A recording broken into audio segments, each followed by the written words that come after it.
Welcome and thank you for joining this reading of The Great Gatsby by F. Scott Fitzgerald. You're about to enter a world of quiet longing, layered with themes of ambition, illusion, and the cost of dreams. The pace is slow and reflective, with a tone that feels both elegant and deeply human. Now, let us begin. Chapter 1. In my younger and more vulnerable years, my father gave me some advice that I've been turning over in my mind ever since.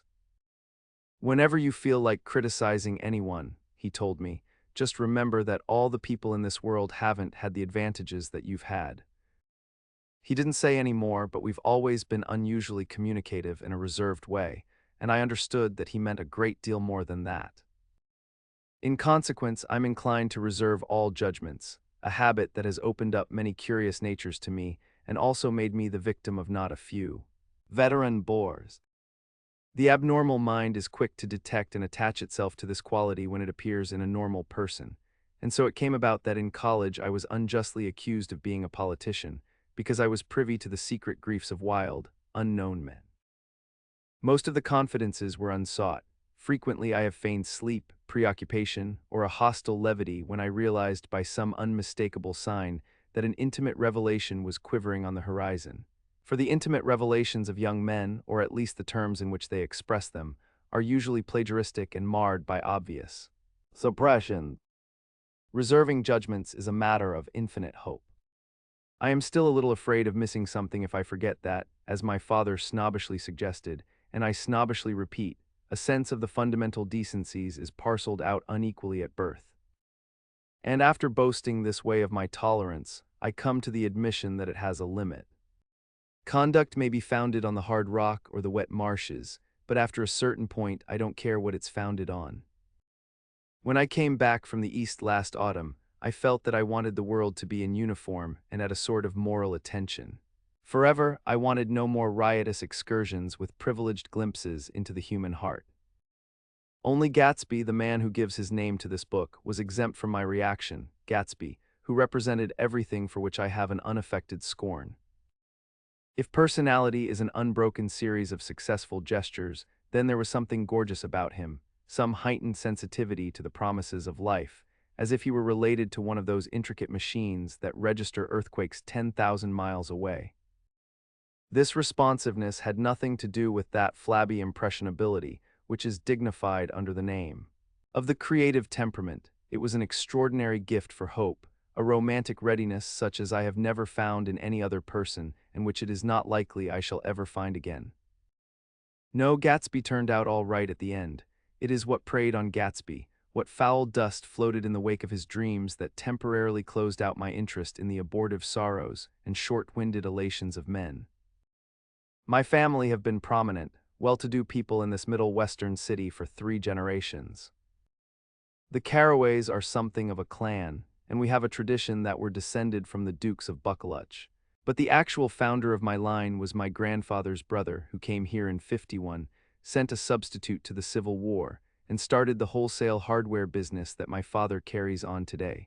I never saw this great uncle, but I'm supposed to look like him, with special reference to the rather hard-boiled painting that hangs in father's office.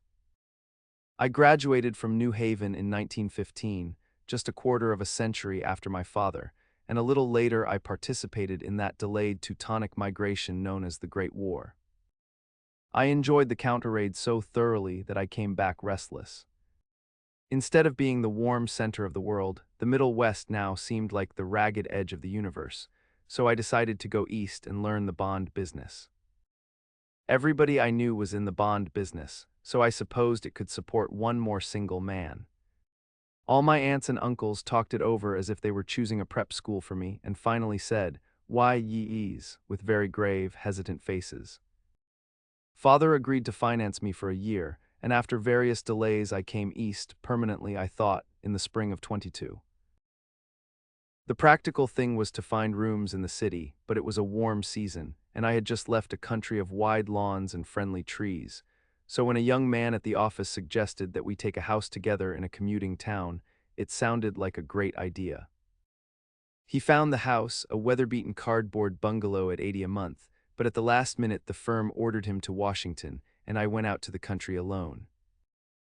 I had a dog, at least I had him for a few days until he ran away, and an old Dodge and a Finnish woman, who made my bed and cooked breakfast and muttered Finnish wisdom to herself over the electric stove. It was lonely for a day or so until one morning some man, more recently arrived than I, stopped me on the road. "How do you get to West Egg Village?" he asked helplessly. I told him, and as I walked on, I was lonely no longer. I was a guide, a pathfinder, an original settler. He had casually conferred on me the freedom of the neighborhood. And so, with the sunshine and the great bursts of leaves growing on the trees, just as things grow in fast movies, I had that familiar conviction that life was beginning over again with the summer. There was so much to read, for one thing, and so much fine health to be pulled down out of the young, breath-giving air. I bought a dozen volumes on banking and credit and investment securities, and they stood on my shelf in red and gold like new money from the mint, promising to unfold the shining secrets that only Midas and Morgan and Maecenas knew. And I had the high intention of reading many other books besides.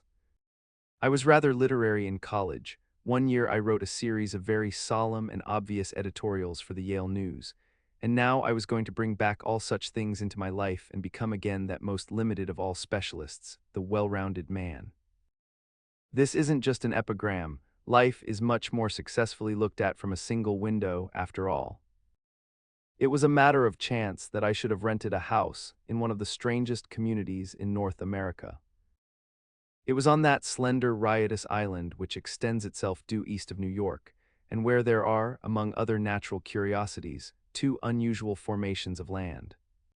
20 miles from the city, a pair of enormous eggs, identical in contour and separated only by a courtesy bay, jut out into the most domesticated body of salt water in the Western Hemisphere, the great wet barnyard of Long Island Sound. They are not perfect ovals, like the egg in the Columbus story. They are both crushed flat at the contact end, but their physical resemblance must be a source of perpetual wonder to the gulls that fly overhead. To the wingless, a more interesting phenomenon is their dissimilarity in every particular except shape and size. I lived at West Egg, the less fashionable of the two, though this is a most superficial tag to express the bizarre and not a little sinister contrast between them. My house was at the very tip of the egg, only 50 yards from the Sound, and squeezed between two huge places that rented for 12 or 15,000 a season. The one on my right was a colossal affair by any standard. It was a factual imitation of some Hotel de Ville in Normandy, with a tower on one side, spanking new under a thin beard of raw ivy, and a marble swimming pool and more than 40 acres of lawn and garden. It was Gatsby's mansion, or rather, as I didn't know Mr. Gatsby, it was a mansion inhabited by a gentleman of that name. My own house was an eyesore, but it was a small eyesore, and it had been overlooked, so I had a view of the water, a partial view of my neighbor's lawn, and the consoling proximity of millionaires, all for $80 a month. Across the courtesy bay, the white palaces of fashionable East Egg glittered along the water, and the history of the summer really begins on the evening I drove over there to have dinner with the Tom Buchanans. Daisy was my second cousin once removed, and I'd known Tom in college. And just after the war, I spent 2 days with them in Chicago. Her husband, among various physical accomplishments, had been one of the most powerful ends that ever played football at New Haven, a national figure in a way, one of those men who reach such an acute limited excellence at 21 that everything afterward savors of anticlimax. His family were enormously wealthy. Even in college, his freedom with money was a matter for reproach. But now he'd left Chicago and come east in a fashion that rather took your breath away. For instance, he'd brought down a string of polo ponies from Lake Forest. It was hard to realize that a man in my own generation was wealthy enough to do that. Why they came east, I don't know. They had spent a year in France for no particular reason, and then drifted here and there unrestfully, wherever people played polo and were rich together. This was a permanent move, said Daisy over the telephone, but I didn't believe it. I had no sight into Daisy's heart, but I felt that Tom would drift on forever seeking, a little wistfully, for the dramatic turbulence of some irrecoverable football game. And so it happened that on a warm, windy evening, I drove over to East Egg to see two old friends whom I scarcely knew at all. Their house was even more elaborate than I expected, a cheerful red and white Georgian colonial mansion overlooking the bay. The lawn started at the beach and ran towards the front door for a quarter of a mile, jumping over sundials and brick walks in burning gardens. Finally, when it reached the house, drifting up the side in bright vines as though from the momentum of its run. The front was broken by a line of French windows, glowing now with reflected gold and wide open to the warm, windy afternoon, and Tom Buchanan in riding clothes was standing with his legs apart on the front porch. He had changed since his New Haven years. Now he was a sturdy straw-haired man of 30, with a rather hard mouth and a supercilious manner. Two shining, arrogant eyes had established dominance over his face and gave him the appearance of always leaning aggressively forward. Not even the effeminate swank of his riding clothes could hide the enormous power of that body. He seemed to fill those glistening boots until he strained the top lacing, and you could see a great pack of muscle shifting when his shoulder moved under his thin coat. It was a body capable of enormous leverage, a cruel body. His speaking voice, a gruff husky tenor, added to the impression of fractiousness he conveyed. There was a touch of paternal contempt in it, even toward people he liked, and there were men at New Haven who had hated his guts. "Now don't think my opinion on these matters is final," he seemed to say, "just because I'm stronger and more of a man than you are. We were in the same senior society, and while we were never intimate, I always had the impression that he approved of me and wanted me to like him with some harsh, defiant wistfulness of his own." We talked for a few minutes on the sunny porch. "I've got a nice place here," he said, his eyes flashing about restlessly. Turning me around by one arm, he moved a broad, flat hand along the front vista, including in its sweep a sunken Italian garden, a half-acre of deep, pungent roses, and a snub-nosed motorboat that bumped the tide offshore. It belonged to Domain, the oil man. He turned me around again, politely and abruptly. "We'll go inside." We walked through a high hallway into a bright, rosy-colored space, fragilely bound into the house by French windows at either end. The windows were ajar and gleaming white against the fresh grass outside that seemed to grow a little way into the house. A breeze blew through the room, blew curtains in at one end and out the other like pale flags, twisting them up toward the frosted wedding cake of the ceiling, and then rippled over the wine-colored rug, making a shadow on it as wind does on the sea. The only completely stationary object in the room was an enormous couch on which two young women were buoyed up as though upon an anchored balloon. They were both in white, and their dresses were rippling and fluttering as if they had just been blown back in after a short flight around the house. I must have stood for a few moments listening to the whip and snap of the curtains and the groan of a picture on the wall. Then there was a boom as Tom Buchanan shut the rear windows and the caught wind died out about the room, and the curtains and the rugs and the two young women ballooned slowly to the floor. The younger of the two was a stranger to me. She was extended full length at her end of the divan, completely motionless, and with her chin raised a little, as if she were balancing something on it which was quite likely to fall. If she saw me out of the corner of her eyes, she gave no hint of it. Indeed, I was almost surprised into murmuring an apology for having disturbed her by coming in. The other girl, Daisy, made an attempt to rise. She leaned slightly forward with a conscientious expression. Then she laughed, an absurd, charming little laugh, and I laughed too and came forward into the room. "I'm paralyzed with happiness." She laughed again as if she said something very witty and held my hand for a moment, looking up into my face, promising that there was no one in the world she so much wanted to see. That was a way she had. She hinted in a murmur that the surname of the balancing girl was Baker. I've heard it said that Daisy's murmur was only to make people lean toward her, an irrelevant criticism that made it no less charming. At any rate, Miss Baker's lips fluttered. She nodded at me almost imperceptibly, and then quickly tipped her head back again. The object she was balancing had obviously tottered a little and given her something of a fright. Again, a sort of apology arose to my lips. Almost any exhibition of complete self-sufficiency draws a stunned tribute from me. I looked back at my cousin, who began to ask me questions in her low, thrilling voice. It was the kind of voice that the ear follows up and down, as if each speech is an arrangement of notes that will never be played again. Her face was sad and lovely with bright things in it, bright eyes and a bright passionate mouth, but there was an excitement in her voice that men who had cared for her found difficult to forget. A singing compulsion, a whispered listen, a promise that she had done gay, exciting things just a while since and that there were gay, exciting things hovering in the next hour.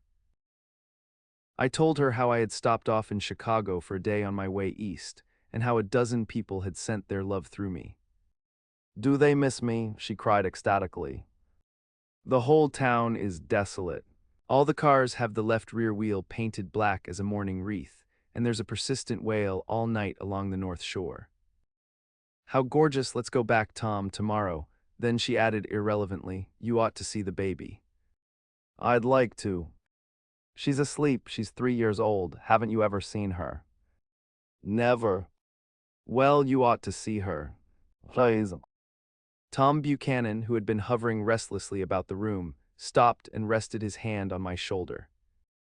"What you doing, Nick?" "I'm a bond man." "Who with?" I told him. "Never heard of them," he remarked decisively. "This annoyed me." "You will," I answered shortly. "You will if you stay in the East." "Oh, I'll stay in the East, don't you worry," he said, glancing at Daisy and then back at me, as if he were alert for something more. "I'd be a goddamned fool to live anywhere else." At this point, Miss Baker said, "Absolutely," with such suddenness that I started. It was the first word she had uttered since I came into the room. Evidently it surprised her as much as it did me, for she yawned and with a series of rapid, deft movements stood up into the room. "I'm stiff," she complained. "I've been lying on that sofa for as long as I can remember." "Don't look at me," Daisy retorted. "I've been trying to get you to New York all afternoon." "No, thanks," said Miss Baker to the 4 cocktails just in from the pantry. "I'm absolutely in training." Her host looked at her incredulously. "You are," he took down his drink as if it were a drop in the bottom of a glass. "How you ever get anything done is beyond me." I looked at Miss Baker, wondering what it was she got done. I enjoyed looking at her. She was a slender, small-breasted girl, with an erect carriage, which she accentuated by throwing her body backward at the shoulders like a young cadet. Her gray, sun-strained eyes looked back at me with polite reciprocal curiosity out of a wan, charming, discontented face. It occurred to me now that I had seen her or a picture of her somewhere before. "You live in West Egg," she remarked contemptuously. "I know somebody there. I don't know a single. You must know Gatsby." "Gatsby?" demanded Daisy. "What Gatsby?" Before I could reply that he was my neighbor, dinner was announced.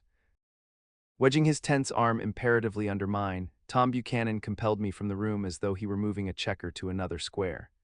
Slenderly, languidly, their hands set lightly on their hips, the 2 young women preceded us out onto a rosy-colored porch, open toward the sunset, where 4 candles flickered on the table in the diminished wind.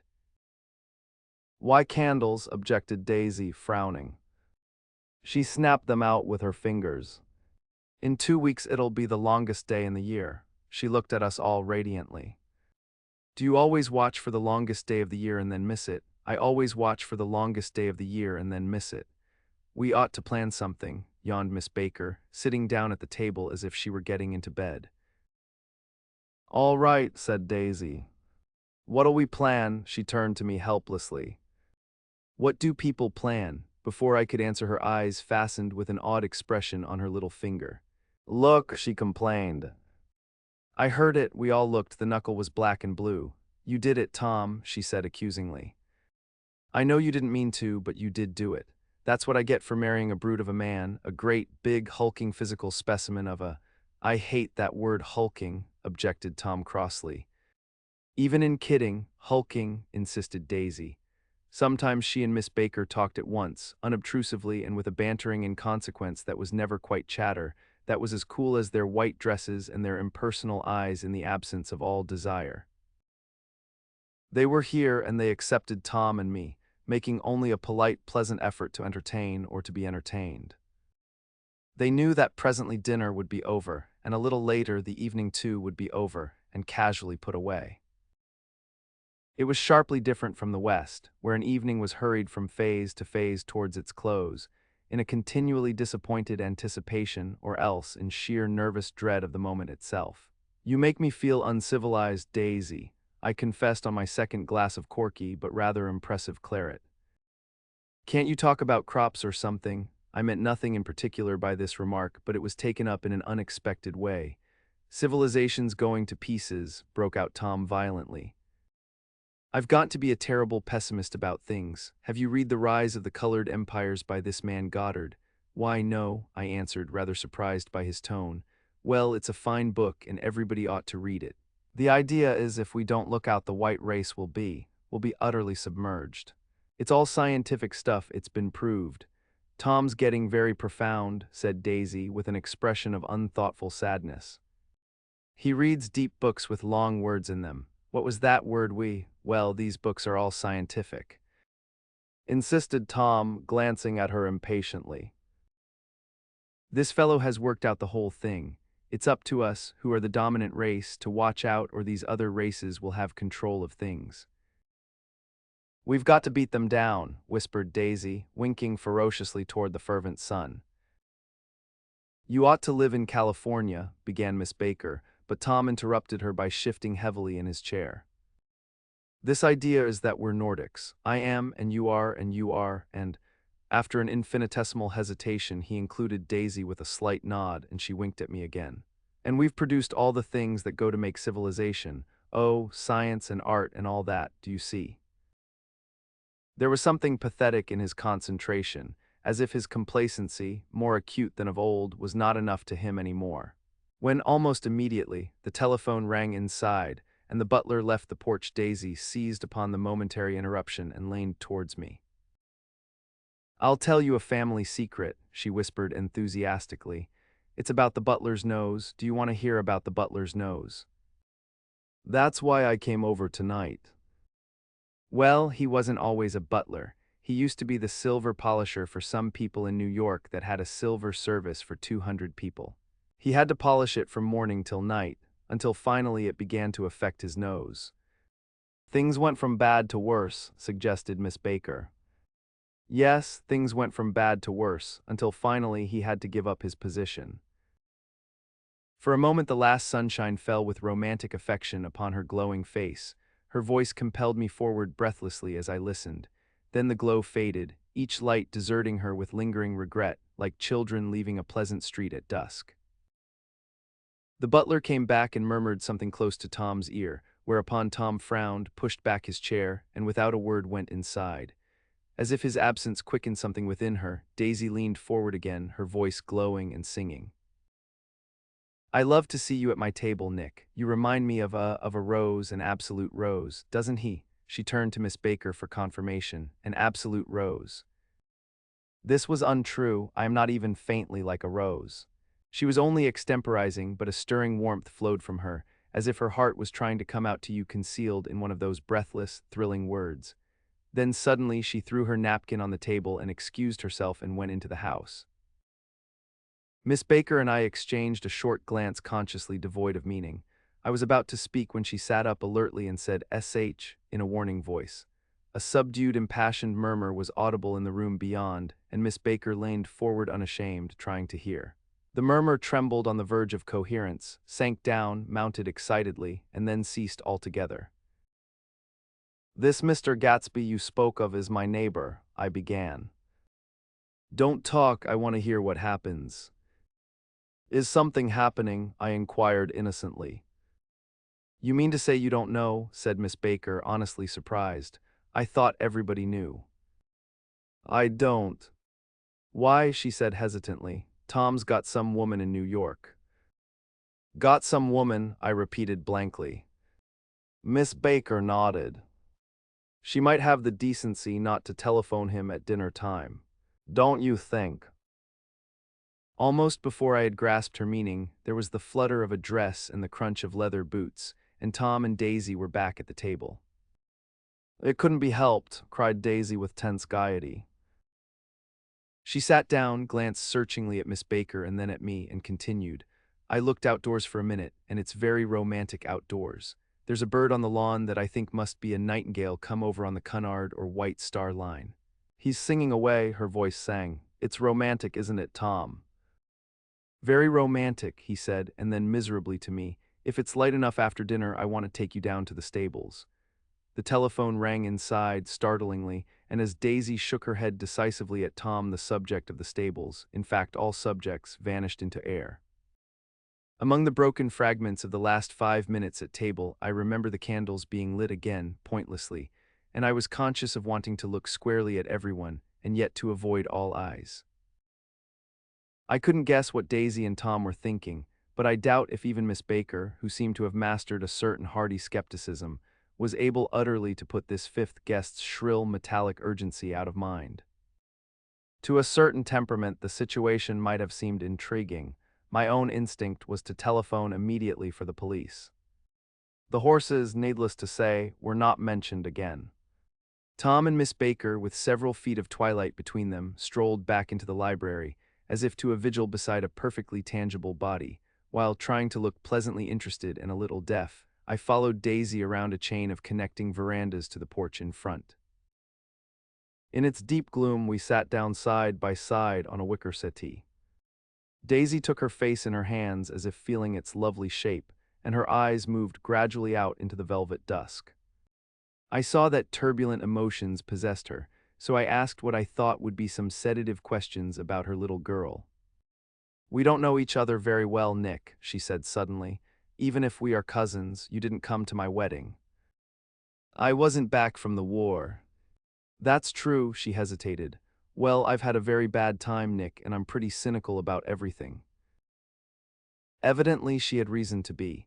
I waited, but she didn't say any more, and after a moment I returned rather feebly to the subject of her daughter. "I suppose she talks and eats and everything." "Oh, yes," she looked at me absently. "Listen, Nick, let me tell you what I said when she was born." "Would you like to hear?" "Very much." "It'll show you how I've got to feel about things." Well, she was less than an hour old and Tom was God knows where. I woke up out of the ether with an utterly abandoned feeling and asked the nurse right away if it was a boy or a girl. She told me it was a girl, and so I turned my head away and wept. "All right," I said, "I'm glad it's a girl, and I hope she'll be a fool. That's the best thing a girl can be in this world, a beautiful little fool." "You see, I think everything's terrible anyhow," she went on in a convinced way. "Everybody thinks so, the most advanced people, and I know. I've been everywhere and seen everything and done everything." Her eyes flashed around her in a defiant way, rather like Tom's, and she laughed with thrilling scorn. "Sophisticated God, I'm sophisticated." The instant her voice broke off, ceasing to compel my attention, I felt the basic insincerity of what she had said. It made me uneasy, as though the whole evening had been a trick of some sort to exact a contributory emotion from me. I waited, and sure enough, in a moment she looked at me with an absolute smirk on her lovely face, as if she had asserted her membership in a rather distinguished secret society to which she and Tom belonged. Inside, the crimson room bloomed with light. Tom and Miss Baker sat at either end of the long couch, and she read aloud to him from the Saturday Evening Post, the words, murmurous and uninflected, running together in a soothing tune. The lamplight, bright on his boots and dull on the autumn leaf yellow of her hair, glinted along the paper as she turned a page with a flutter of slender muscles in her arms. When we came in, she held us silent for a moment with a lifted hand. "To be continued," she said, tossing the magazine on the table, "in our very next issue." Her body asserted itself with a restless movement of her knee, and she stood up. 10 o'clock, she remarked, apparently finding the time on the ceiling. "Time for this good girl to go to bed." "Jordan's going to play in the tournament tomorrow," explained Daisy, "over at Westchester." "Oh, you're Jordan Baker."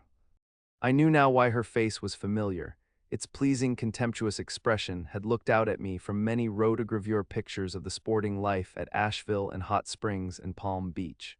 I had heard some story of her too, a critical, unpleasant story, but what it was I had forgotten long ago. "Good night," she said softly. "Wake me at 8, won't you? If you'll get up." "I will. Good night, Mr. Caraway. See you anon." "Of course you will," confirmed Daisy.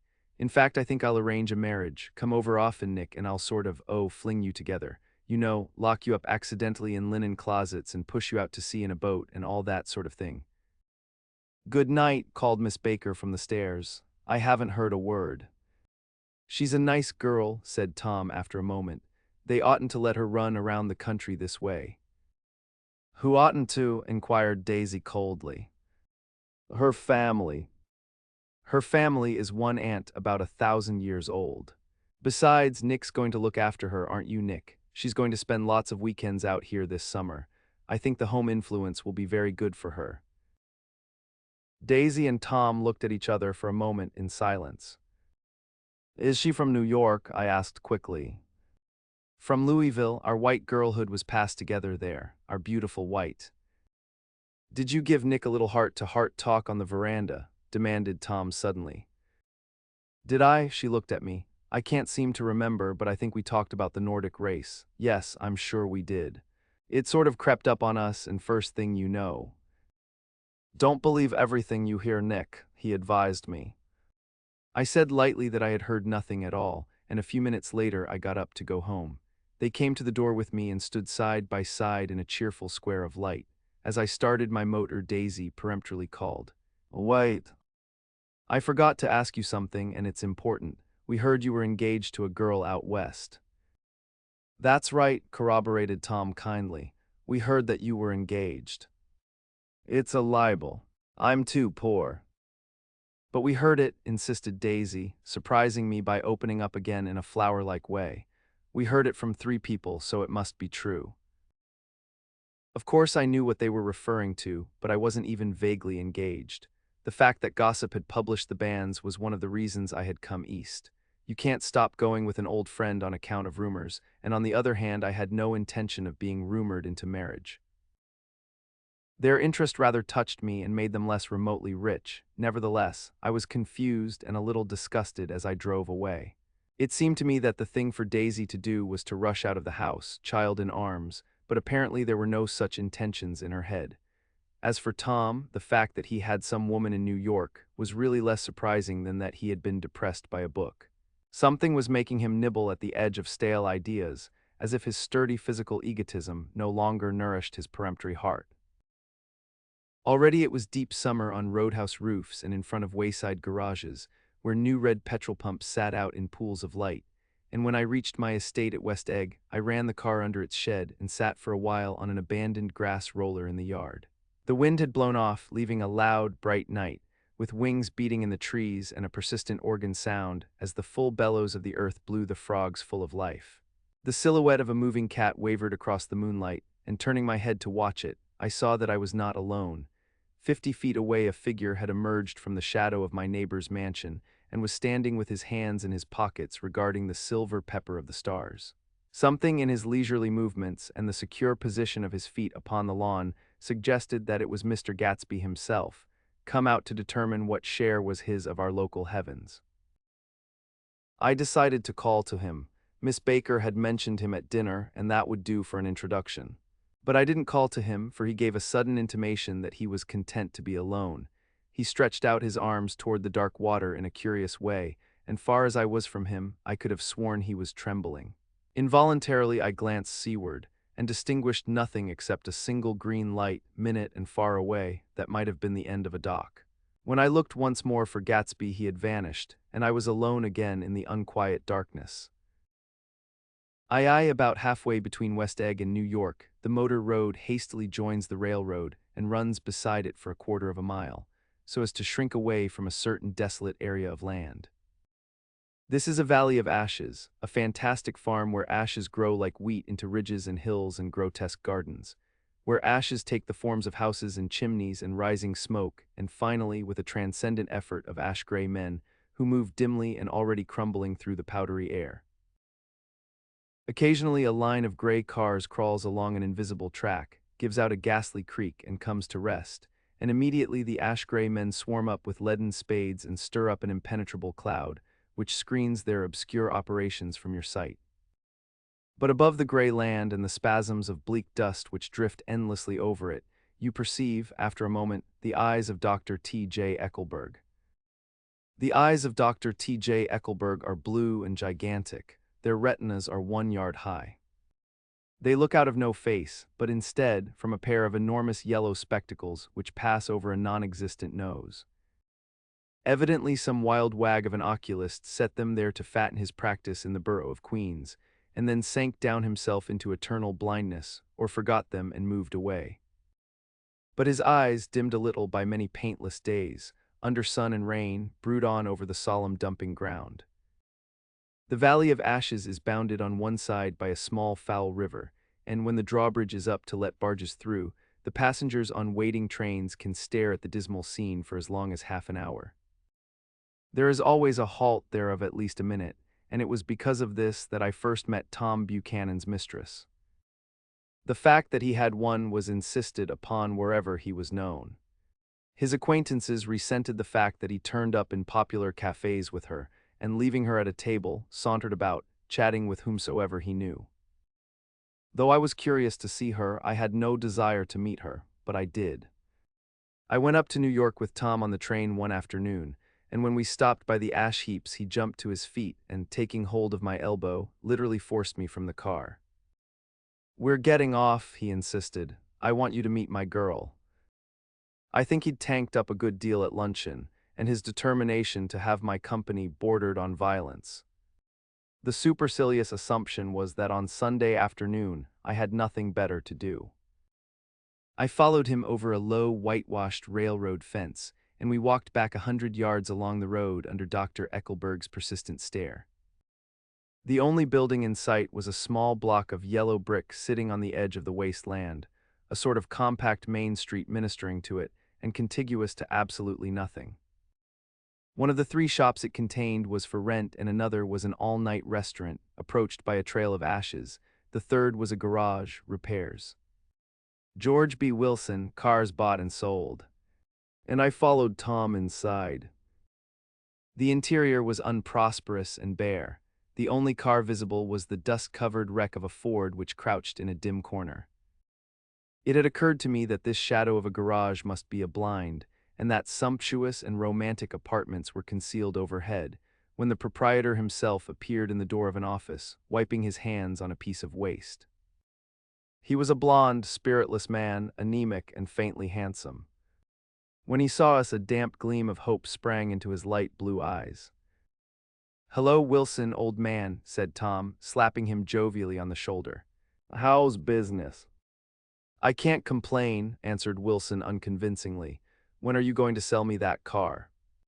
"Next week. I've got my man working on it now." "Works pretty slow, don't he?" "No, he doesn't," said Tom coldly. "And if you feel that way about it, maybe I'd better sell it somewhere else after all." "I don't mean that," explained Wilson quickly. "I just meant—" His voice faded off and Tom glanced impatiently around the garage. Then I heard footsteps on a stairs, and in a moment the thickish figure of a woman blocked out the light from the office door. She was in the middle 30s and faintly stout, but she carried her flesh sensuously as some women can. Her face, above a spotted dress of dark blue crêpe de chine, contained no facet or gleam of beauty, but there was an immediately perceptible vitality about her, as if the nerves of her body were continually smoldering. She smiled slowly and, walking through her husband as if he were a ghost, shook hands with Tom, looking him flush in the eye. Then she wet her lips and, without turning around, spoke to her husband in a soft, coarse voice. "Get some chairs, why don't you, so somebody can sit down." "Oh, sure," agreed Wilson hurriedly, and went toward the little office, mingling immediately with the cement color of the walls. A white ashen dust veiled his dark suit and his pale hair as it veiled everything in the vicinity, except his wife, who moved close to Tom. "I want to see you," said Tom intently. "Get on the next train." "All right. I'll meet you by the newsstand on the lower level." She nodded and moved away from him just as George Wilson emerged with 2 chairs from his office door. We waited for her down the road and out of sight. It was a few days before the 4th of July, and a gray, scrawny Italian child was setting torpedoes in a row along the railroad track. "Terrible place, isn't it?" said Tom, exchanging a frown with Dr. Eckelberg. "Awful. It does her good to get away." "Doesn't her husband object?" "Wilson, he thinks she goes to see her sister in New York. He's so dumb he doesn't know he's alive." So Tom Buchanan and his girl and I went up together to New York, or not quite together, for Mrs. Wilson sat discreetly in another car. Tom deferred that much to the sensibilities of those East Eggers who might be on the train. She had changed her dress to a brown-figured muslin, which stretched tight over her rather wide hips as Tom helped her to the platform in New York. At the newsstand, she bought a copy of Town Tattle and a moving picture magazine, and in the station drugstore some cold cream and a small flask of perfume.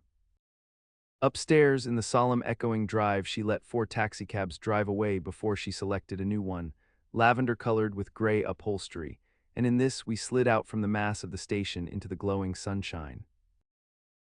But immediately she turned sharply from the window and, leaning forward, tapped on the front glass.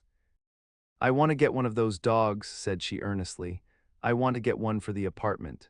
They're nice to have, a dog." We backed up to a gray old man who bore an absurd resemblance to John D. Rockefeller. In a basket swung from his neck cowered a dozen very recent puppies of an indeterminate breed. "What kind are they?" asked Mrs. Wilson eagerly as he came to the taxi window. "All kinds. What kind do you want, lady?" "I'd like to get one of those police dogs. I don't suppose you got that kind." The man peered doubtfully into the basket, plunged in his hand and drew one up, wriggling by the back of the neck. "That's no police dog," said Tom. "No, it's not exactly a police dog," said the man with disappointment in his voice. "It's more of an Airedale." He passed his hand over the brown washrag of a back. "Look at that coat, some coat. That's a dog that'll never bother you with catching cold." "I think it's cute," said Mrs. Wilson enthusiastically. "How much is it?" "That dog," he looked at it admiringly, "that dog will cost you $10. The Airedale, undoubtedly there was an Airedale concerned in it somewhere, though its feet were startlingly white, changed hands and settled down into Mrs. Wilson's lap, where she fondled the weatherproof coat with rapture. "Is it a boy or a girl?" she asked delicately. That dog's a boy." "It's a bitch," said Tom decisively. "Here's your money, go and buy 10 more dogs with it." We drove over to Fifth Avenue, warm and soft, almost pastoral on the summer Sunday afternoon. I wouldn't have been surprised to see a great flock of white sheep turn the corner. "Hold on," I said, "I have to leave you here." "No, you don't," interposed Tom quickly. "Myrtle'll be hurt if you don't come up to the apartment." "Won't you, Myrtle? Come on," she urged. "I'll telephone my sister Catherine. She's said to be very beautiful by people who ought to know." "Well, I'd like to," but we went on, cutting back again over the park toward the West Hundreds. At 158th Street, the cab stopped at one slice in a long white cake of apartment houses. Throwing a regal homecoming glance around the neighborhood, Mrs. Wilson gathered up her dog and her other purchases and went haughtily in. "I'm going to have the McKees come up," she announced as we rose in the elevator. And of course, I got to call up my sister, too. The apartment was on the top floor, a small living room, a small dining room, a small bedroom, and a bath. The living room was crowded to the doors with a set of tapestried furniture entirely too large for it, so that to move about was to stumble continually over scenes of ladies swinging in the gardens of Versailles. The only picture was an over-enlarged photograph, apparently a hen sitting on a blurred rock. Looked at from a distance, however, the hen resolved itself into a bonnet, and the countenance of a stout old lady beamed down into the room. Several old copies of Town Tattle lay on the table together with a copy of Simon Called Peter and some of the small scandal magazines of Broadway. Mrs. Wilson was first concerned with the dog. A reluctant elevator boy went for a box full of straw and some milk, to which he added on his own initiative a tin of large, hard dog biscuits, one of which decomposed apathetically in the saucer of milk all afternoon. Meanwhile, Tom brought out a bottle of whiskey from a locked bureau door. I have been drunk just twice in my life, and the second time was that afternoon, so everything that happened has a dim, hazy cast over it, although until after 8 o'clock the apartment was full of cheerful sun. Sitting on Tom's lap, Mrs. Wilson called up several people on the telephone. Then there were no cigarettes, and I went out to buy some at the drugstore on the corner. When I came back, they had both disappeared, so I sat down discreetly in the living room and read a chapter of Simon Called Peter. Either it was terrible stuff or the whiskey distorted things, because it didn't make any sense to me. Just as Tom and Myrtle, after the first drink Mrs. Wilson and I called each other by our first names, reappeared, company commenced to arrive at the apartment door. The sister, Catherine, was a slender, worldly girl of about 30, with a solid, sticky bob of red hair and a complexion powdered milky white. Her eyebrows had been plucked and then drawn on again at a more rakish angle, but the efforts of nature toward the restoration of the old alignment gave a blurred air to her face. When she moved about there was an incessant clicking, as innumerable pottery bracelets jingled up and down upon her arms. She came in with such a proprietary haste and looked around so possessively at the furniture that I wondered if she lived here. But when I asked her, she laughed immoderately, repeated my question aloud, and told me she lived with a girl friend at a hotel. Mr. McKee was a pale, feminine man from the flat below. He had just shaved, for there was a white spot of lather on his cheekbone, and he was most respectful in his greeting to everyone in the room. He informed me that he was in the artistic game, and I gathered later that he was a photographer and had made the dim enlargement of Mrs. Wilson's mother, which hovered like an ectoplasm on the wall. His wife was shrill, languid, handsome, and horrible. She told me with pride that her husband had photographed her 127 times since they had been married. Mrs. Wilson had changed her costume some time before, and was now attired in an elaborate afternoon dress of cream-colored chiffon, which gave out a continual rustle as she swept about the room. With the influence of the dress, her personality had also undergone a change. The intense vitality that had been so remarkable in the garage was converted into impressive hauteur. Her laughter, her gestures, her assertions became more violently affected moment by moment, and as she expanded, the room grew smaller around her, until she seemed to be revolving on a noisy, creaking pivot through the smoky air. "My dear," she told her sister in a high, mincing shout, "most of these fellas will cheat you every time. All they think of is money. I had a woman up here last week to look at my feet, and when she gave me the bill you'd have thought she had my appendicitis out." "What was the name of the woman?" asked Mrs. McKee. "Mrs. Eberhart. She goes around looking at people's feet in their own homes." "I like your dress," remarked Mrs. McKee. "I think it's adorable." Mrs. Wilson rejected the compliment by raising her eyebrow in disdain. "It's just a crazy old thing," she said. "I just slip it on sometimes when I don't care what I look like." "But it looks wonderful on you, if you know what I mean," pursued Mrs. McKee. "If Chester could only get you in that pose, I think he could make something of it." We all looked in silence at Mrs. Wilson, who removed a strand of hair from over her eyes and looked back at us with a brilliant smile. Mr. McKee regarded her intently with his head on one side, and then moved his hand back and forth slowly in front of his face. "I should change the light," he said after a moment. "I'd like to bring out the modeling of the features, and I'd try to get hold of all the back hair." "I wouldn't think of changing the light," cried Mrs. McKee. "I think it's—" Her husband said "sh," and we all looked at the subject again, whereupon Tom Buchanan yawned audibly and got to his feet. "You McKees have something to drink," he said. "Get some more ice and mineral water, Myrtle, before everybody goes to sleep." "I told that boy about the ice." Myrtle raised her eyebrows in despair at the shiftlessness of the lower orders. "These people, you have to keep after them all the time." She looked at me and laughed pointlessly. Then she flounced over to the dog, kissed it with ecstasy, and swept into the kitchen, implying that a dozen chefs awaited her orders there. "I've done some nice things out on Long Island," asserted Mr. McKee. Tom looked at him blankly. "Two of them we have framed downstairs." "Two what?" demanded Tom. "Two studies, one of them I call Montauk Point, the gulls, and the other I call Montauk Point, the sea." The sister Catherine sat down beside me on the couch. "Do you live down on Long Island too?" she inquired. "I live at West Egg." "Really? I was down there at a party about a month ago, at a man named Gatsby's. Do you know him?" "I live next door to him." "Well, they say he's a nephew or a cousin of Kaiser Wilhelm's. That's where all his money comes from." "Really?" She nodded. "I'm scared of him. I'd hate to have him get anything on me." This absorbing information about my neighbor was interrupted by Mrs. McKay's, pointing suddenly at Catherine. "Chester, I think you could do something with her," she broke out, but Mr. McKee only nodded in a bored way and turned his attention to Tom. "I'd like to do more work on Long Island if I could get the entry. All I ask is that they should give me a start." "Ask Myrtle," said Tom, breaking into a short shout of laughter as Mrs. Wilson entered with a tray. "She'll give you a letter of introduction, won't you, Myrtle?" "Do what?" she asked, startled. "You'll give McKee a letter of introduction to your husband so he can do some studies of him." His lips moved silently for a moment as he invented George B. Wilson at the gasoline pump, or something like that.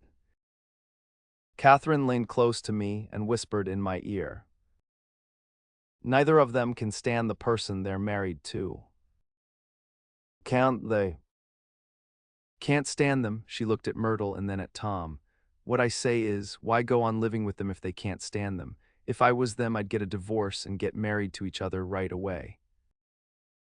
"Doesn't she like Wilson either?" The answer to this was unexpected. It came from Myrtle, who had overheard the question, and it was violent and obscene. "You see," cried Catherine triumphantly. She lowered her voice again. "It's really his wife that's keeping them apart. She's a Catholic and they don't believe in divorce." Daisy was not a Catholic, and I was a little shocked at the elaborateness of the lie. "When they do get married," continued Catherine, "they're going west to live for a while until it blows over. It'd be more discreet to go to Europe."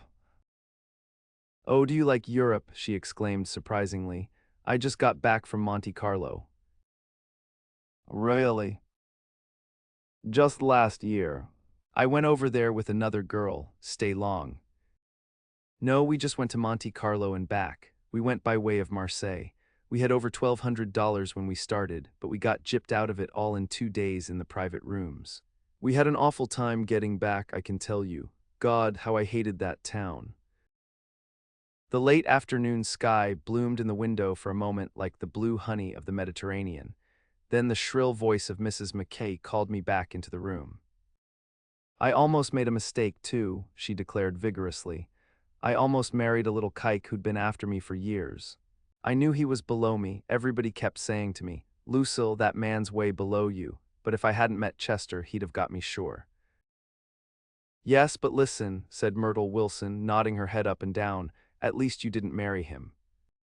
"I know I didn't." "Well, I married him," said Myrtle ambiguously, "and that's the difference between your case and mine." "Why did you, Myrtle?" demanded Catherine. "Nobody forced you to." Myrtle considered. "I married him because I thought he was a gentleman," she said finally. "I thought he knew something about breeding, but he wasn't fit to lick my shoe." "You were crazy about him for a while," said Catherine. "Crazy about him?" cried Myrtle incredulously. "Who said I was crazy about him? I never was any more crazy about him than I was about that man there." She pointed suddenly at me, and everyone looked at me accusingly. I tried to show by my expression that I expected no affection. "The only crazy I was when I married him. I knew right away I made a mistake. He borrowed somebody's best suit to get married in and never even told me about it, and the man came after it one day when he was out. 'Oh, is that your suit?' I said. This is the first I ever heard about it. But I gave it to him, and then I lay down and cried to beat the band all afternoon." "She really ought to get away from him," resumed Catherine to me. "They've been living over that garage for 11 years, and Tom's the first sweetie she ever had." The bottle of whiskey, a second one, was now in constant demand by all present, excepting Catherine, who felt just as good on nothing at all. Tom rang for the janitor and sent him for some celebrated sandwiches, which were a complete supper in themselves. I wanted to get out and walk eastward toward the park through the soft twilight, but each time I tried to go I became entangled in some wild, strident argument which pulled me back, as if with ropes, into my chair. Yet high over the city our line of yellow windows must have contributed their share of human secrecy to the casual watcher in the darkening streets, and I saw him too, looking up and wondering. I was within and without, simultaneously enchanted and repelled by the inexhaustible variety of life. Myrtle pulled her chair close to mine, and suddenly her warm breath poured over me the story of her first meeting with Tom. It was on the two little seats facing each other that are always the last ones left on the train. I was going up to New York to see my sister and spend the night. He had on a dress suit and patent leather shoes, and I couldn't keep my eyes off him, but every time he looked at me, I had to pretend to be looking at the advertisement over his head. When we came into the station, he was next to me, and his white shirt front pressed against my arm, and so I told him I'd have to call a policeman, but he knew I lied. I was so excited that when I got into taxi with him, I didn't hardly know I wasn't getting into a subway train. All I kept thinking about, over and over, was, "You can't live forever, you can't live forever." She turned to Mrs. McKee, and the room rang full of her artificial laughter. "My dear," she cried, "I'm going to give you this dress as soon as I'm through with it. I've got to get another one tomorrow. I'm going to make a list of all the things I've got to get. A massage and a wave and a collar for the dog, and one of those cute little ashtrays where you touch a spring, and a wreath with a black silk bow for Mother's grave that'll last all summer." I got to write down a list so I won't forget all the things I got to do. It was 9 o'clock. Almost immediately afterward, I looked at my watch and found it was 10. Mr. McKee was asleep on a chair with his fists clenched in his lap, like a photograph of a man of action. Taking out my handkerchief, I wiped from his cheek the spot of dried lather that had worried me all the afternoon. The little dog was sitting on the table looking with blind eyes through the smoke, and from time to time groaning faintly. People disappeared, reappeared, made plans to go somewhere, and then lost each other. Searched for each other, found each other a few feet away. Sometime toward midnight, Tom Buchanan and Mrs. Wilson stood face to face discussing, in impassioned voices, whether Mrs. Wilson had any right to mention Daisy's name. "Daisy, Daisy, Daisy," shouted Mrs. Wilson. "I'll say it whenever I want to, Daisy, die." Making a short, deft movement, Tom Buchanan broke her nose with his open hand. Then there were bloody towels upon the bathroom floor, and women's voices scolding, and high over the confusion a long broken wail of pain. Mr. McKee awoke from his doze and started in a daze toward the door. When he had gone halfway, he turned around and stared at the scene, his wife and Catherine scolding and consoling as they stumbled here and there among the crowded furniture with articles of aid, and the despairing figure on the couch, bleeding fluently and trying to spread a copy of Town Tattle over the tapestry scenes of Versailles. Then Mr. McKee turned and continued on out the door. Taking my hat from the chandelier, I followed. "Come to lunch some day," he suggested, as we groaned down in the elevator. "Where?" "Anywhere." "Keep your hands off the lever," snapped the elevator boy. "I beg your pardon," said Mr. McKee with dignity. "I didn't know I was touching it." "All right," I agreed. "I'll be glad to." I was standing beside his bed and he was sitting up between the sheets, clad in his underwear with a great portfolio in his hands. "Beauty and the Beast," "Loneliness," "Old Grocery Horse," "Broken Bridge." Then I was lying half asleep in the cold lower level of the Pennsylvania station, staring at the Morning Tribune and waiting for the 4 o'clock train. There was music from my neighbor's house through the summer nights. In his blue gardens, men and girls came and went like moths among the whisperings and the champagne and the stars. At high tide in the afternoon, I watched his guests diving from the tower of his raft, or taking the sun on the hot sand of his beach, while his 2 motorboats slit the waters of the Sound, drawing aquaplanes over cataracts of foam. On weekends, his Rolls-Royce became an omnibus, bearing parties to and from the city between 9 in the morning and long past midnight, while his station wagon scampered like a brisk yellow bug to meet all trains.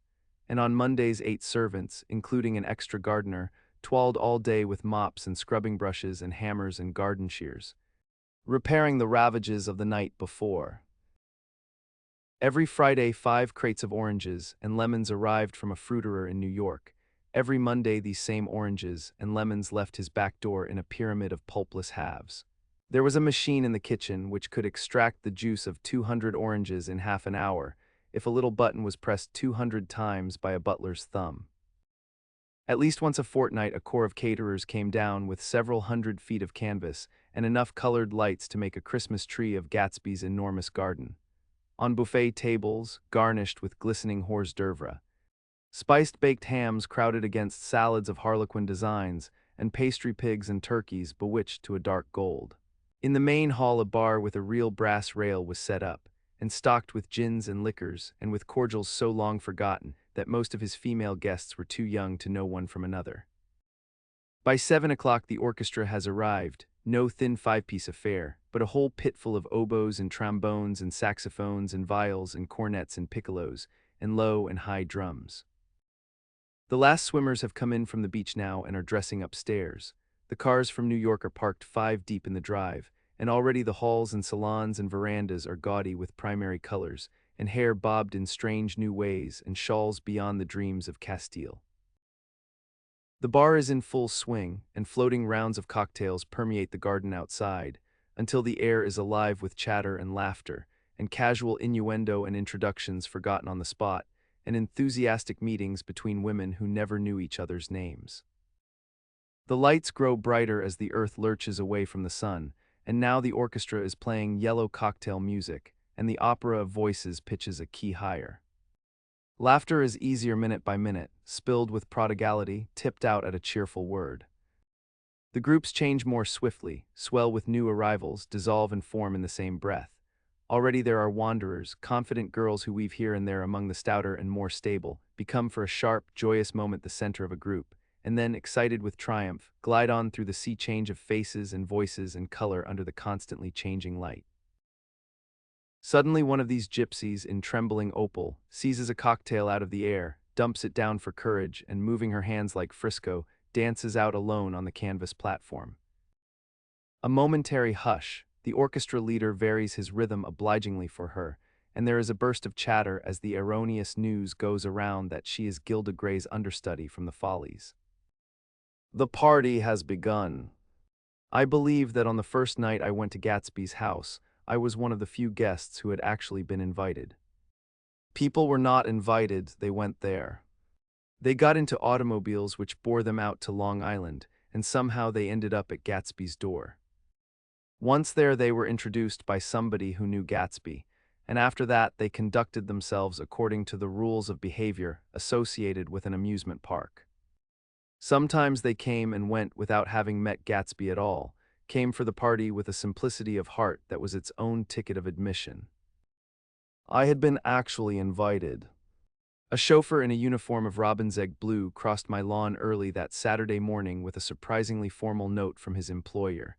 The honor would be entirely Gatsby's, it said, if I would attend his little party that night.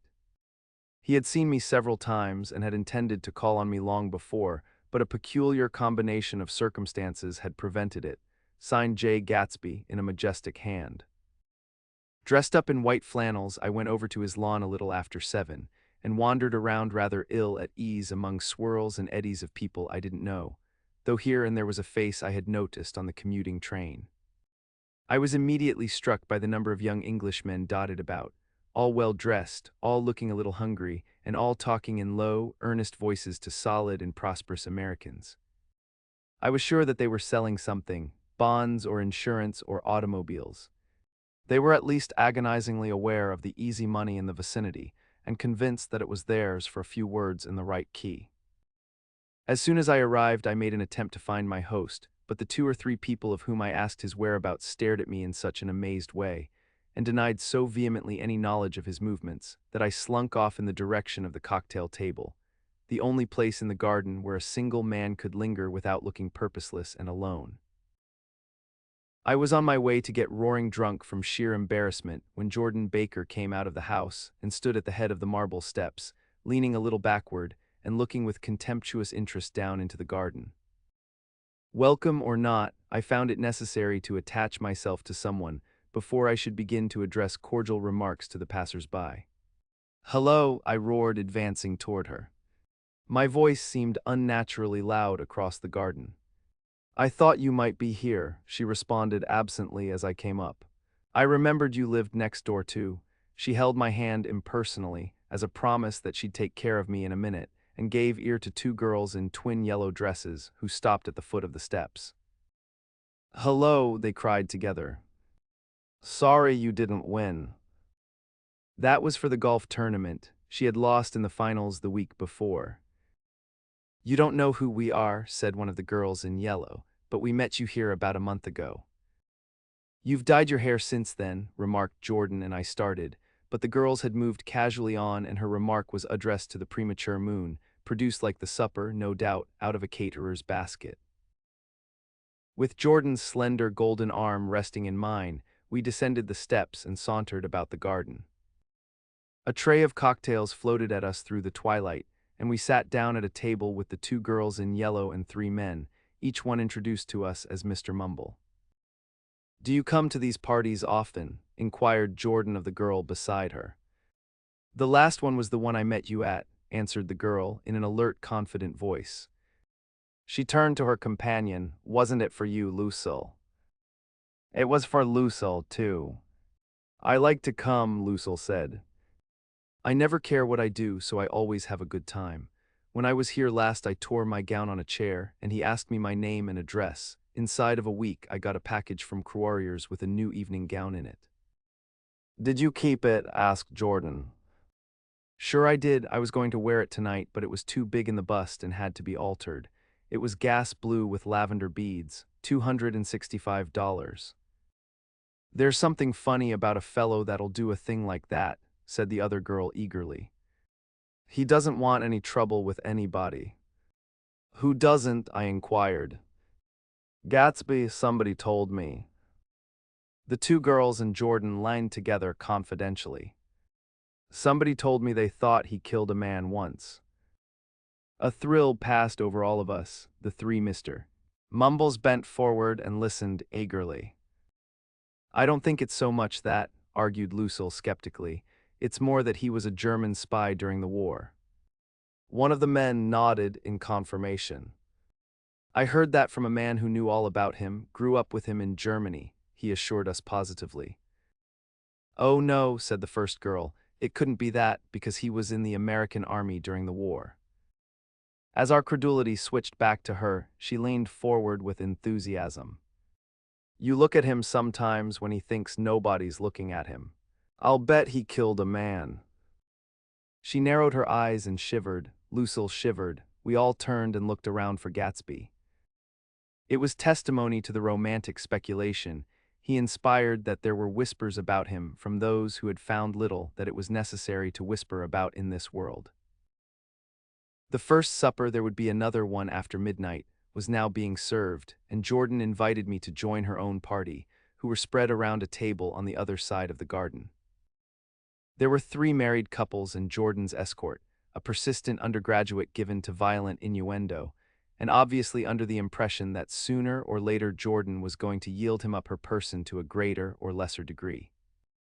Instead of rambling, this party had preserved a dignified homogeneity, and assumed to itself the function of representing the staid nobility of the countryside, East Egg condescending to West Egg and carefully on guard against its spectroscopic gaiety.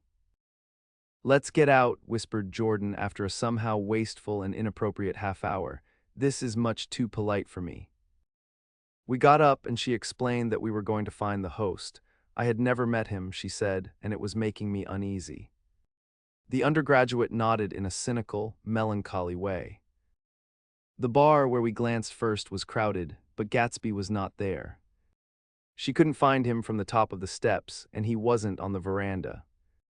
On a chance, we tried an important-looking door and walked into a high Gothic library, paneled with carved English oak and probably transported complete from some ruin overseas.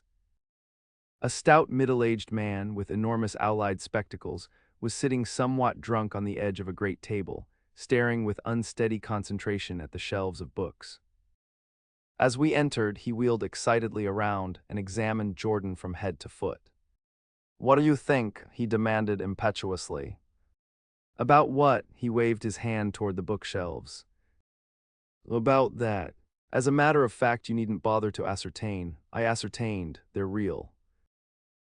"The books?" He nodded.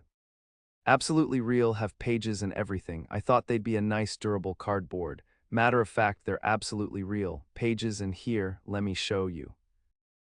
Taking our skepticism for granted, he rushed to the bookcases and returned with volume one of the Stoddard lectures. "See," he cried triumphantly, "it's a bona fide piece of printed matter. It fooled me. This fella's a regular Belasco. It's a triumph. What thoroughness, what realism." Knew when to stop, too, didn't cut the pages. But what do you want? What do you expect? He snatched the book from me and replaced it hastily on its shelf, muttering that if one brick was removed, the whole library was liable to collapse. Who brought you? He demanded. Or did you just come? I was brought. Most people were brought. Jordan looked at him alertly, cheerfully, without answering. I was brought by a woman named Roosevelt, he continued. Mrs. Claude Roosevelt, do you know her? I met her somewhere last night. I've been drunk for about a week now, and I thought it might sober me up to sit in a library. Well, how's it? A little bit, I think. I can't tell yet. I've only been here an hour. Did I tell you about the books? They're real. They are? You told us. We shook hands with him gravely and went back outdoors. There was dancing now on the canvas in the garden, old men pushing young girls backward in eternal graceless circles, superior couples holding each other tortuously, fashionably, and keeping in the corners, and a great number of single girls dancing individually or relieving the orchestra for a moment of the burden of the banjo or the traps. By midnight the hilarity had increased. A celebrated tenor had sung in Italian, and a notorious contralto had sung in jazz, and between the numbers people were doing stunts all over the garden, while happy, vacuous bursts of laughter rose toward the summer sky. A pair of stage twins who turned out to be the girls in yellow did a baby act in costume, and champagne was served in glasses bigger than finger bowls. The moon had risen higher, and floating in the sound was a triangle of silver scales, trembling a little to the stiff, tinny drip of the banjos on the lawn. I was still with Jordan Baker. We were sitting at a table with a man of about my age and a rowdy little girl who gave way upon the slightest provocation to uncontrollable laughter. I was enjoying myself now. I had taken 2 finger bowls of champagne, and the scene had changed before my eyes into something significant, elemental, and profound. At a lull in the entertainment, the man looked at me and smiled. Your face is familiar, he said politely. Weren't you in the 1st Division during the war? Why, yes, I was in the 20th Infantry. I was in the 16th until June 1918. I knew I'd seen you somewhere before. We talked for a moment about some wet, gray little villages in France. Evidently he lived in this vicinity, for he told me that he had just bought a hydroplane and was going to try it out in the morning. Want to go with me, old sport, just near the shore along the Sound? What time? Any time that suits you best. It was on the tip of my tongue to ask his name when Jordan looked around and smiled. Having a gay time now? She inquired. Much better, I turned again to my new acquaintance. This is an unusual party for me. I haven't even seen the host. I live over there. I waved my hand at the invisible hedge in the distance, and this man Gatsby sent over his chauffeur with an invitation. For a moment he looked at me as if he failed to understand. I'm Gatsby, he said suddenly. What? I exclaimed. Oh, I beg your pardon. I thought you knew, old sport. I'm afraid I'm not a very good host. He smiled understandingly, much more than understandingly. It was one of those rare smiles with a quality of eternal reassurance in it that you may come across 4 or 5 times in life. It faced, or seemed to face, the whole eternal world for an instant, and then concentrated on you with an irresistible prejudice in your favor. It understood you just so far as you wanted to be understood, believed in you as you would like to believe in yourself, and assured you that it had precisely the impression of you that, at your best, you hoped to convey. Precisely at that point it vanished, and I was looking at an elegant young roughneck, a year or 2 over 30, whose elaborate formality of speech just missed being absurd. Some time before he introduced himself, I'd got a strong impression that he was picking his words with care. Almost at the moment when Mr. Gatsby identified himself, a butler hurried toward him with the information that Chicago was calling him on the wire. He excused himself with a small bow that included each of us in turn. If you want anything, just ask for it, old sport, he urged me. Excuse me, I will rejoin you later. When he was gone, I turned immediately to Jordan, constrained to assure her of my surprise. I had expected that Mr. Gatsby would be a florid and corpulent person in his middle years. Who is he? I demanded. Do you know? He's just a man named Gatsby. Where is he from, I mean, and what does he do? Now you're started on the subject, she answered with a wan smile. Well, he told me once he was an Oxford man. A dim background started to take shape behind him, but at her next remark it faded away. However, I don't believe it. Why not? I don't know, she insisted. I just don't think he went there. Something in her tone reminded me of the other girls. I think he killed a man, and had the effect of stimulating my curiosity. I would have accepted without question the information that Gatsby sprang from the swamps of Louisiana or from the Lower East Side of New York. That was comprehensible. But young men didn't, at least in my provincial inexperience I believed they didn't, drift coolly out of nowhere and buy a palace on Long Island Sound. Anyhow, he gives large parties, said Jordan, changing the subject with an urban distaste for the concrete. And I like large parties, they're so intimate. At small parties there isn't any privacy. There was the boom of a bass drum, and the voice of the orchestra leader rang out suddenly above the echolalia of the garden. Ladies and gentlemen, he cried, at the request of Mr. Gatsby, we are going to play for you Mr. Vladimir Tostof's latest work, which attracted so much attention at Carnegie Hall last May. If you read the papers, you know there was a big sensation. He smiled with jovial condescension and added, some sensation. Whereupon everybody laughed. The piece is known, he concluded lustily, as Vladimir Tostof's Jazz History of the World. The nature of Mr. Tostof's composition eluded me, because just as it began my eyes fell on Gatsby, standing alone on the marble steps and looking from one group to another with approving eyes. His tanned skin was drawn attractively tight on his face, and his short hair looked as though it were trimmed every day. I could see nothing sinister about him. I wondered if the fact that he was not drinking helped to set him off from his guests, for it seemed to me that he grew more correct as the fraternal hilarity increased. When the Jazz History of the World was over, girls were putting their heads on men's shoulders in a puppyish, convivial way. Girls were swooning backward playfully into men's arms, even into groups, knowing that someone would arrest their falls. But no one swooned backward on Gatsby, and no French bob touched Gatsby's shoulder, and no singing quartets were formed with Gatsby's head for one link. I beg your pardon. Gatsby's butler was suddenly standing beside us. Miss Baker, he inquired, I beg your pardon, but Mr. Gatsby would like to speak to you alone. With me, she exclaimed in surprise. Yes, madame. She got up slowly, raising her eyebrows at me in astonishment, and followed the butler toward the house. I noticed that she wore her evening dress, all her dresses, like sports clothes. There was a jauntiness about her movements, as if she had first learned to walk upon golf courses on clean, crisp mornings. I was alone, and it was almost 2. For some time, confused and intriguing sounds had issued from a long, many-windowed room which overhung the terrace. Eluding Jordan's undergraduate, who was now engaged in an obstetrical conversation with 2 chorus girls, and who implored me to join him, I went inside. The large room was full of people. One of the girls in yellow was playing the piano, and beside her stood a tall, red-haired young lady from a famous chorus, engaged in song.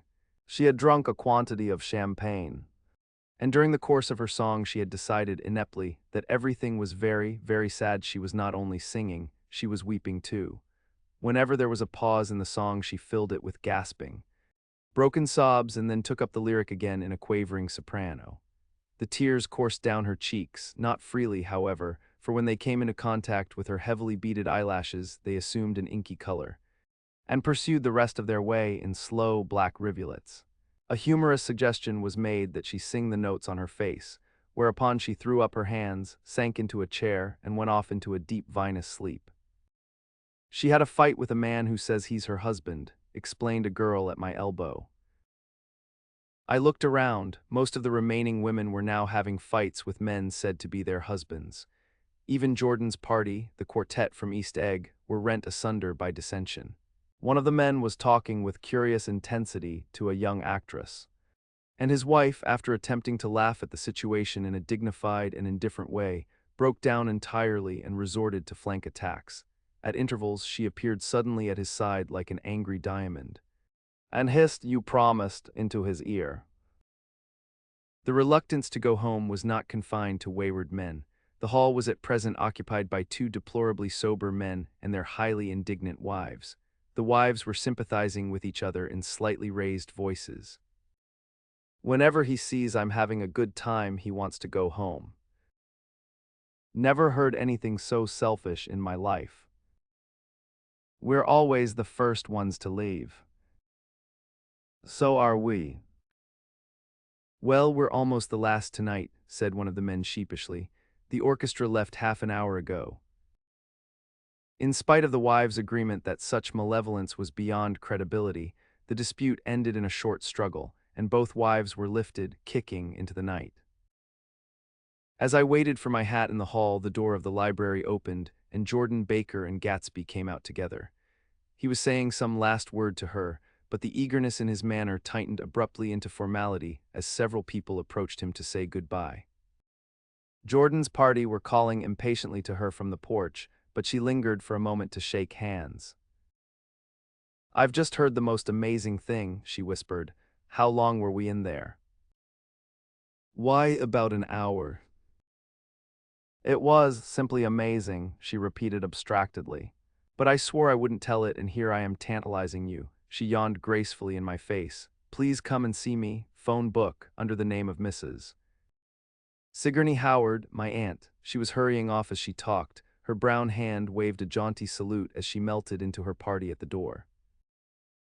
Rather ashamed that on my first appearance I had stayed so late, I joined the last of Gatsby's guests who were clustered around him. I wanted to explain that I'd hunted for him early in the evening and to apologize for not having known him in the garden. "Don't mention it," he enjoined me eagerly. "Don't give it another thought, old sport." The familiar expression held no more familiarity than the hand which reassuringly brushed my shoulder. "And don't forget we're going up in the hydroplane tomorrow morning. At 9 o'clock. Then the butler behind his shoulder. "Philadelphia wants you on the phone, sir." "All right, in a minute. Tell them I'll be right there. Good night." "Good night." "Good night," he smiled, and suddenly there seemed to be a pleasant significance in having been among the last to go, as if he had desired it all the time. "Good night, old sport, good night." But as I walked down the steps I saw that the evening was not quite over. 50 feet from the door, a dozen headlights illuminated a bizarre and tumultuous scene. In the ditch beside the road, right side up, but violently shorn of one wheel, rested a new coupe which had left Gatsby's drive not 2 minutes before.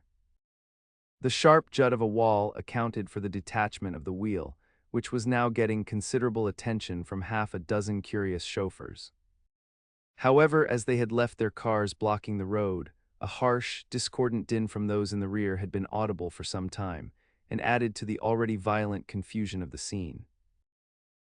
A man in a long duster had dismounted from the wreck and now stood in the middle of the road, looking from the car to the tire and from the tire to the observers in a pleasant, puzzled way. "See," he explained, "it went in the ditch." The fact was infinitely astonishing to him, and I recognized first the unusual quality of wonder, and then the man. It was the late patron of Gatsby's library. "How'd it happen?" He shrugged his shoulders. "I know nothing whatever about mechanics," he said decisively. "But how did it happen? Did you run into the wall?" "Don't ask me," said Owl Eyes, washing his hands of the whole matter. "I know very little about driving, next to nothing. It happened, and that's all I know." "Well, if you're a poor driver, you oughtn't to try driving at night." "But I wasn't even trying," he explained indignantly. "I wasn't even trying." An odd hush fell upon the bystanders. "Do you want to commit suicide?" "You're lucky it was just a wheel, a bad driver and not even trying." "You don't understand," explained the criminal. "I wasn't driving, there's another man in the car." The shock that followed this declaration found voice in a sustained "IHH" as the door of the coupe swung slowly open. The crowd, it was now a crowd, stepped back involuntarily, and when the door had opened wide there was a ghostly pause. Then very gradually, part by part, a pale, dangling individual stepped out of the wreck, pawing tentatively at the ground with a large, uncertain dancing shoe. Blinded by the glare of the headlights and confused by the incessant groaning of the horns, the apparition stood swaying for a moment before he perceived the man in the duster. "Wha's matter?" he inquired calmly. "Did we run out of gas?" "Look." Half a dozen fingers pointed at the amputated wheel. He stared at it for a moment, and then looked upward as though he suspected that it had dropped from the sky. "It came off," someone explained. He nodded. "At first I didn't notice we'd stopped." A pause. Then, taking a long breath and straightening his shoulders, he remarked in a determined voice, "Wonder if tell me where there's a gas line station." At least a dozen men, some of them a little better off than he was, explained to him that wheel and car were no longer joined by any physical bond. "Back out," he suggested after a moment. "Put her in reverse." "But the wheel's off." He hesitated. "No harm in trying," he said. The caterwauling horns had reached a crescendo, and I turned away and cut across the lawn toward home. I glanced back once.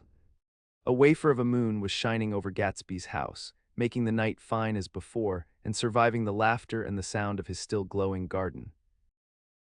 A sudden emptiness seemed to flow now from the windows and the great doors, endowing with complete isolation the figure of the host who stood on the porch, his hand up in a formal gesture of farewell. Reading over what I have written so far, I see I have given the impression that the events of 3 nights several weeks apart were all that absorbed me. On the contrary, they were merely casual events in a crowded summer, and until much later, they absorbed me infinitely less than my personal affairs. Most of the time I worked. In the early morning, the sun threw my shadow westward as I hurried down the white chasms of lower New York to the Probity Trust. I knew the other clerks and young bond salesmen by their first names, and lunched with them in dark, crowded restaurants on little pig sausages and mashed potatoes and coffee. I even had a short affair with a girl who lived in Jersey City and worked in the accounting department, but her brother began throwing mean looks in my direction, so when she went on her vacation in July, I let it blow quietly away. I took dinner usually at the Yale Club. For some reason, it was the gloomiest event of my day, and then I went upstairs to the library and studied investments and securities for a conscientious hour. There were generally a few rioters around, but they never came into the library, so it was a good place to work. After that, if the night was mellow, I strolled down Madison Avenue past the old Murray Hill Hotel and over 33rd Street to the Pennsylvania Station.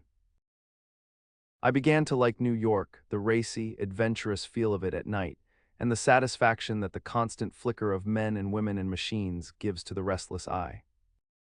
I liked to walk up Fifth Avenue and pick out romantic women from the crowd and imagine that in a few minutes I was going to enter into their lives, and no one would ever know or disapprove.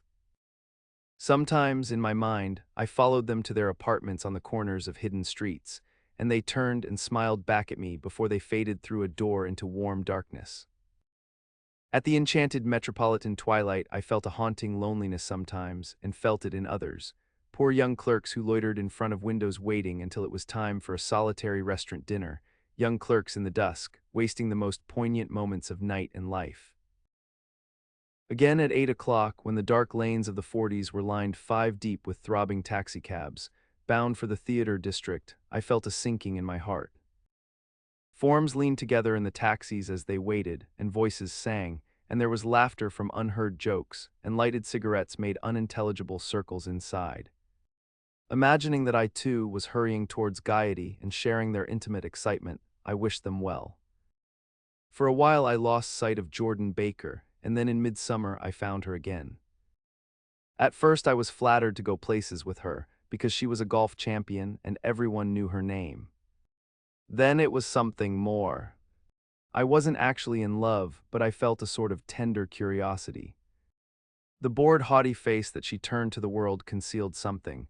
Most affectations conceal something eventually, even though they don't in the beginning, and one day I found what it was.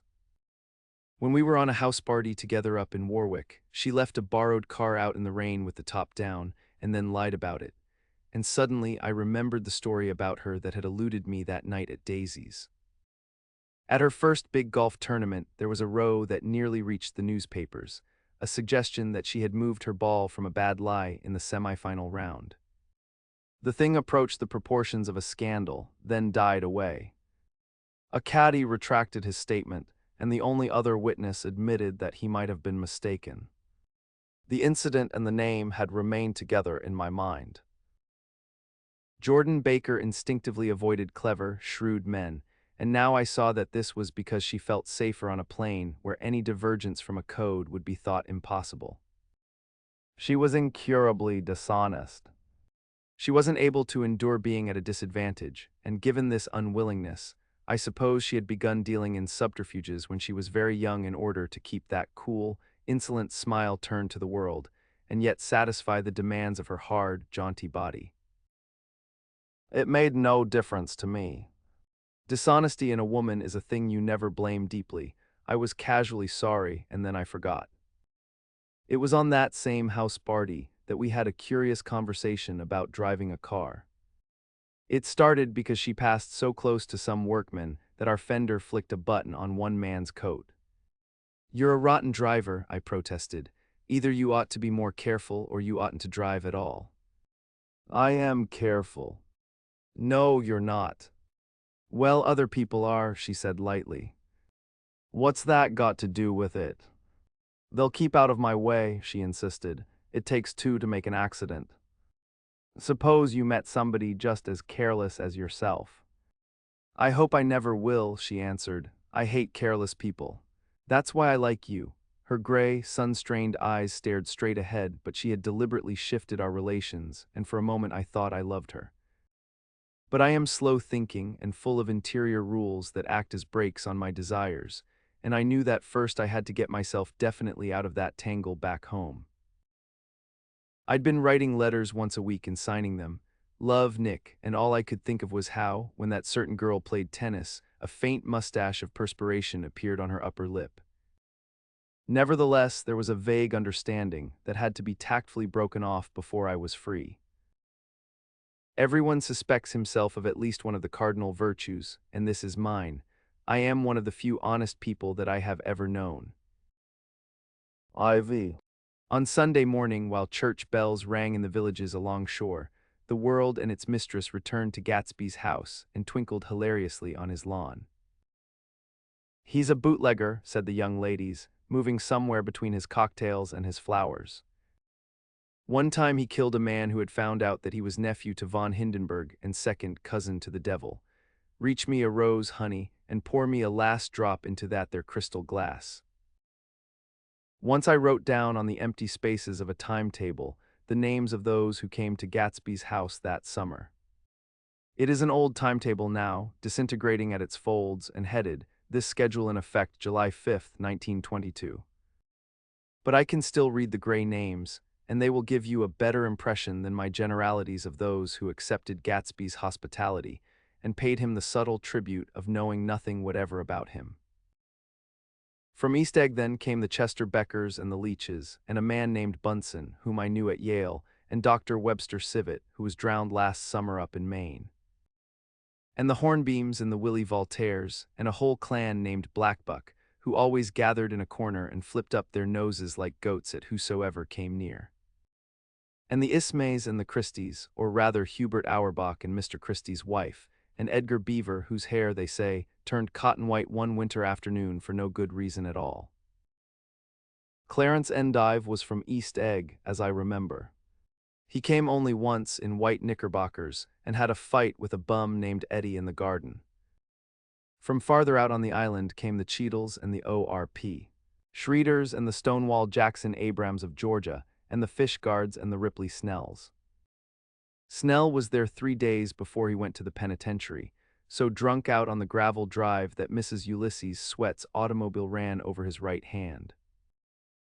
The Danceys came too, and S.B. Whitebait, who was well over 60, and Morris A. Flink, and the Hammerheads, and Beluga the tobacco importer, and Beluga's girls.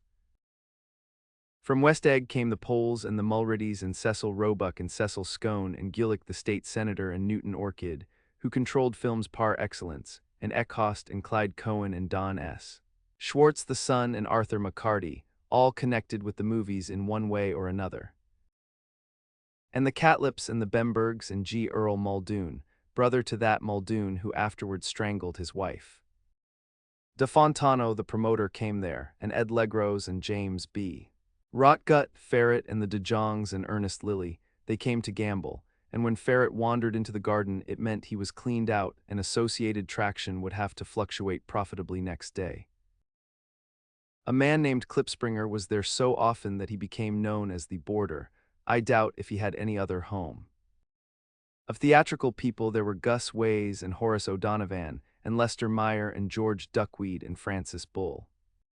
Also from New York were the Chromes and the Bacchusons and the Denekers and Russell Betty, and the Corrigans and the Kellehers and the Dewars and the Scullys and S.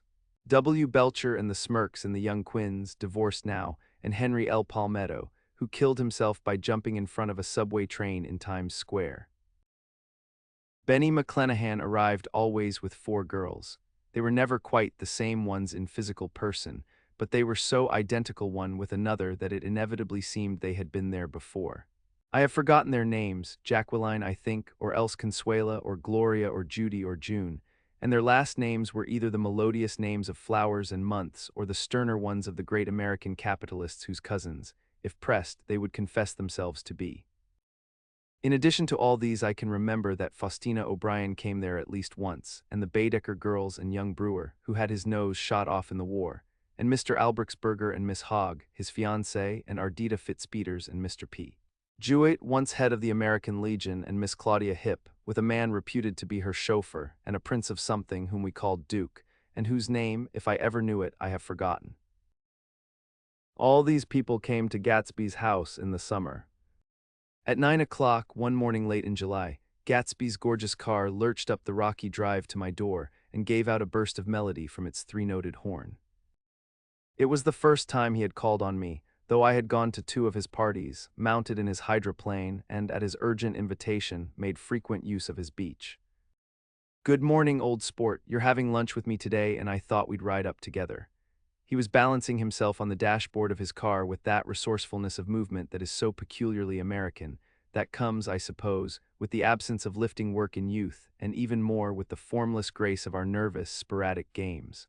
This quality was continually breaking through his punctilious manner in the shape of restlessness. He was never quite still. There was always a tapping foot somewhere, or the impatient opening and closing of a hand. He saw me looking with admiration at his car. "It's pretty, isn't it, old sport?" He jumped off to give me a better view. "Haven't you ever seen it before?" I'd seen it, everybody had seen it. It was a rich cream color, bright with nickel, swollen here and there in its monstrous length with triumphant hat boxes and supper boxes and toolboxes, and terraced with a labyrinth of windshields that mirrored a dozen suns. Sitting down behind many layers of glass in a sort of green leather conservatory, we started to town. I had talked with him perhaps half a dozen times in the past month and found, to my disappointment, that he had little to say.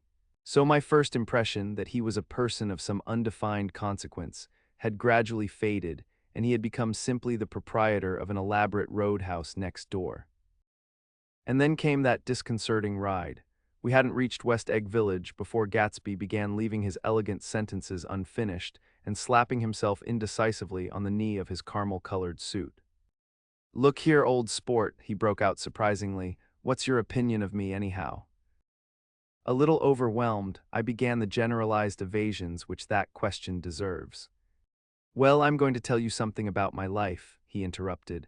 "I don't want you to get a wrong idea of me from all these stories you hear." So he was aware of the bizarre accusations that flavored conversation in his halls. "I'll tell you God's truth." His right hand suddenly ordered divine retribution to stand by. "I am the son of some wealthy people in the Middle West, all dead now. I was brought up in America but educated at Oxford, because all my ancestors have been educated there for many years. It is a family tradition." He looked at me sideways, and I knew why Jordan Baker had believed he was lying. He hurried the phrase "educated at Oxford," or swallowed it, or choked on it, as though it had bothered him before. And with this doubt, his whole statement fell to pieces, and I wondered if there wasn't something a little sinister about him after all. "What part of the Middle West?" I inquired casually. "San Francisco, I see. My family all died and I came into a good deal of money." His voice was solemn, as if the memory of that sudden extinction of a clan still haunted him. For a moment I suspected that he was pulling my leg, but a glance at him convinced me otherwise. After that I lived like a young Roger in all the capitals of Europe, Paris, Venice, Rome, collecting jewels, chiefly rubies, hunting big game, painting a little, things for myself only, and trying to forget something very sad that had happened to me long ago. With an effort I managed to restrain my incredulous laughter. The very phrases were worn so threadbare that they evoked no image except that of a turbaned character, leaking sawdust at every pore as he pursued a tiger through the Bois de Boulogne. Then came the war, old sport. It was a great relief, and I tried very hard to die, but I seemed to bear an enchanted life. I accepted a commission as first lieutenant when it began. In the Argonne forest, I took the remains of my machine gun battalion so far forward that there was a half-mile gap on either side of us where the infantry couldn't advance. We stayed there 2 days and 2 nights, 130 men with 16 Lewis guns, and when the infantry came up at last, they found the insignia of 3 German divisions among the piles of dead. I was promoted to be a major, and every Allied government gave me a decoration, even Montenegro, little Montenegro down on the Adriatic Sea. Little Montenegro, he lifted up the words and nodded at them with his smile. The smile comprehended Montenegro's troubled history and sympathized with the brave struggles of the Montenegrin people. It appreciated fully the chain of national circumstances, which had elicited this tribute from Montenegro's warm little heart. My incredulity was submerged in fascination now. It was like skimming hastily through a dozen magazines. He reached in his pocket and a piece of metal slung on a ribbon fell into my palm. That's the one from Montenegro. To my astonishment, the thing had an authentic look. Ordere di Danilo, ran the circular legend, Montenegro Nicholas Rex. Turn it. Major Jay Gatsby, I read, for valor extraordinary.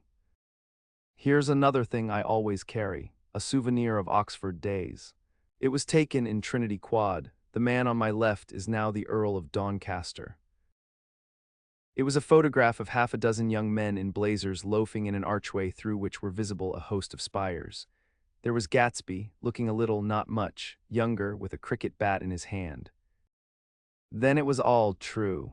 I saw the skins of tigers flaming in his palace on the Grand Canal. I saw him opening a chest of rubies to ease, with their crimson-lighted depths, the gnawings of his broken heart. I'm going to make a big request of you today, he said, pocketing his souvenirs with satisfaction, so I thought you ought to know something about me.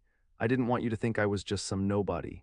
You see, I usually find myself among strangers because I drift here, and they're trying to forget the sad things that happened to me. He hesitated. You'll hear about it this afternoon. At lunch? No, this afternoon. I happen to find out that you're taking Miss Baker to tea. Do you mean you're in love with Miss Baker?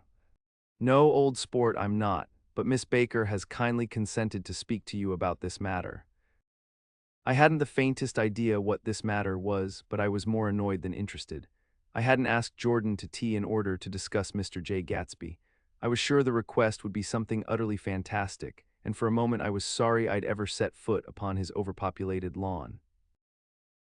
He wouldn't say another word. His correctness grew on him as we neared the city. We passed Port Roosevelt, where there was a glimpse of red-belted ocean-going ships, and sped along a cobbled slum lined with the dark, undeserted saloons of the faded gilt 1900s. Then the Valley of Ashes opened out on both sides of us, and I had a glimpse of Mrs. Wilson straining at the garage pump with panting vitality as we went by. With fenders spread like wings, we scattered light through half Astoria, only half, for as we twisted among the pillars of the elevated, I heard the familiar jug-jug spat of a motorcycle, and a frantic policeman rode alongside. All right, old sport, called Gatsby. We slowed down, taking a white card from his wallet. He waved it before the man's eyes. Right you are, agreed the policeman, tipping his cap. Know you next time, Mr. Gatsby, excuse me. What was that? I inquired. The picture of Oxford. I was able to do the commissioner a favor once, and he sends me a Christmas card every year, over the Great Bridge. With the sunlight through the girders making a constant flicker upon the moving cars, with the city rising up across the river in white heaps and sugar lumps, all built with a wish out of non-olfactory money. The city scene from the Queensboro Bridge is always the city scene for the first time, in its first wild promise of all the mystery and the beauty in the world. A dead man passed us in a hearse heaped with blooms, followed by two carriages with drawn blinds and by more cheerful carriages for friends. The friends looked out at us with the tragic eyes and short upper lips of southeastern Europe, and I was glad that the sight of Gatsby's splendid car was included in their somber holiday. As we crossed Blackwell's Island, a limousine passed us, driven by a white chauffeur in which sat three modish Negroes. Two bucks and a girl. I laughed aloud as the yolks of their eyeballs rolled toward us in haughty rivalry. Anything can happen now that we've slid over this bridge, I thought, anything at all. Even Gatsby could happen without any particular wonder. Roaring noon, in a well-fanned 42nd Street cellar, I met Gatsby for lunch. Blinking away the brightness of the street outside, my eyes picked him out obscurely in the anteroom, talking to another man. "Mr. Carroway, this is my friend Mr. Wolfsham." A small, flat-nosed Jew raised his large head and regarded me with two fine growths of hair which luxuriated in either nostril. After a moment, I discovered his tiny eyes in the half-darkness. "So I took one look at him," said Mr. Wolfsham, shaking my hand earnestly, "and what do you think I did?" "What?" I inquired politely. But evidently he was not addressing me, for he dropped my hand and covered Gatsby with his expressive nose. I handed the money to Catspaw and I said, "All right, Catspaw, don't pay him a penny till he shuts his mouth." He shut it then and there. Gatsby took an arm of each of us and moved forward into the restaurant, whereupon Mr. Wolfsham swallowed a new sentence he was starting and lapsed into a somnambulatory abstraction. "Highballs?" asked the head waiter. "This is a nice restaurant here," said Mr. Wolfsham, looking at the Presbyterian nymphs on the ceiling, "but I like across the street better." "Yes, highballs," agreed Gatsby, and then to Mr. Wolfsham, "It's too hot over there." "Hot and small, yes," said Mr. Wolfsham, "but full of memories." "What place is that?" I asked.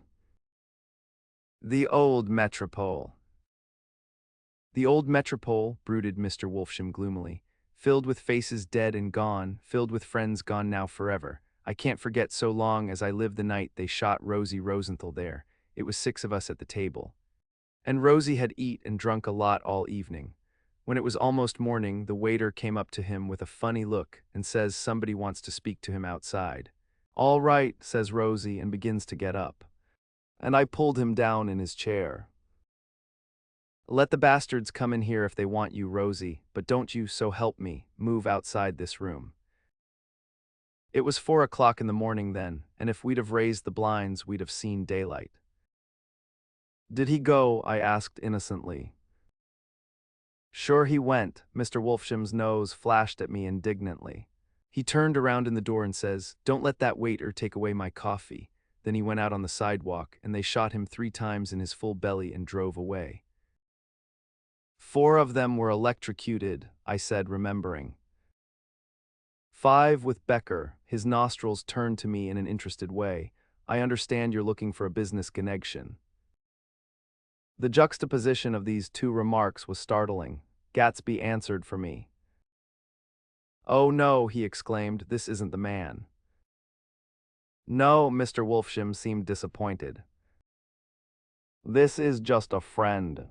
I told you we'd talk about that some other time." "I beg your pardon," said Mr. Wolfsham, "I had a wrong man." A succulent hash arrived, and Mr. Wolfsham, forgetting the more sentimental atmosphere of the old metropole, began to eat with ferocious delicacy. His eyes, meanwhile, roved very slowly all around the room. He completed the arc by turning to inspect the people directly behind. I think that, except for my presence, he would have taken one short glance beneath our own table. "Look here, old sport," said Gatsby, leaning toward me, "I'm afraid I made you a little angry this morning in the car." There was the smile again, but this time I held out against it. "I don't like mysteries," I answered, "and I don't understand why you won't come out frankly and tell me what you want. Why has it all got to come through Miss Baker?" "Oh, it's nothing underhand," he assured me. Miss Baker's a great sportswoman, and she'd never do anything that wasn't all right. Suddenly he looked at his watch, jumped up, and hurried from the room, leaving me with Mr. Wolfsham at the table. He has to telephone, said Mr. Wolfsham, following him with his eyes. Fine fellow, isn't he? Handsome to look at and a perfect gentleman. Yes. He's an Oxford man. Oh, he went to Oxford College in England. You know Oxford College. I've heard of it. It's one of the most famous colleges in the world. Have you known Gatsby for a long time? I inquired. Several years, he answered in a gratified way. I made the pleasure of his acquaintance just after the war. But I knew I had discovered a man of fine breeding after I talked with him an hour. I said to myself, there's the kind of man you'd like to take home and introduce to your mother and sister. He paused. I see you're looking at my cuff buttons. I hadn't been looking at them, but I did now. They were composed of oddly familiar pieces of ivory. Finest specimens of human molars, he informed me. Well, I inspected them. That's a very interesting idea. Yeah, he flipped his sleeves up under his coat. Yeah, Gatsby's very careful about women. He would never so much as look at a friend's wife. When the subject of this instinctive trust returned to the table and sat down, Mr. Wolfsham drank his coffee with a jerk and got to his feet. I have enjoyed my lunch, he said, and I'm going to run off from you two young men before I outstay my welcome. Don't hurry, Mayor, said Gatsby, without enthusiasm. Mr. Wolfsham raised his hand in a sort of benediction. You're very polite, but I belong to another generation, he announced solemnly. You sit here and discuss your sports and your young ladies and he supplied an imaginary noun with another wave of his hand. As for me, I am 50 years old, and I won't impose myself on you any longer. As he shook hands and turned away, his tragic nose was trembling. I wondered if I had said anything to offend him. He becomes very sentimental sometimes, explained Gatsby. This is one of his sentimental days. He's quite a character around New York, a denizen of Broadway. Who is he, anyhow, an actor? No, a dentist. Mayor Wolfsham. No, he's a gambler. Gatsby hesitated, then added coolly, he's the man who fixed the World Series back in 1919. Fixed the World Series, I repeated. The idea staggered me.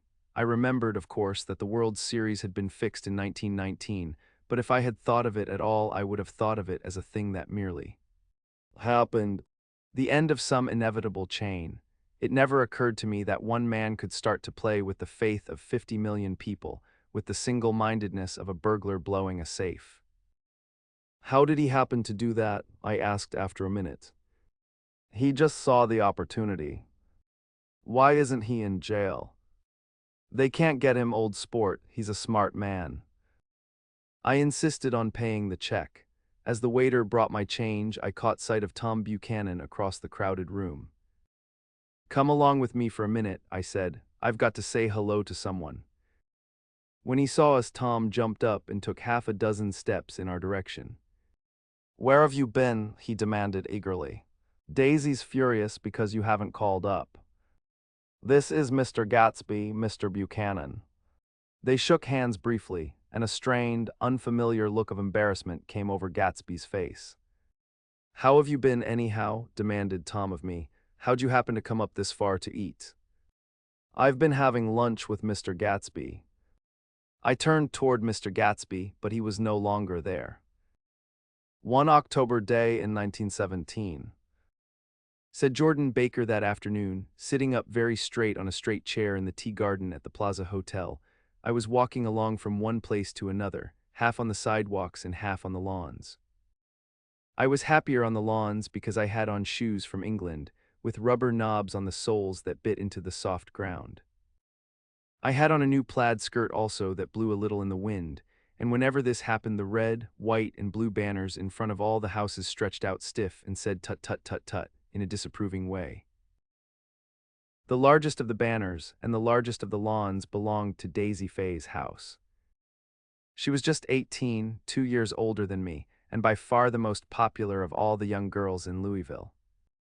She dressed in white and had a little white roadster, and all day long the telephone rang in her house, and excited young officers from Camp Taylor demanded the privilege of monopolizing her that night. Anyways, for an hour.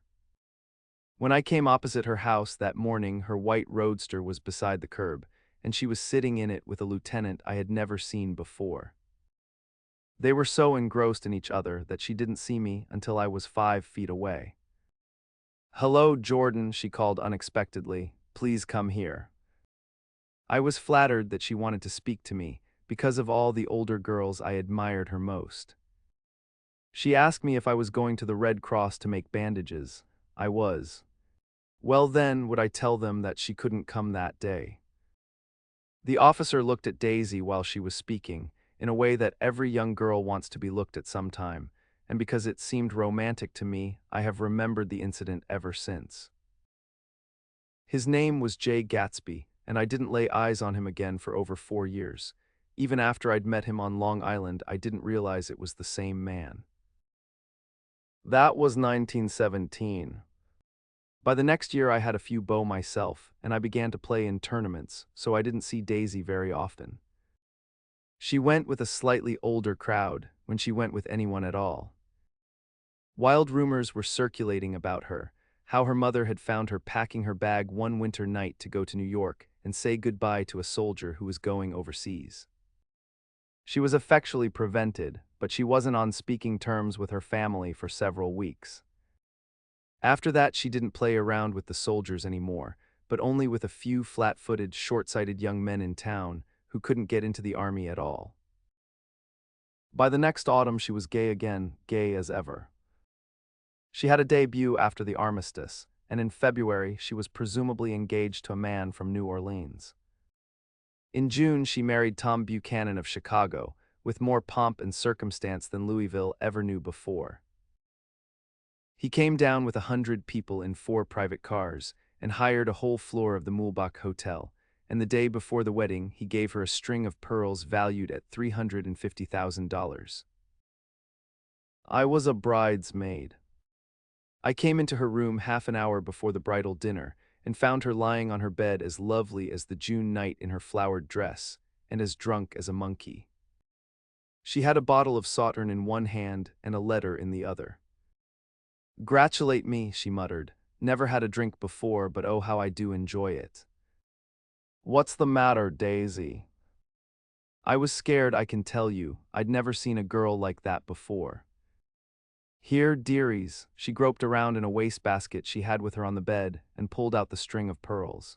"Take 'em downstairs and give 'em back to whoever they belong to. Tell 'em all Daisy's change her mind. Say, Daisy's change her mind." She began to cry, she cried and cried. I rushed out and found her mother's maid, and we locked the door and got her into a cold bath. She wouldn't let go of the letter. She took it into the tub with her and squeezed it up in a wet ball, and only let me leave it in the soap dish when she saw that it was coming to pieces like snow. But she didn't say another word. We gave her spirits of ammonia and put ice on her forehead and hooked her back into her dress, and half an hour later, when we walked out of the room, the pearls were around her neck and the incident was over. Next day at 5 o'clock, she married Tom Buchanan without so much as a shiver, and started off on a 3-month trip to the South Seas. I saw them in Santa Barbara when they came back, and I thought I'd never seen a girl so mad about her husband. If he left the room for a minute, she'd look around uneasily and say, "Where's Tom gone?" and wear the most abstracted expression until she saw him coming in the door. She used to sit on the sand with his head in her lap by the hour, rubbing her fingers over his eyes and looking at him with unfathomable delight. It was touching to see them together. It made you laugh in a hushed, fascinated way. That was in August. A week after I left Santa Barbara, Tom ran into a wagon on the Ventura Road one night and ripped a front wheel off his car. The girl who was with him got into the papers, too, because her arm was broken. She was one of the chambermaids in the Santa Barbara Hotel. The next April, Daisy had her little girl and they went to France for a year. I saw them one spring in Cannes and later in Deauville, and then they came back to Chicago to settle down. Daisy was popular in Chicago. As you know, they moved with a fast crowd, all of them young and rich and wild, but she came out with an absolutely perfect reputation. Perhaps because she doesn't drink. It's a great advantage not to drink among hard-drinking people. You can hold your tongue and, moreover, you can time any little irregularity of your own so that everybody else is so blind that they don't see or care. Perhaps Daisy never went in for amour at all, and yet there's something in that voice of hers. Well, about 6 weeks ago, she heard the name Gatsby for the first time in years. It was when I asked you, do you remember, if you knew Gatsby in West Egg. After you had gone home, she came into my room and woke me up. And said, what Gatsby, and when I described him, I was half asleep. She said in the strangest voice that it must be the man she used to know. It wasn't until then that I connected this Gatsby with the officer in her white car. When Jordan Baker had finished telling all this, we had left the plaza for half an hour and were driving in a Victoria through Central Park. The sun had gone down behind the tall apartments of the movie stars in the West 50s. And the clear voices of children, already gathered like crickets on the grass, rose through the hot twilight. I'm the Sheik of Araby. Your love belongs to me. At night when you're asleep, into your tent I'll creep. It was a strange coincidence, I said. But it wasn't a coincidence at all. Why not? Gatsby bought that house so that Daisy would be just across the bay. Then it had not been merely the stars to which he had aspired on that June night. He came alive to me, delivered suddenly from the womb of his purposeless splendor. He wants to know, continued Jordan, if you'll invite Daisy to your house some afternoon and then let him come over. The modesty of the demand shook me. He had waited 5 years and bought a mansion where he dispensed starlight to casual moths, so that he could come over some afternoon to a stranger's garden. Did I have to know all this before he could ask such a little thing? He's afraid he's waited so long, he thought you might be offended. You see, he's regular tough underneath it all. Something worried me. Why didn't he ask you to arrange a meeting? He wants her to see his house, she explained, and your house is right next door. Oh, I think he half expected her to wander into one of his parties some night, went on Jordan, but she never did. Then he began asking people casually if they knew her, and I was the first one he found.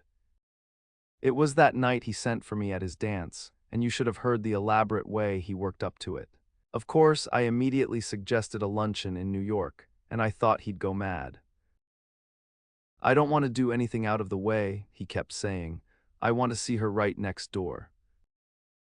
When I said you were a particular friend of Tom's, he started to abandon the whole idea. He doesn't know very much about Tom, though he says he's read a Chicago paper for years just on the chance of catching a glimpse of Daisy's name. It was dark now, and as we dipped under a little breeze, I put my arm around Jordan's golden shoulder and drew her toward me and asked her to dinner.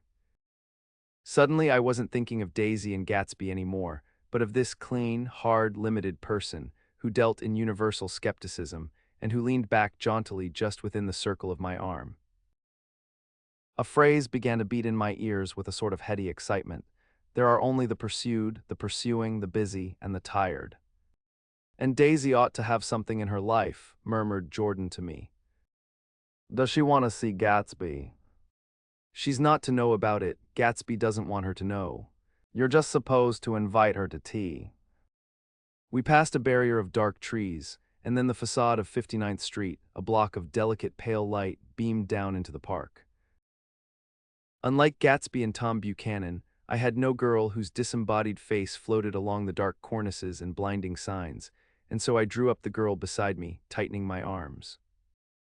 Her wan, scornful mouth smiled, and so I drew her up again closer, this time to my face. Well, when I came home to West Egg that night, I was afraid for a moment that my house was on fire.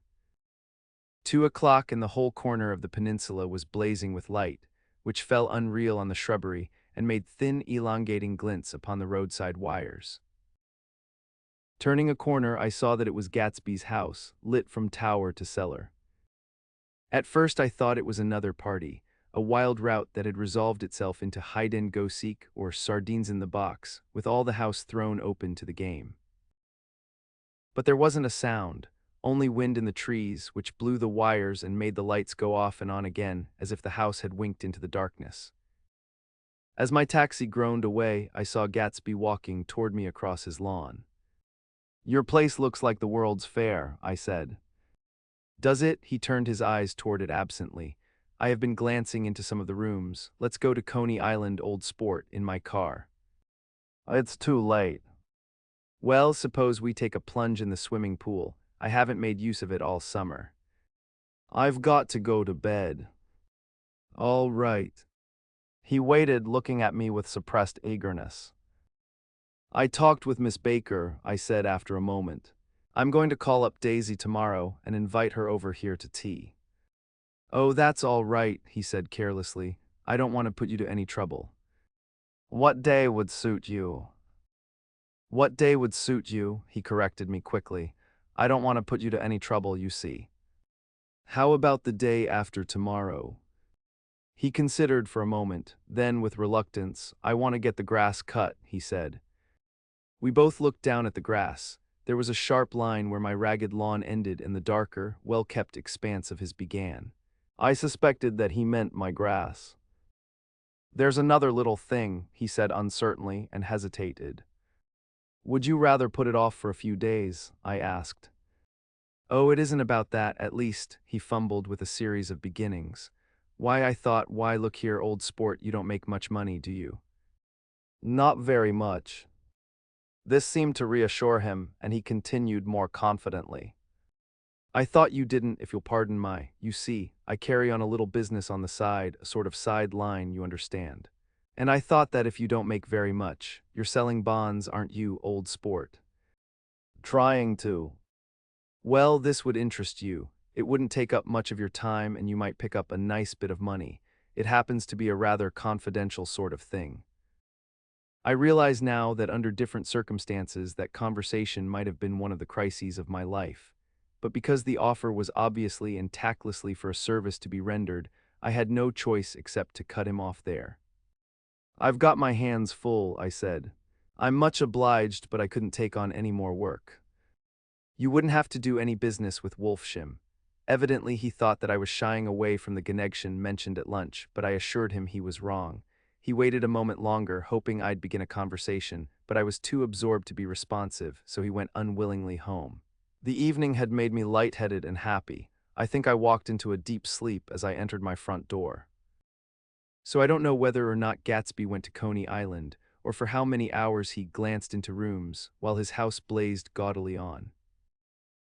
I called up Daisy from the office next morning and invited her to come to tea. "Don't bring Tom," I warned her. "What?" "Don't bring Tom." "Who is Tom?" she asked innocently. The day agreed upon was pouring rain. At 11 o'clock a man in a raincoat, dragging a lawn mower, tapped at my front door and said that Mr. Gatsby had sent him over to cut my grass.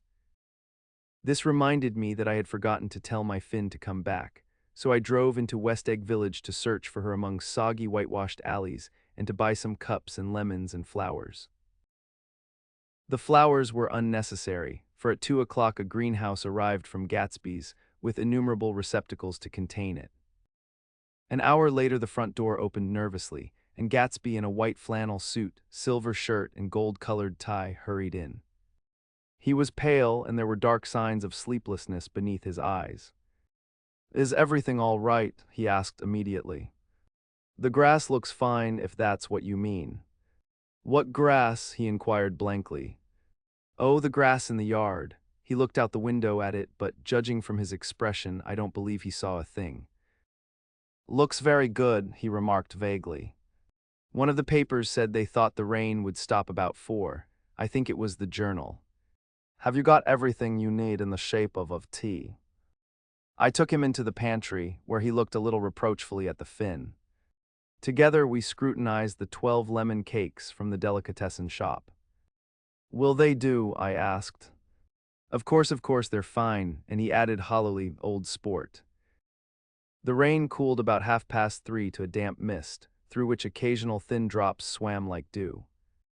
Gatsby looked with vacant eyes through a copy of Clay's Economics, starting at the finished tread that shook the kitchen floor, and peering towards the bleared windows from time to time, as if a series of invisible but alarming happenings were taking place outside.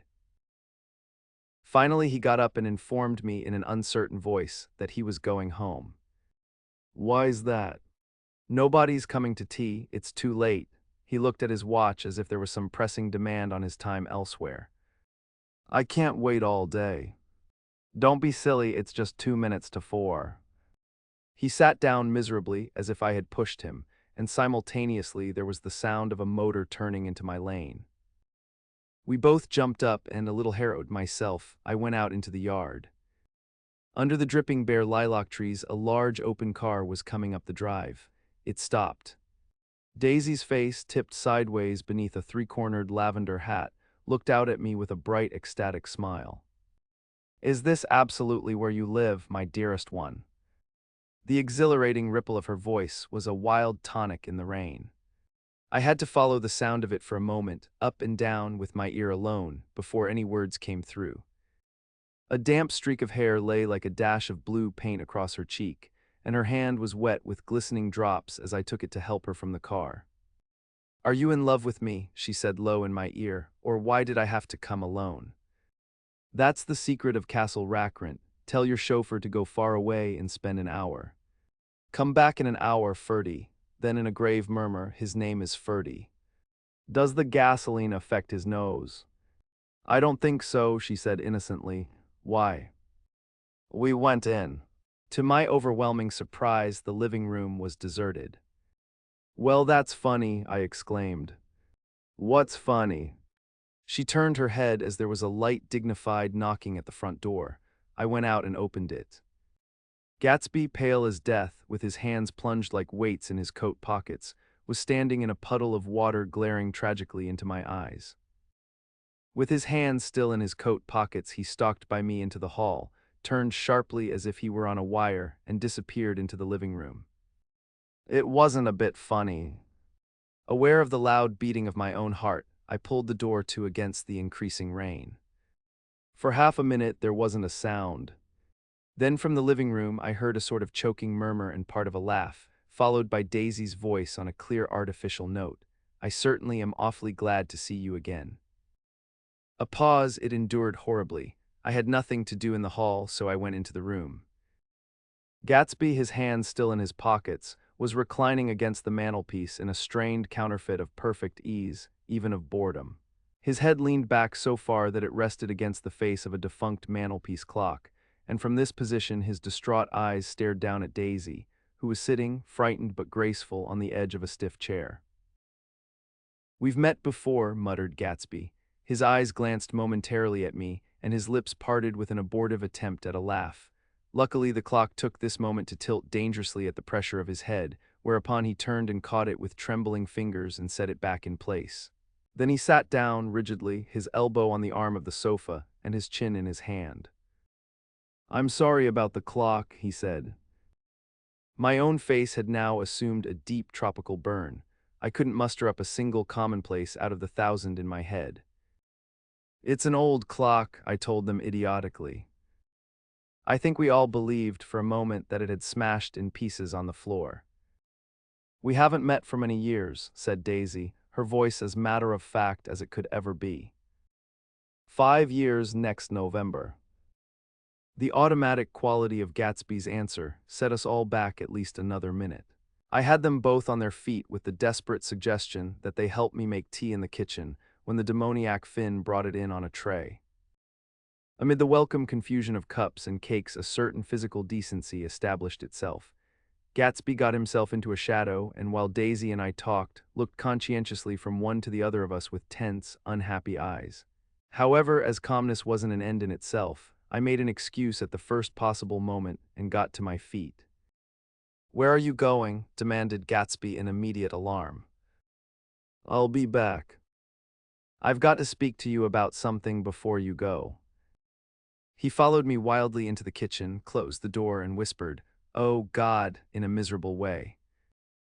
"What's the matter?" This is a terrible mistake, he said, shaking his head from side to side. A terrible, terrible mistake. You're just embarrassed, that's all, and luckily I added, Daisy's embarrassed too. Embarrassed, he repeated incredulously. Just as much as you are. Don't talk so loud. You're acting like a little boy, I broke out impatiently. Not only that, but you're rude. Daisy's sitting in there all alone. He raised his hand to stop my words, looked at me with unforgettable reproach, and, opening the door cautiously, went back into the other room. I walked out the back way, just as Gatsby had when he had made his nervous circuit of the house half an hour before, and ran for a huge black knotted tree, whose massed leaves made a fabric against the rain. Once more it was pouring, and my irregular lawn, well shaved by Gatsby's gardener, abounded in small muddy swamps and prehistoric marshes. There was nothing to look at from under the tree except Gatsby's enormous house, so I stared at it, like Kant at his church steeple, for half an hour. A brewer had built it early in the period craze, a decade before, and there was a story that he'd agreed to pay 5 years' taxes on all the neighboring cottages if the owners would have their roofs thatched with straw. Perhaps their refusal took the heart out of his plan to found a family. He went into an immediate decline. His children sold his house with the black wreath still on the door. Americans, while willing, even eager to be serfs, have always been obstinate about being peasantry. After half an hour, the sun shone again, and the grocer's automobile rounded Gatsby's drive with the raw material for his servants' dinner. I felt sure he wouldn't eat a spoonful. A maid began opening the upper windows of his house, appeared momentarily in each, and, leaning from the large central bay, spat meditatively into the garden. It was time I went back. While the rain continued, it had seemed like the murmur of their voices, rising and swelling a little now and then with gusts of emotion. But in the new silence, I felt that silence had fallen within the house too. I went in after making every possible noise in the kitchen, short of pushing over the stove, but I don't believe they heard a sound. They were sitting at either end of the couch, looking at each other as if some question had been asked or was in the air, and every vestige of embarrassment was gone. Daisy's face was smeared with tears, and when I came in, she jumped up and began wiping at it with her handkerchief before a mirror. But there was a change in Gatsby that was simply confounding. He literally glowed, without a word or a gesture of exultation. A new well-being radiated from him and filled the little room. "Oh, hello, old sport," he said, as if he hadn't seen me for years. I thought for a moment he was going to shake hands. "It stopped raining. How's it?" When he realized what I was talking about, that there were twinkle bells of sunshine in the room, he smiled like a weather man, like an ecstatic patron of recurrent light, and repeated the news to Daisy. "What do you think of that?" "It stopped raining." "I'm glad, Jay." Her throat, full of aching, grieving beauty, told only of her unexpected joy. "I want you and Daisy to come over to my house," he said. "I'd like to show her around." "You're sure you want me to come?" "Absolutely, old sport." Daisy went upstairs to wash her face, too late, I thought, with humiliation of my towels, while Gatsby and I waited on the lawn. "My house looks well, doesn't it?" he demanded. "See how the whole front of it catches the light." I agreed that it was splendid. "Yes." His eyes went over it, every arched door and square tower. "It took me just 3 years to earn the money that bought it."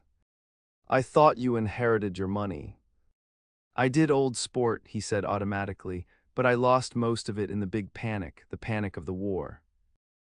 I think he hardly knew what he was saying, for when I asked him what business he was in, he answered, "That's my affair," before he realized that it wasn't an appropriate reply.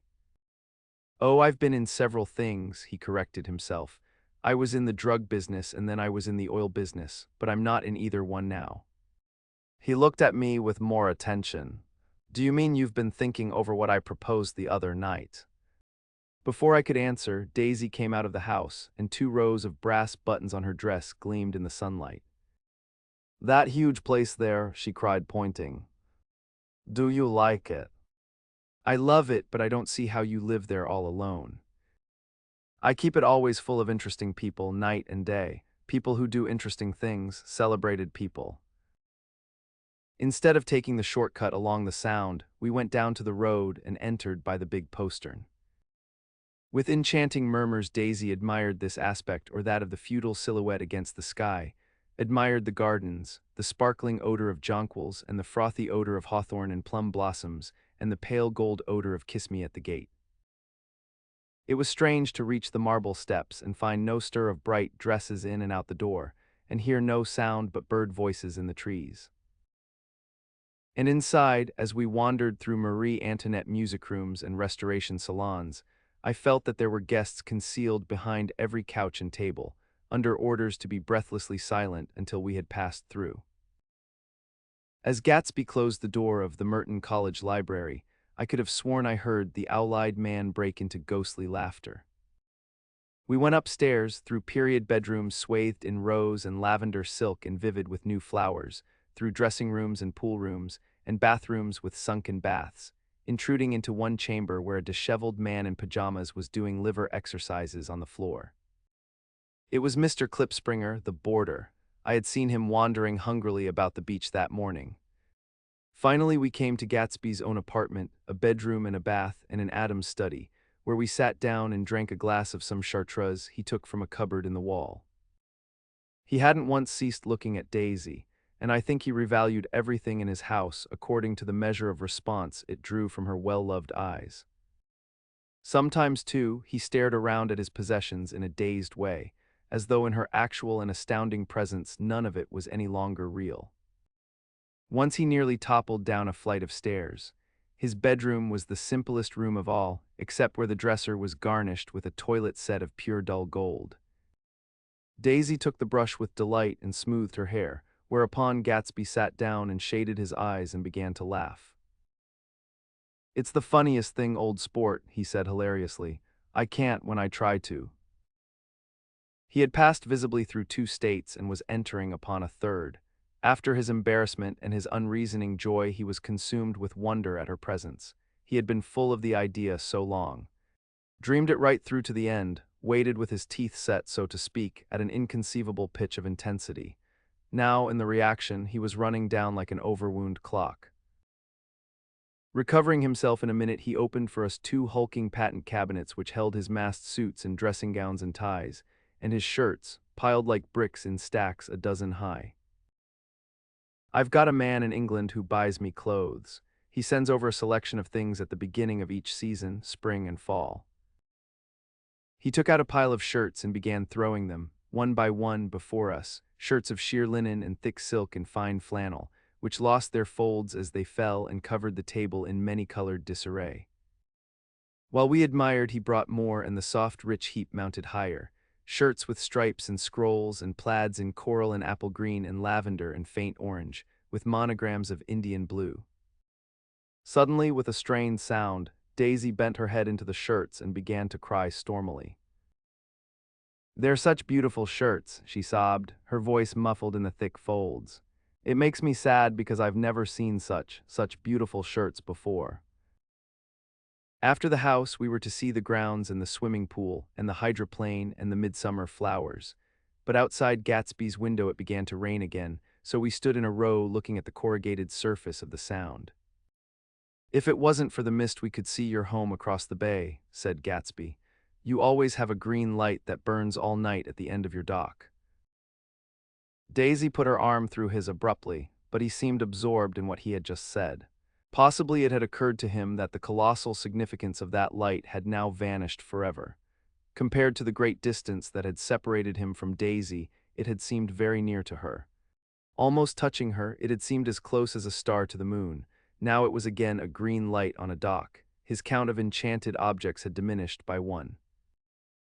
I began to walk about the room, examining various indefinite objects in the half-darkness. A large photograph of an elderly man in yachting costume attracted me, hung on the wall over his desk.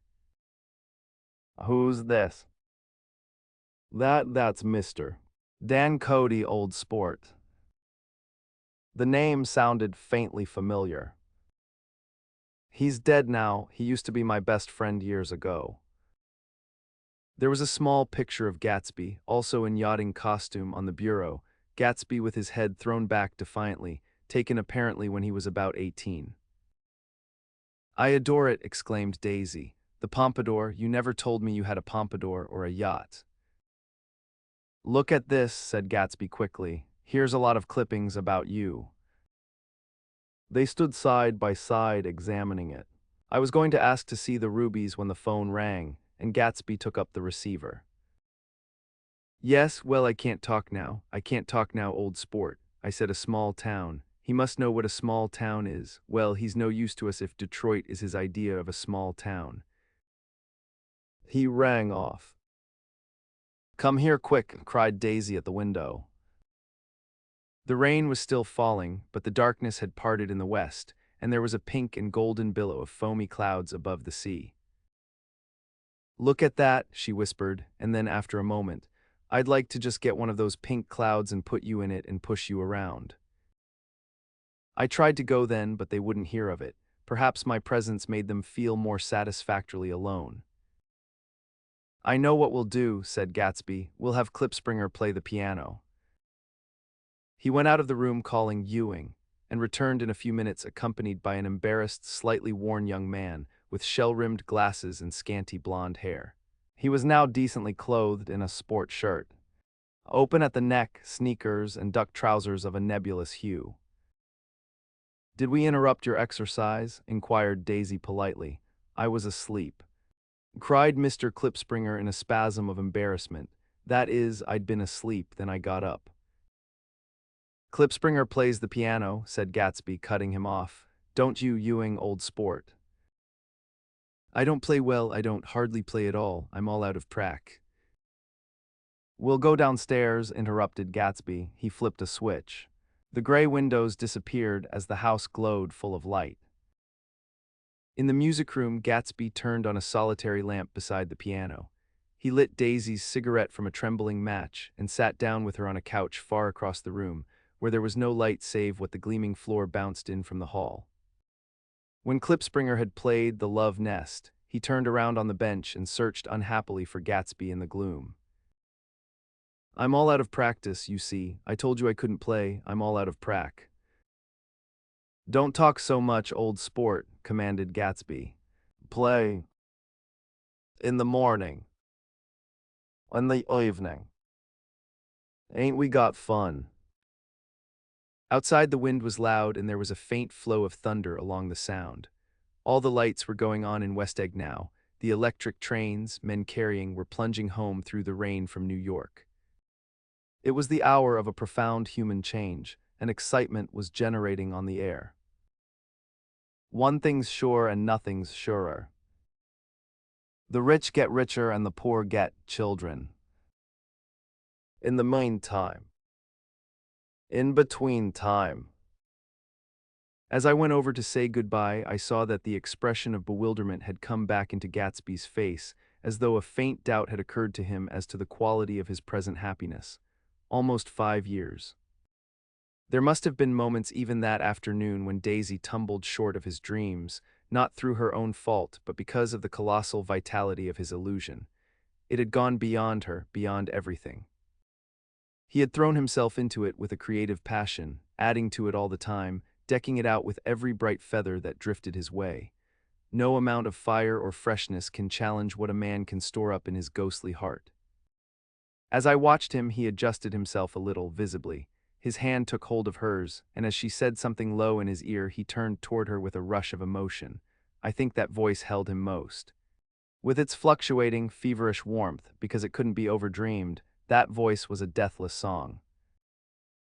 They had forgotten me, but Daisy glanced up and held out her hand. Gatsby didn't know me now at all. I looked once more at them, and they looked back at me remotely, possessed by intense life.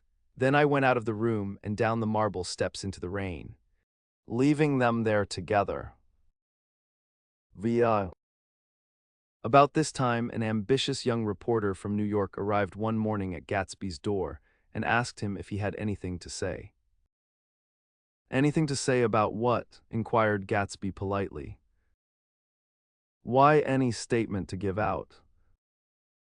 It transpired after a confused 5 minutes that the man had heard Gatsby's name around his office in a connection which he either wouldn't reveal or didn't fully understand. This was his day off, and with laudable initiative, he had hurried out to sea. It was a random shot, and yet the reporter's instinct was right. Gatsby's notoriety, spread about by the hundreds who had accepted his hospitality and so become authorities upon his past, had increased all summer until he fell just short of being news. Contemporary legends such as the underground pipeline to Canada attached themselves to him, and there was one persistent story that he didn't live in a house at all, but in a boat that looked like a house and was moved secretly up and down the Long Island shore. Just why these inventions were a source of satisfaction to James Gatz of North Dakota isn't easy to say. James Gatz, that was really, or at least legally, his name. He had changed it at the age of 17, and at the specific moment that witnessed the beginning of his career, when he saw Dan Cody's yacht drop anchor over the most insidious flat on Lake Superior.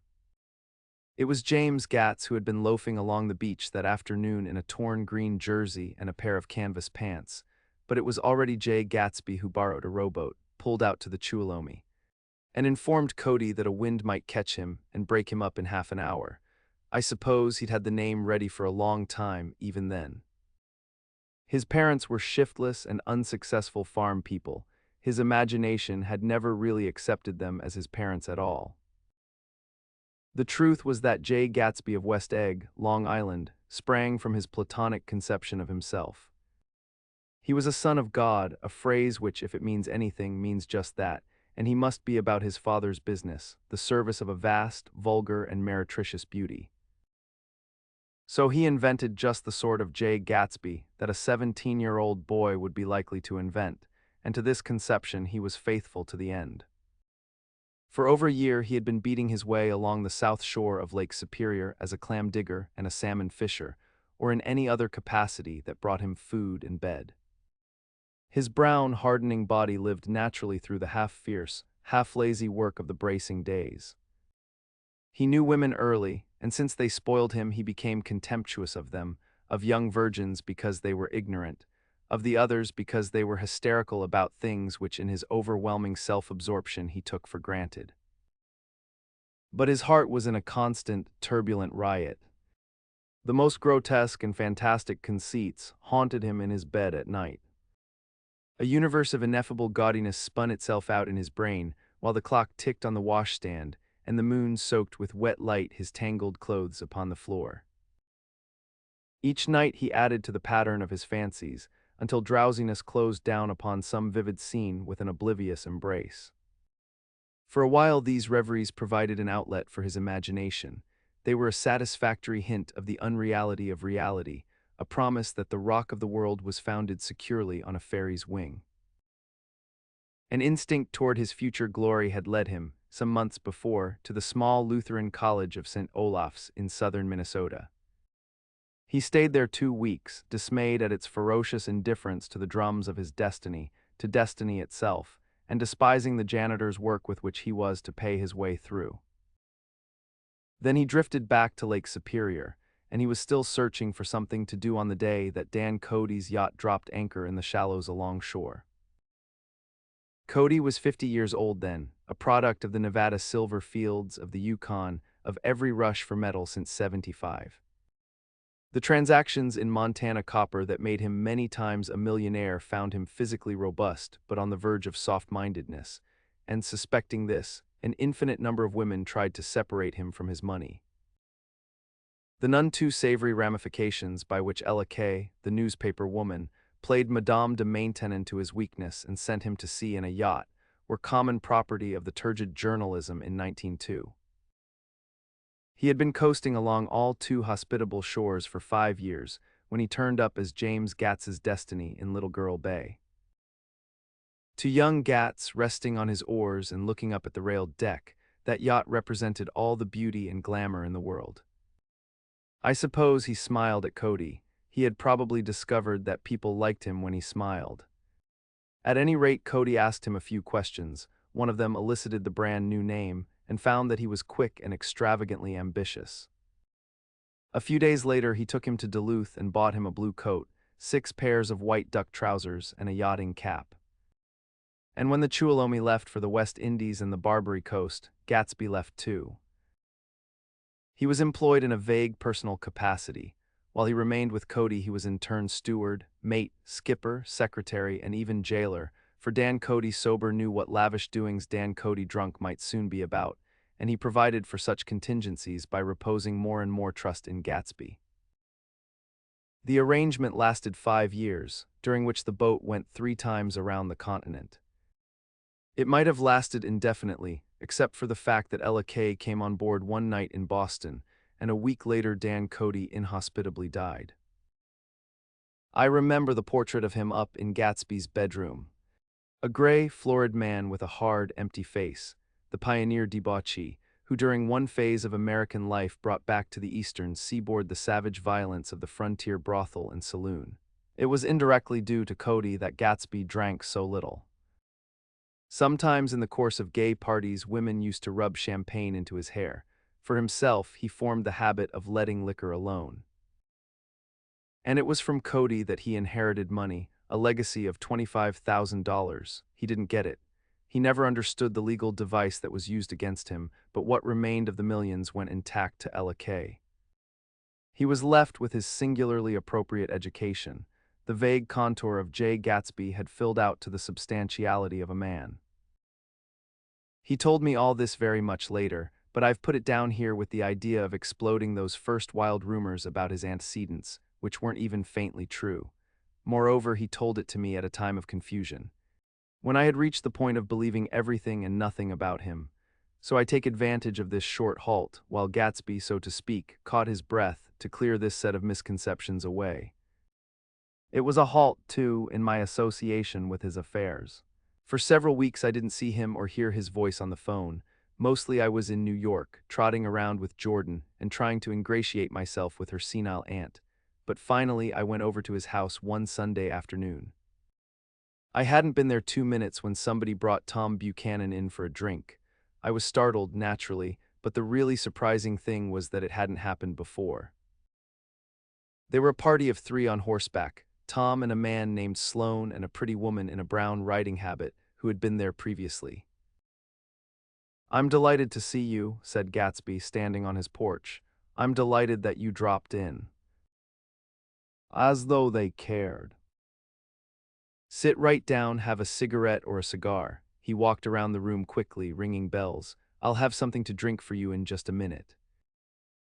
He was profoundly affected by the fact that Tom was there, but he would be uneasy anyhow until he had given them something, realizing in a vague way that that was all they came for. Mr. Sloane wanted nothing.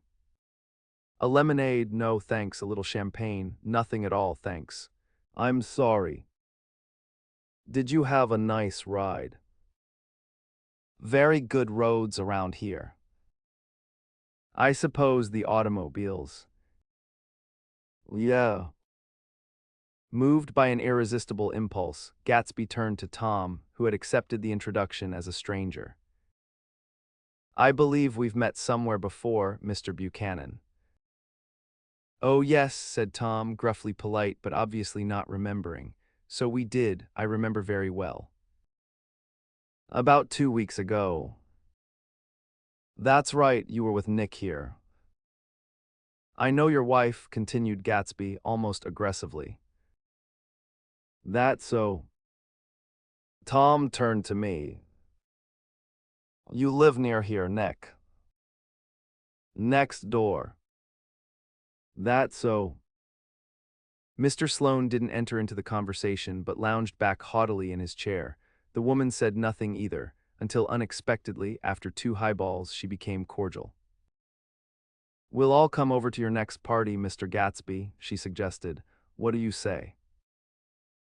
"Certainly, I'd be delighted to have you." "Be ver nice," said Mr. Sloane without gratitude. "Well, think ought to be starting home."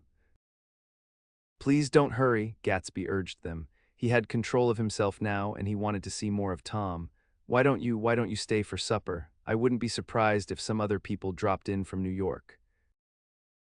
"You come to supper with me," said the lady enthusiastically. "Both of you." This included me. Mr. Sloane got to his feet. "Come along," he said, but to her only. "I mean it," she insisted. "I'd love to have you, lots of room." Gatsby looked at me questioningly.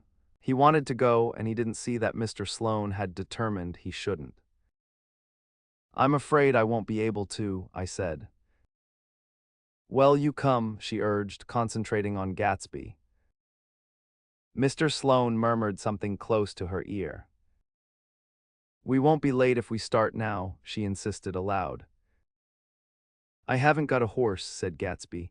I used to ride in the army, but I've never bought a horse. I'll have to follow you in my car. Excuse me for just a minute. The rest of us walked out on the porch, where Sloane and the lady began an impassioned conversation aside. My God. I believe the man's coming, said Tom. Doesn't he know she doesn't want him? She says she does want him. She has a big dinner party and he won't know a soul there. He frowned. I wonder where in the devil he met Daisy. By God, I may be old-fashioned in my ideas, but women run around too much these days to suit me. They meet all kinds of crazy fish. Suddenly, Mr. Sloane and the lady walked down the steps and mounted their horses. Come on, said Mr. Sloane to Tom, we're late. We've got to go, and then to me, tell him we couldn't wait, will you? Tom and I shook hands, the rest of us exchanged a cool nod, and they trotted quickly down the drive, disappearing under the August foliage just as Gatsby, with hat and light overcoat in hand, came out the front door. Tom was evidently perturbed at Daisy's running around alone, for on the following Saturday night he came with her to Gatsby's party. Perhaps his presence gave the evening its peculiar quality of oppressiveness. It stands out in my memory from Gatsby's other parties that summer. There were the same people, or at least the same sort of people, the same profusion of champagne, the same many-colored, many-keyed commotion, but I felt an unpleasantness in the air, a pervading harshness that hadn't been there before. Or perhaps I had merely grown used to it, grown to accept West Egg as a world complete in itself, with its own standards and its own great figures, second to nothing because it had no consciousness of being so. And now I was looking at it again, through Daisy's eyes. It is invariably saddening to look through new eyes at things upon which you have expended your own powers of adjustment. They arrived at twilight, and as we strolled out among the sparkling hundreds, Daisy's voice was playing murmurous tricks in her throat. These things excite me so, she whispered. If you want to kiss me any time during the evening, Nick, just let me know and I'll be glad to arrange it for you. Just mention my name or present a green card. I'm giving out greens. Look around, suggested Gatsby. I'm looking around. I'm having a marvelous. You must see the faces of many people you've heard about. Tom's arrogant eyes roamed the crowd. We don't go around very much, he said. In fact, I was just thinking I don't know a soul here. Perhaps you know that lady. Gatsby indicated a gorgeous, scarcely human orchid of a woman who sat in state under a white plum tree. Tom and Daisy stared with that peculiarly unreal feeling that accompanies the recognition of a hitherto ghostly celebrity of the movies. She's lovely, said Daisy. The man bending over her is her director. He took them ceremoniously from group to group. Mrs. Buchanan and Mr. Buchanan. After an instant's hesitation, he added, the polo player. Oh no, objected Tom quickly, not me. But evidently the sound of it pleased Gatsby, for Tom remained the polo player for the rest of the evening. I've never met so many celebrities, Daisy exclaimed. I liked that man, what was his name, with the sort of blue nose. Gatsby identified him, adding that he was a small producer. Well, I liked him anyhow. I'd a little rather not be the polo player, said Tom pleasantly. I'd rather look at all these famous people in oblivion. Daisy and Gatsby danced. I remember being surprised by his graceful, conservative foxtrot. I had never seen him dance before. Then they sauntered over to my house and sat on the steps for half an hour. While at her request, I remained watchfully in the garden. In case there's a fire or a flood, she explained, or any act of God. Tom appeared from his oblivion as we were sitting down to supper together. Do you mind if I eat with some people over here? He said. A fellow's getting off some funny stuff. Go ahead, answered Daisy genially, And if you want to take down any addresses, here's my little gold pencil."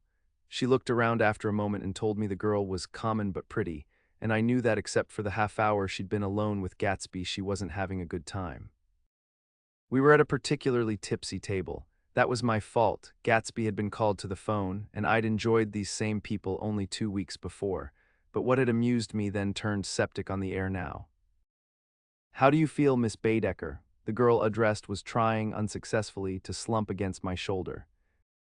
At this inquiry, she sat up and opened her eyes. "What?"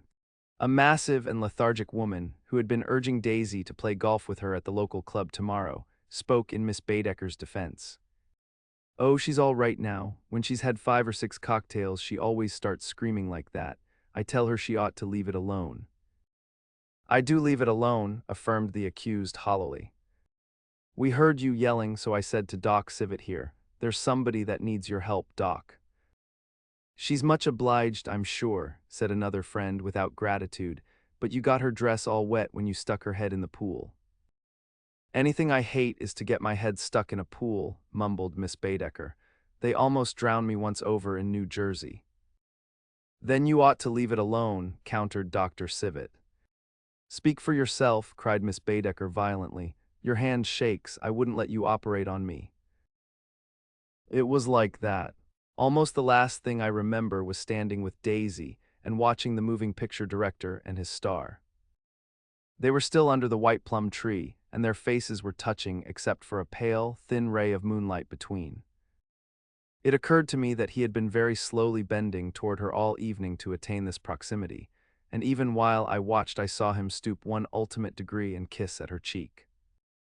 "I like her," said Daisy. "I think she's lovely." But the rest offended her, and inarguably because it wasn't a gesture but an emotion.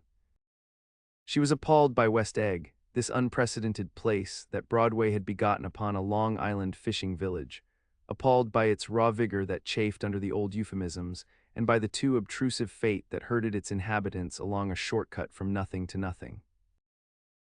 She saw something awful in the very simplicity she failed to understand. I sat on the front steps with them while they waited for their car. It was dark here in front. Only the bright door sent 10 square feet of light volleying out into the soft black morning. Sometimes a shadow moved against a dressing room blind above, gave way to another shadow, an indefinite procession of shadows, who rouged and powdered in an invisible glass. "Who is this Gatsby anyhow?" demanded Tom suddenly. "Some big bootlegger." "Where'd you hear that?" I inquired. "I didn't hear it, I imagined it. A lot of these newly rich people are just big bootleggers, you know." "Not Gatsby," I said shortly. He was silent for a moment. The pebbles of the drive crunched under his feet. Well, he certainly must have strained himself to get this menagerie together. A breeze stirred the gray haze of Daisy's fur collar. "At least they are more interesting than the people we know," she said with an effort. "You didn't look so interested." "Well, I was." Tom laughed and turned to me. "Did you notice Daisy's face when that girl asked her to put her under a cold shower?" Daisy began to sing with the music in a husky, rhythmic whisper, bringing out a meaning in each word that it had never had before and would never have again. When the melody rose, her voice broke up sweetly, following it, in a way contralto voices have, and each change tipped out a little of her warm human magic upon the air. "Lots of people come who haven't been invited," she said suddenly. "That girl hadn't been invited. They simply forced their way in and he's too polite to object." "I'd like to know who he is and what he does," insisted Tom, "and I think I'll make a point of finding out." "I can tell you right now," she answered. "He owns some drugstores, a lot of drugstores. He built them up himself." The dilatory limousine came rolling up the drive. "Good night, Nick," said Daisy. Her glance left me and sought the lighted top of the steps. Where 3 o'clock in the morning, a neat, sad little waltz of that year, was drifting out the open door. After all, in the very casualness of Gatsby's party, there were romantic possibilities totally absent from her world. What was it up there in the song that seemed to be calling her back inside? What would happen now in the dim, incalculable hours? Perhaps some unbelievable guest would arrive, a person infinitely rare and to be marveled at. Some authentically radiant young girl who, with one fresh glance at Gatsby, one moment of magical encounter, would blot out those 5 years of unwavering devotion. I stayed late that night. Gatsby asked me to wait until he was free, and I lingered in the garden until the inevitable swimming party had run up, chilled and exalted, from the black beach, until the lights were extinguished in the guest rooms overhead. When he came down the steps at last, the tanned skin was drawn unusually tight on his face, and his eyes were bright and tired. "She didn't like it," he said immediately. "Of course she did." "She didn't like it," he insisted. "She didn't have a good time." He was silent, and I guessed at his unutterable depression. "I feel far away from her," he said. "It's hard to make her understand." "You mean about the dance?" The dance, he dismissed all the dances he had given with a snap of his fingers. "Old sport, the dance is unimportant." He wanted nothing less of Daisy than that she should go to Tom and say, "I never loved you." After she had obliterated 4 years with that sentence, they could decide upon the more practical measures to be taken. One of them was that, after she was free, they were to go back to Louisville and be married from her house, just as if it were 5 years ago. "And she doesn't understand," he said. "She used to be able to understand. We'd sit for hours." He broke off and began to walk up and down a desolate path of fruit rinds and discarded favors and crushed flowers. "I wouldn't ask too much of her," I ventured. "You can't repeat the past." "Can't repeat the past?" he cried incredulously. "Why, of course you can." He looked around him wildly, as if the past were lurking here in the shadow of his house, just out of reach of his hand. "I'm going to fix everything just the way it was before," he said, nodding determinedly. "I shall see." He talked a lot about the past, and I gathered that he wanted to recover something, some idea of himself perhaps, that had gone into loving Daisy. His life had been confused and disordered since then. But if he could once return to a certain starting place and go over it all slowly, he could find out what that thing was. One autumn night, 5 years before, they had been walking down the street when the leaves were falling, and they came to a place where there were no trees and the sidewalk was white with moonlight. They stopped here and turned toward each other. Now it was a cool night with that mysterious excitement in it which comes at the two changes of the year. The quiet lights in the houses were humming out into the darkness, and there was a stir and bustle among the stars. Out of the corner of his eye, Gatsby saw that the blocks of the sidewalks really formed a ladder and mounted to a secret place above the trees. He could climb to it if he climbed alone, and once there he could suck on the pap of life. Gulp down the incomparable milk of wonder. His heart beat faster as Daisy's white face came up to his own. He knew that when he kissed this girl, and forever wed his unutterable visions to her perishable breath, his mind would never romp again like the mind of God. So he waited, listening for a moment longer to the tuning fork that had been struck upon a star. Then he kissed her. At his lips' touch, she blossomed for him like a flower, and the incarnation was complete. Through all he said, even through his appalling sentimentality, I was reminded of something, an elusive rhythm, a fragment of lost words that I had heard somewhere a long time ago. For a moment a phrase tried to take shape in my mouth, and my lips parted like a dumb man's, as though there was more struggling upon them than a wisp of startled air. But they made no sound, and what I had almost remembered was uncommunicable forever. It was when curiosity about Gatsby was at its highest that the lights in his house failed to go on one Saturday night, and, as obscurely as it had begun, his career as Trimalchio was over. Only gradually did I become aware that the automobiles which turned expectantly into his drive stayed for just a minute and then drove sulkily away. Wondering if he were sick, I went over to find out. An unfamiliar butler with a villainous face squinted at me suspiciously from the door. "Is Mr. Gatsby sick?" "Nope." After a pause, he added "sir" in a dilatory, grudging way. I hadn't seen him around, and I was rather worried. "Tell him Mr. Carroway came over." "Who?" he demanded rudely. "Carroway." "Carroway, all right, I'll tell him." Abruptly, he slammed the door. My Finn informed me that Gatsby had dismissed every servant in his house a week ago and replaced them with half a dozen others, who never went into West Egg Village to be bribed by the tradesmen, but ordered moderate supplies over the telephone. The grocery boy reported that the kitchen looked like a pigsty, and the general opinion in the village was that the new people weren't servants at all. Next day, Gatsby called me on the phone. "Going away?" I inquired. "No, old sport. I hear you fired all your servants." I wanted somebody who wouldn't gossip. Daisy comes over quite often in the afternoons. So the whole caravansary had fallen in like a card house at the disapproval in her eyes. There's some people Wolfsham wanted to do something for. They're all brothers and sisters. They used to run a small hotel.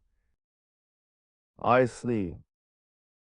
He was calling up at Daisy's request. Would I come to lunch at her house tomorrow? Miss Baker would be there. Half an hour later, Daisy herself telephoned and seemed relieved to find that I was coming. Something was up. And yet I couldn't believe that they would choose this occasion for a scene, especially for the rather harrowing scene that Gatsby had outlined in the garden. The next day was broiling, almost the last, certainly the warmest of the summer. As my train emerged from the tunnel into sunlight, only the hot whistles of the National Biscuit Company broke the simmering hush at noon. The straw seats of the car hovered on the edge of combustion. The woman next to me perspired delicately for a while into her white shirtwaist, and then, as her newspaper dampened under her fingers, lapsed despairingly into deep heat with a desolate cry. Her pocketbook slapped to the floor. "Oh my," she gasped. I picked it up with a weary bend and handed it back to her, holding it at arm's length and by the extreme tip of the corners to indicate that I had no designs upon it. But everyone nearby, including the woman, suspected me just the same. "Hot," said the conductor to familiar faces. "Some weather, hot, hot, hot. Is it hot enough for you? Is it hot, is it?" My commutation ticket came back to me with a dark stain from his hand. That anyone should care in this heat, whose flushed lips he kissed, whose head made damp the pajama pocket over his heart. Through the hall of the Buchanan's house blew a faint wind, carrying the sound of the telephone bell out to Gatsby and me as we waited at the door. "The master's body," roared the butler into the mouthpiece. "I'm sorry, madame, but we can't furnish it. It's far too hot to touch this noon." What he really said was, "Yes, yes, I'll see." He set down the receiver and came toward us, glistening slightly, to take our stiff straw hats. "Madame expects you in the salon," he cried, needlessly indicating the direction. In this heat, every extra gesture was an affront to the common store of life. The room, shadowed well with awnings, was dark and cool. Daisy and Jordan lay upon an enormous couch, like silver idols weighing down their own white dresses against the singing breeze of the fans. "We can't move," they said together. Jordan's fingers, powdered white over their tan, rested for a moment in mine. "And Mr. Thomas Buchanan, the athlete?" I inquired. Simultaneously, I heard his voice, gruff, muffled, husky, at the hall telephone. Gatsby stood in the center of the crimson carpet and gazed around with fascinated eyes. Daisy watched him and laughed, her sweet, exciting laugh. A tiny gust of powder rose from her bosom into the air. "The rumor is," whispered Jordan, "that that's Tom's girl on the telephone." We were silent. The voice in the hall rose high with annoyance. "Very well then, I won't sell you the car at all. I'm under no obligations to you at all. And as for your bothering me about it at lunchtime, I won't stand that at all." "Holding down the receiver," said Daisy cynically. "No, he's not," I assured her. "It's a bona fide deal. I happen to know about it." Tom flung open the door, blocked out its space for a moment with his thick body, and hurried into the room. "Mr. Gatsby," he put out his broad, flat hand with well-concealed dislike. "I'm glad to see you, sir." "Nickel." "Make us a cold drink," cried Daisy. As he left the room again, she got up and went over to Gatsby and pulled his face down, kissing him on the mouth. "You know I love you," she murmured. "You forget there's a lady present," said Jordan. Daisy looked around doubtfully. You kiss Nick too. What a low, vulgar girl. I don't care, cried Daisy, and began to clog on the brick fireplace. Then she remembered the heat and sat down guiltily on the couch just as a freshly laundered nurse leading a little girl came into the room. Blessed Precious, she crooned, holding out her arms, come to your own mother that loves you. The child, relinquished by the nurse, rushed across the room and rooted shyly into her mother's dress. The Blessed Precious, did mother get powder on your old yellowy hair? Stand up now and say, howdy do. Gatsby and I in turn leaned down and took the small, reluctant hand. Afterward he kept looking at the child with surprise. I don't think he had ever really believed in its existence before. I got dressed before luncheon, said the child, turning eagerly to Daisy. That's because your mother wanted to show you off. Her face bent into the single wrinkle of the small white neck. You dream, you absolute little dream. Yes, admitted the child calmly. Aunt Jordan's got on a white dress too. How do you like mother's friends? Daisy turned her around so that she faced Gatsby. Do you think they're pretty? Where's Daddy? She doesn't look like her father, explained Daisy. She looks like me. She's got my hair and shape of the face. Daisy sat back upon the couch.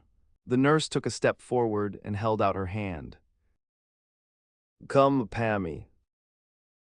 Goodbye, sweetheart.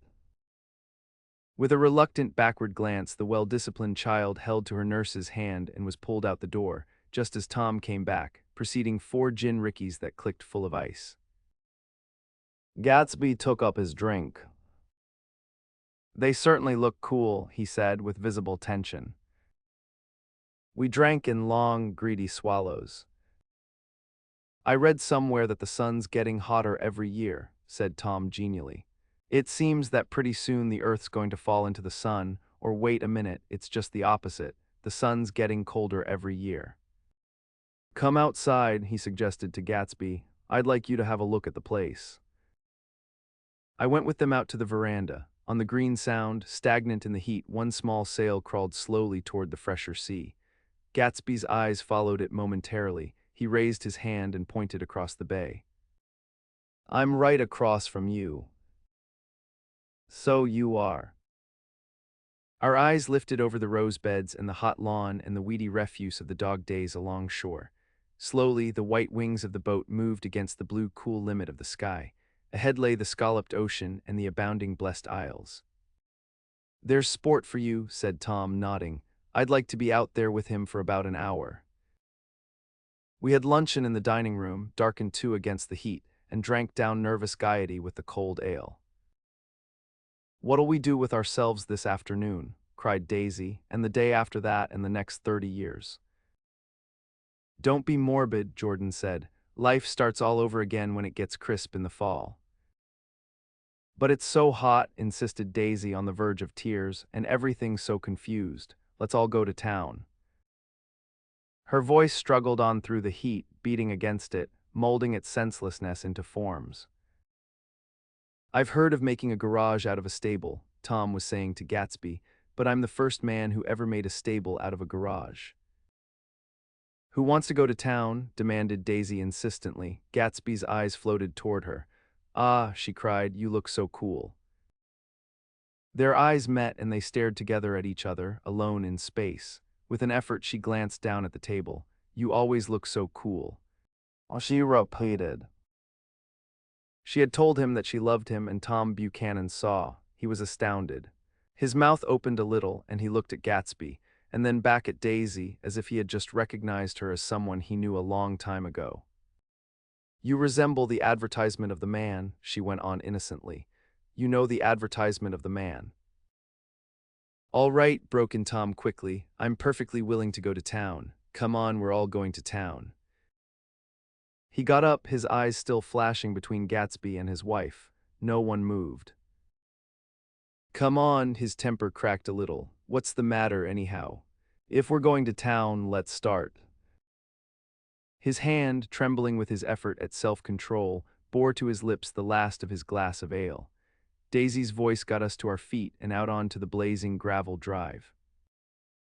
Are we just going to go? She objected. Like this, aren't we going to let anyone smoke a cigarette first?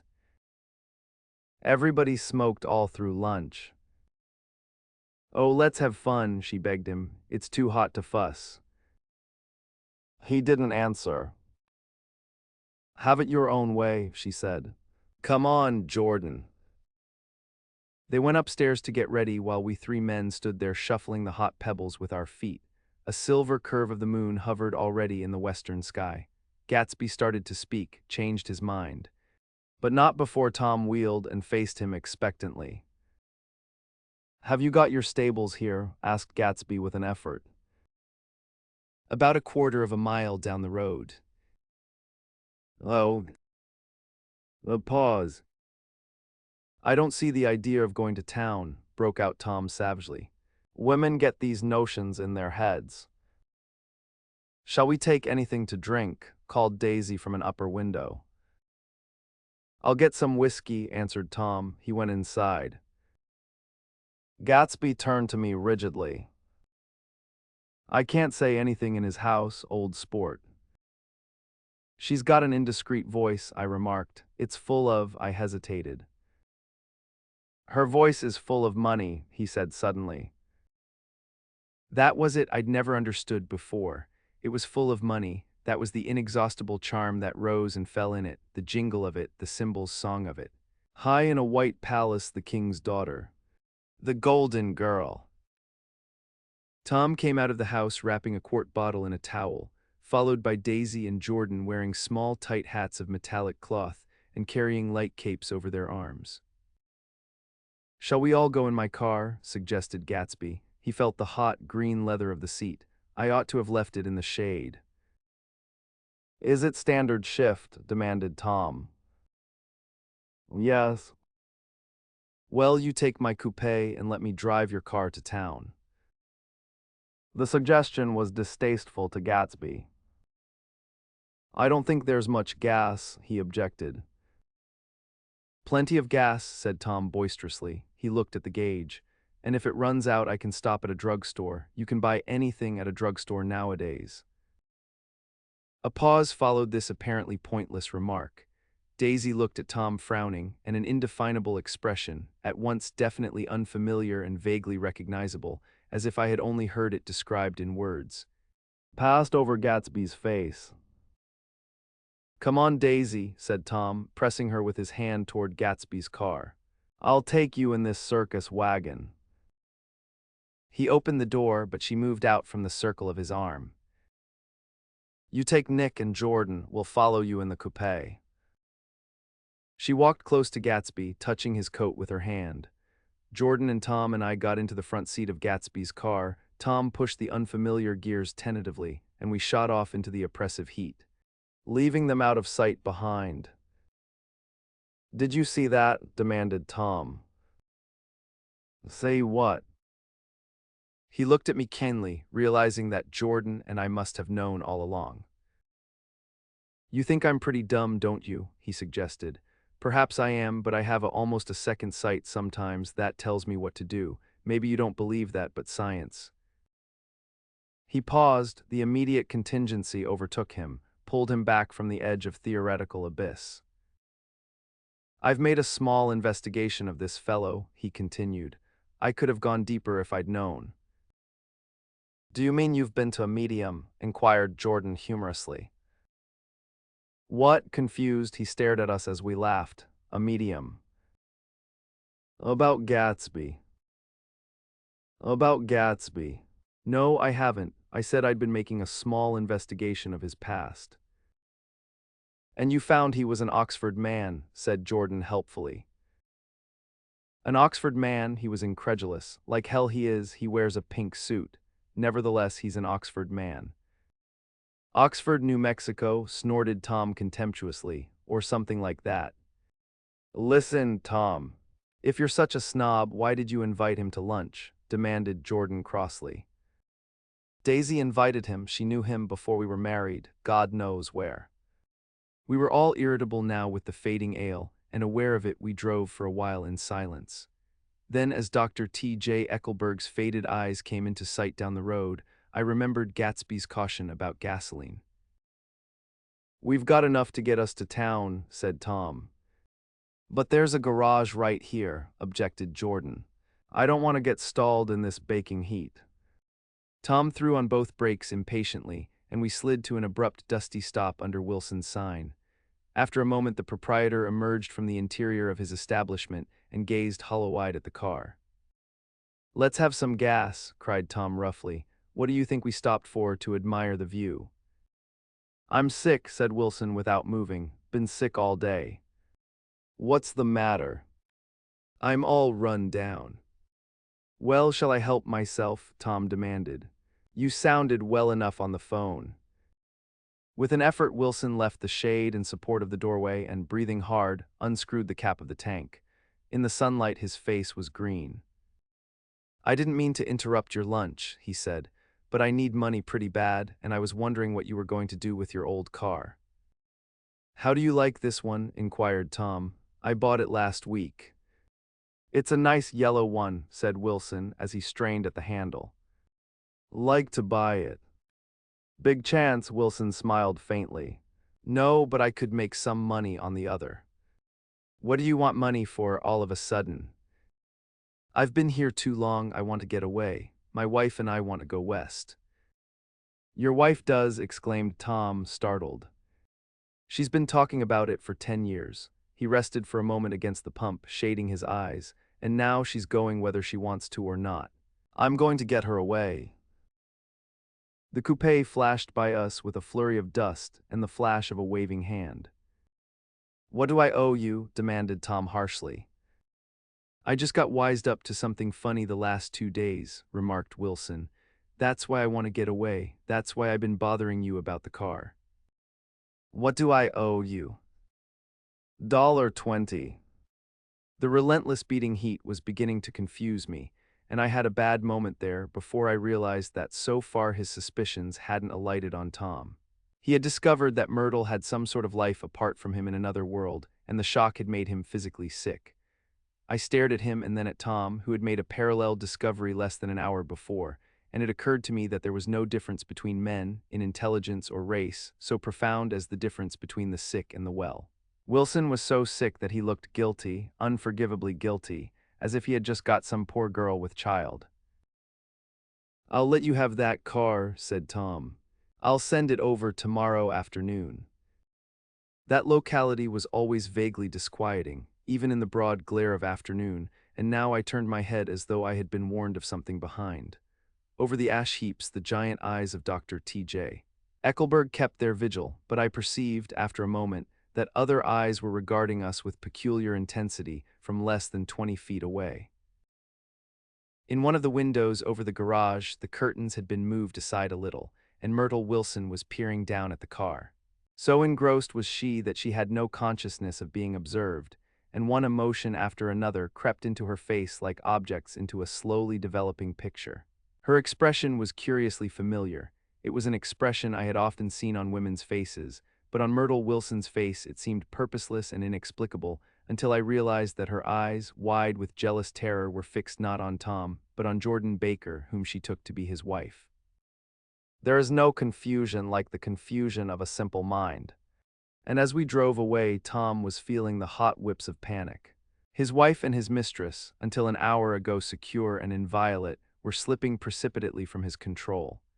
Instinct made him step on the accelerator with the double purpose of overtaking Daisy and leaving Wilson behind. And we sped along toward Astoria at 50 miles an hour, until, among the spidery girders of the elevated, we came in sight of the easygoing blue coupe. "Those big movies around 50th Street are cool," suggested Jordan. "I love New York on summer afternoons when everyone's away. There's something very sensuous about it, overripe, as if all sorts of funny fruits were going to fall into your hands." The word sensuous had the effect of further disquieting Tom, but before he could invent a protest, the coupe came to a stop, and Daisy signaled us to draw up alongside. "Where are we going?" she cried. "How about the movies?"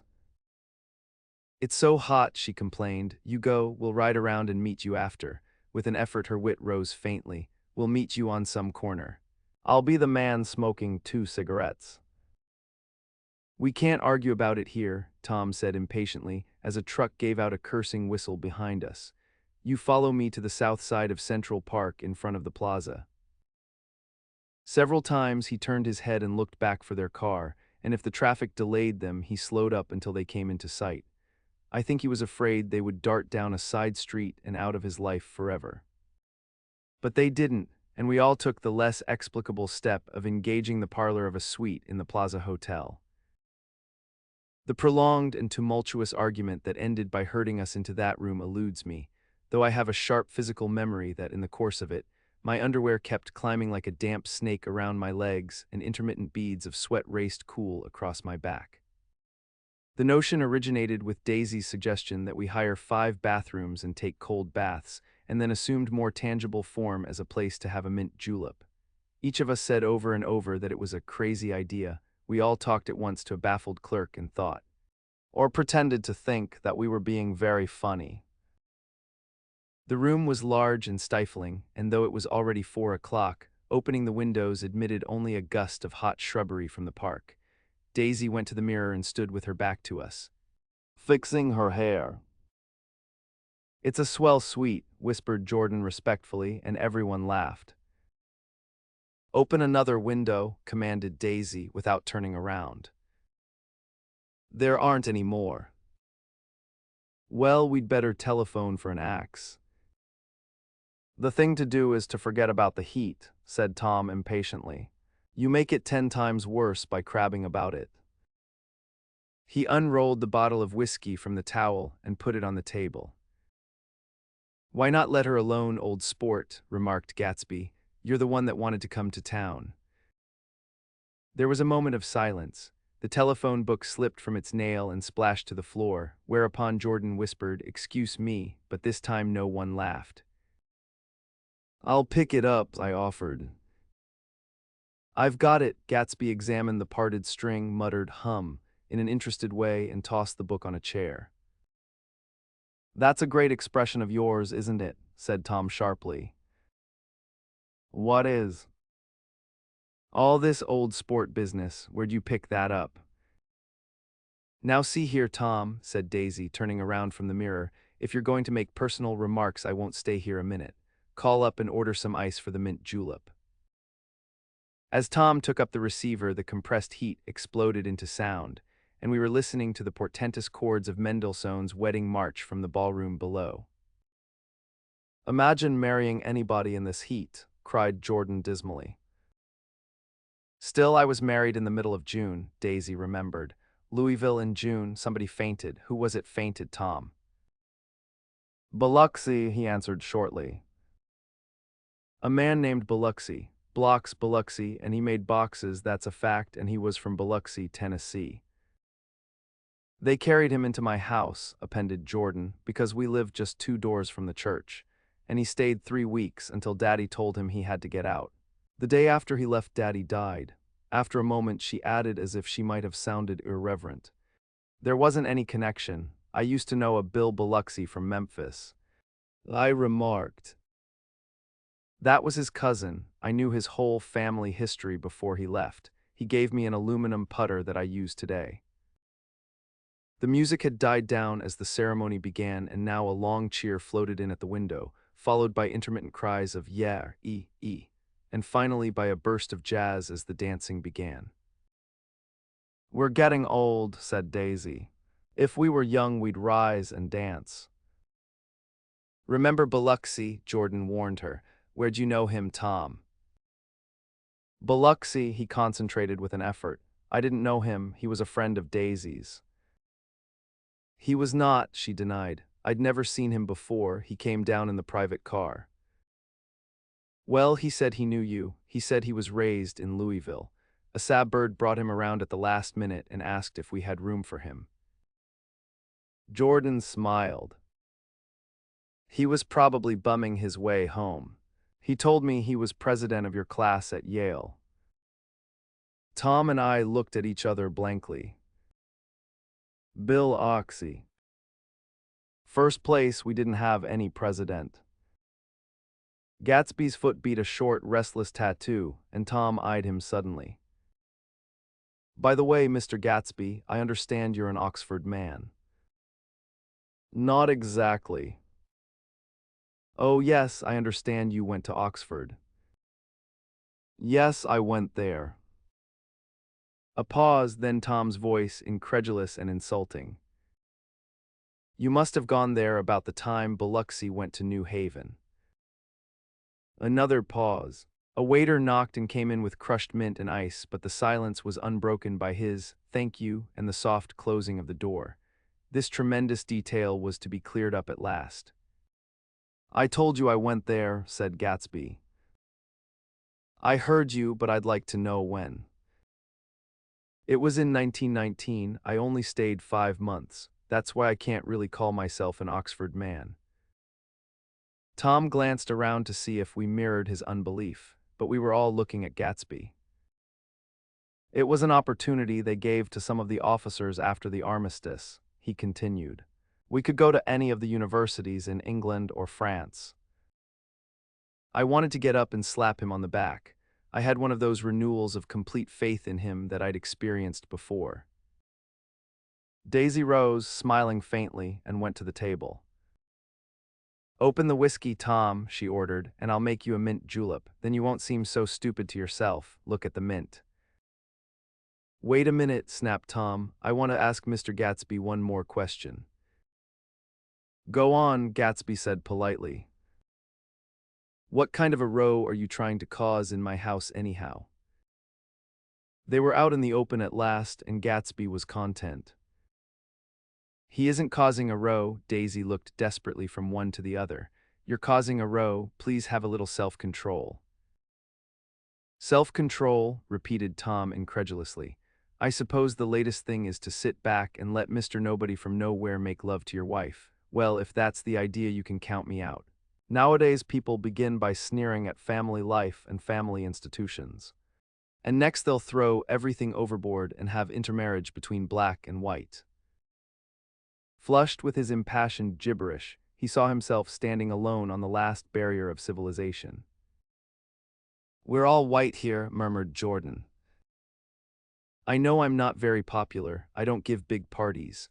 I suppose you've got to make your house into a pigsty in order to have any friends in the modern world.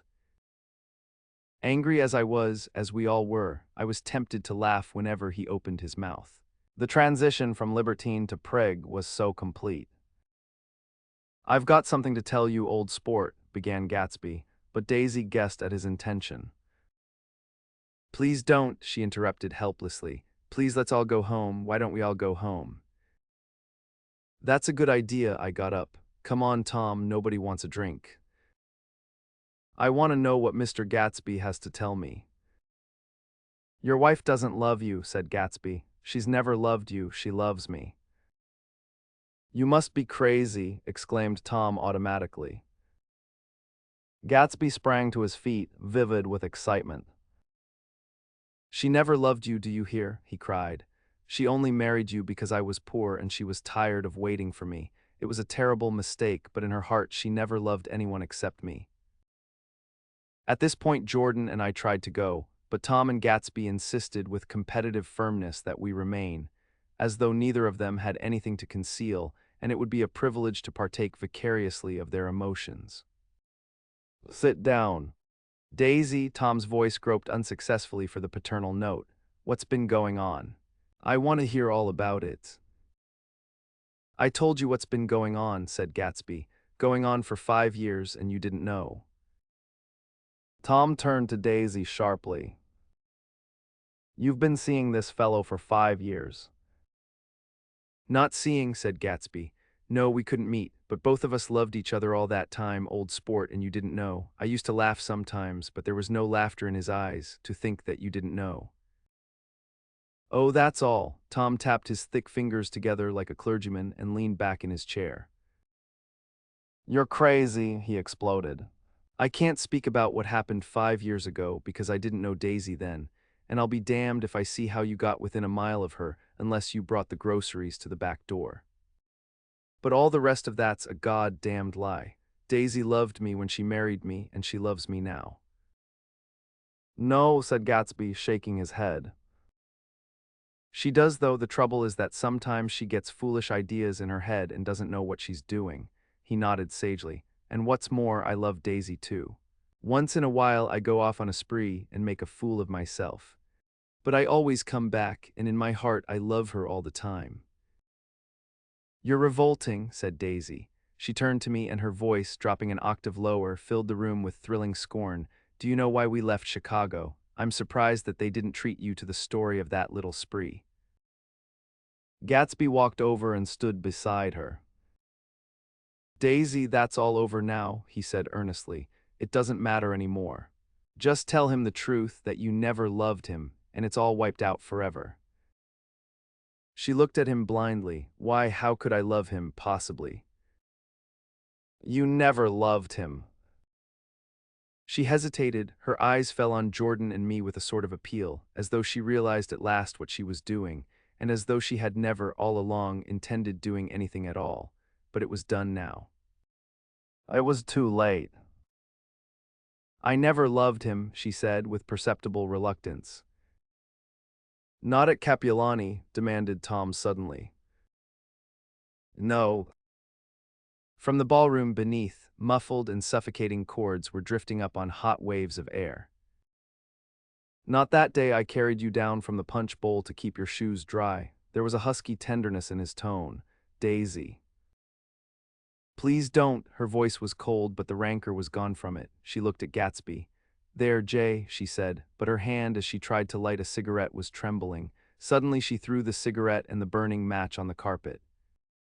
Oh, you want too much, she cried to Gatsby. I love you now, isn't that enough? I can't help what's past. She began to sob helplessly. I did love him once, but I loved you too. Gatsby's eyes opened and closed. You loved me too, he repeated.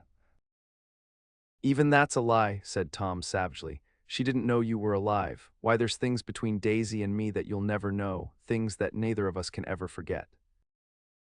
The words seemed to bite physically into Gatsby. I want to speak to Daisy alone, he insisted. She's all excited now. Even alone I can't say I never loved Tom, she admitted in a pitiful voice. It wouldn't be true. Of course it wouldn't, agreed Tom.